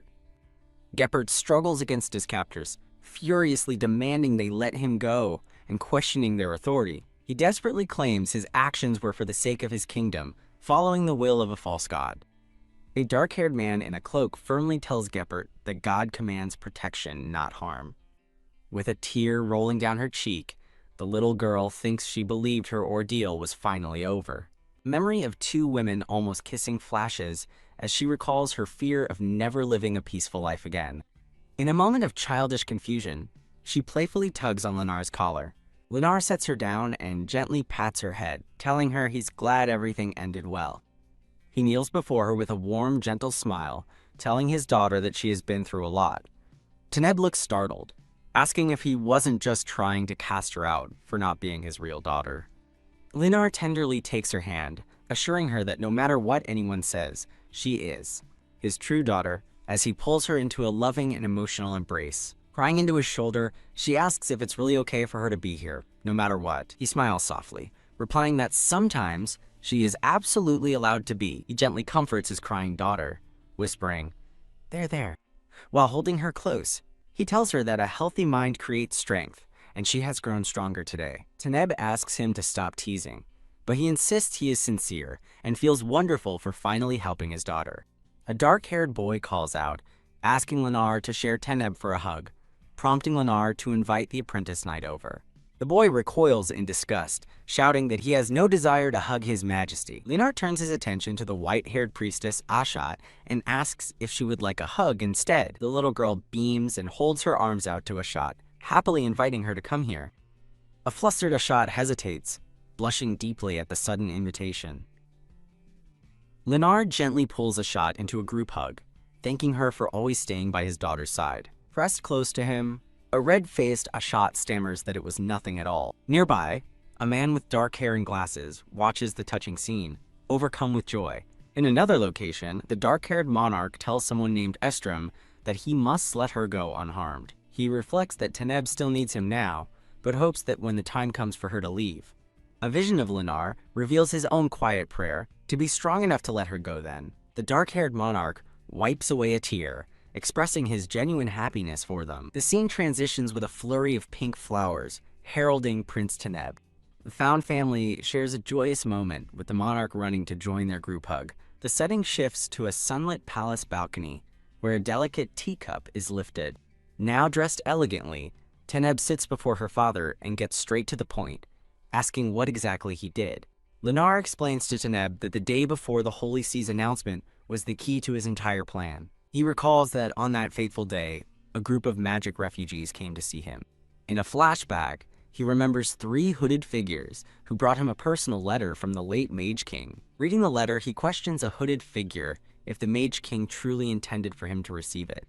He realizes that if the letter is genuine, then Archbishop Geppert must be the one who killed the Mage King. His hand clenches in fury as he deduces Geppert must have lied, claiming the Mage King took his own life after confessing. Overcome with rage, Lennar's fist trembles at the depth of the Archbishop's deception. Lennar reveals that he immediately gave someone named Dubal a brooch with a recording function to capture evidence. Teneb calls him foolish, asking what his backup plan was if Geppert hadn't spilled everything. MMPH. He confidently starts to explain that the assassination charge was certain anyway because he had already swapped the prophecy but is cut off. Teneb glares at him with terrifying fury, ominously calling out to her father. Startled, Lennar apologizes and admits the prophecy she touched was a fake, designed to explode upon contact with divine power. He remorsefully tells Teneb that she was needlessly injured because of his reckless plan. Ha! Teneb fires back, asking if his original plan was to get blown up himself. He nervously admits he was only going to get a small scratch and was more than capable of handling it. Teneb erupts, furiously forbidding him from ever doing something so foolish again. He smiles sheepishly and promises not to, explaining he was simply short on time. HMPH. Teneb agrees to let it slide this once and walks away, ignoring his pleas to finish her cream puffs. She tells him she has something to take care of, leaving him to wonder what she means. Shh. With a mischievous smile, Teneb reveals she has a little present for Ashat. The scene shifts to a grim-looking priest Ashat, as Teneb's voiceover explains she gave them a gift. In a dark prison, Ashat stands over a bound, kneeling man. The prisoner desperately shouts from his cell, accusing someone of lying. He screams in horror upon learning he has been sentenced to the furnace while Ashat looms behind him. He thrashes on the floor, hysterically insisting that someone named Saphira Alkert would never do this to him. As he demands glory for his efforts, Ashat notes with disgust that the prisoner still hasn't come to his senses. Flanked by 2 associates, Ashat coolly suggests they stop wasting time and give the man a taste of the heat. Ashat exhales, then asks her companions if they remember Teneb's instructions, which a man with glasses confirms. The man with glasses kicks the prisoner to the ground, calling him a fake bishop. The prisoner looks up in fury, shocked at being called a fake. He rages against the lowly heretics who dare to challenge his authority. Q? He cries out in pain as he's violently struck from the side. Annoyed at being called lowly, Ashat declares the prisoner will now experience a taste of a, quote, lowly man's club. Ack! Erg! As the prisoner cries out from the beating, Ashat smiles serenely, thinking of Teneb. A disembodied voice, Teneb's, gives them permission to beat the man until they've let out all their anger.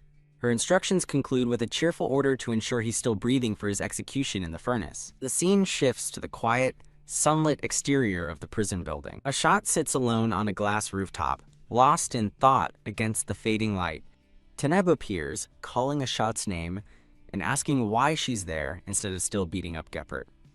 Ashat tells Teneb to be careful as she walks across the roof, but Teneb brushes it off and asks her question again. Teneb playfully asks if the old geezer was too weak to be hit much, and Ashat responds with a bright, warm smile. Sitting down beside her, Teneb notices Ashat seems troubled and points out that she doesn't look well. Teneb watches with concern as Ashat struggles to find the words to explain what's on her mind. Ashat reflects that her entire life's purpose has been to protect Teneb from Geppert. With her enemy defeated, she now wonders what reason she has to remain by Teneb's side. Teneb cuts through her brooding, declaring that this isn't the end, but just the beginning. Teneb explains that while she was unconscious from the explosion, she heard something important. Smiling peacefully, she says she realized she doesn't have to live exactly as a god decreed. She confidently announces her new dream: to create a country where mage refugees and the people of the Holy Nation can coexist. Surrounded by sunflowers, Ashat listens intently as Taneb vows to ensure such a tragedy never happens again. Surrounded by bright flowers, a younger Taneb beams with innocent joy. Ashat watches her with a troubled and uncertain expression. She forces a strained, sweaty smile, filled with doubt about her own abilities.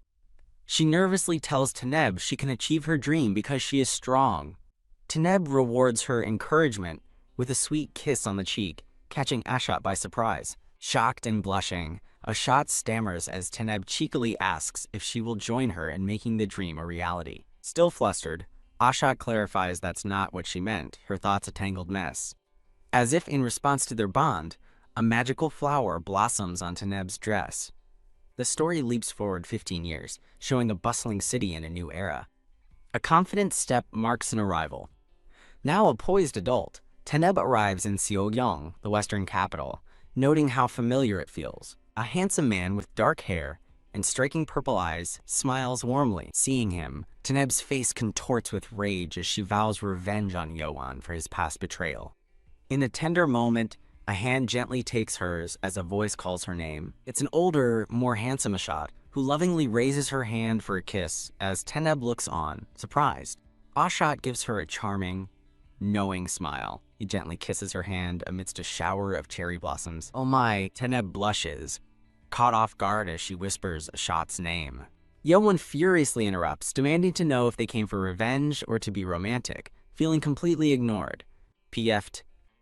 His tirade is cut short as a single leaf flutters down and lands squarely on his face. As Yoan demands they stop, Ashat and Taneb erupt into shared laughter at his expense. The trio walks off together, their complicated past giving way to a moment of levity.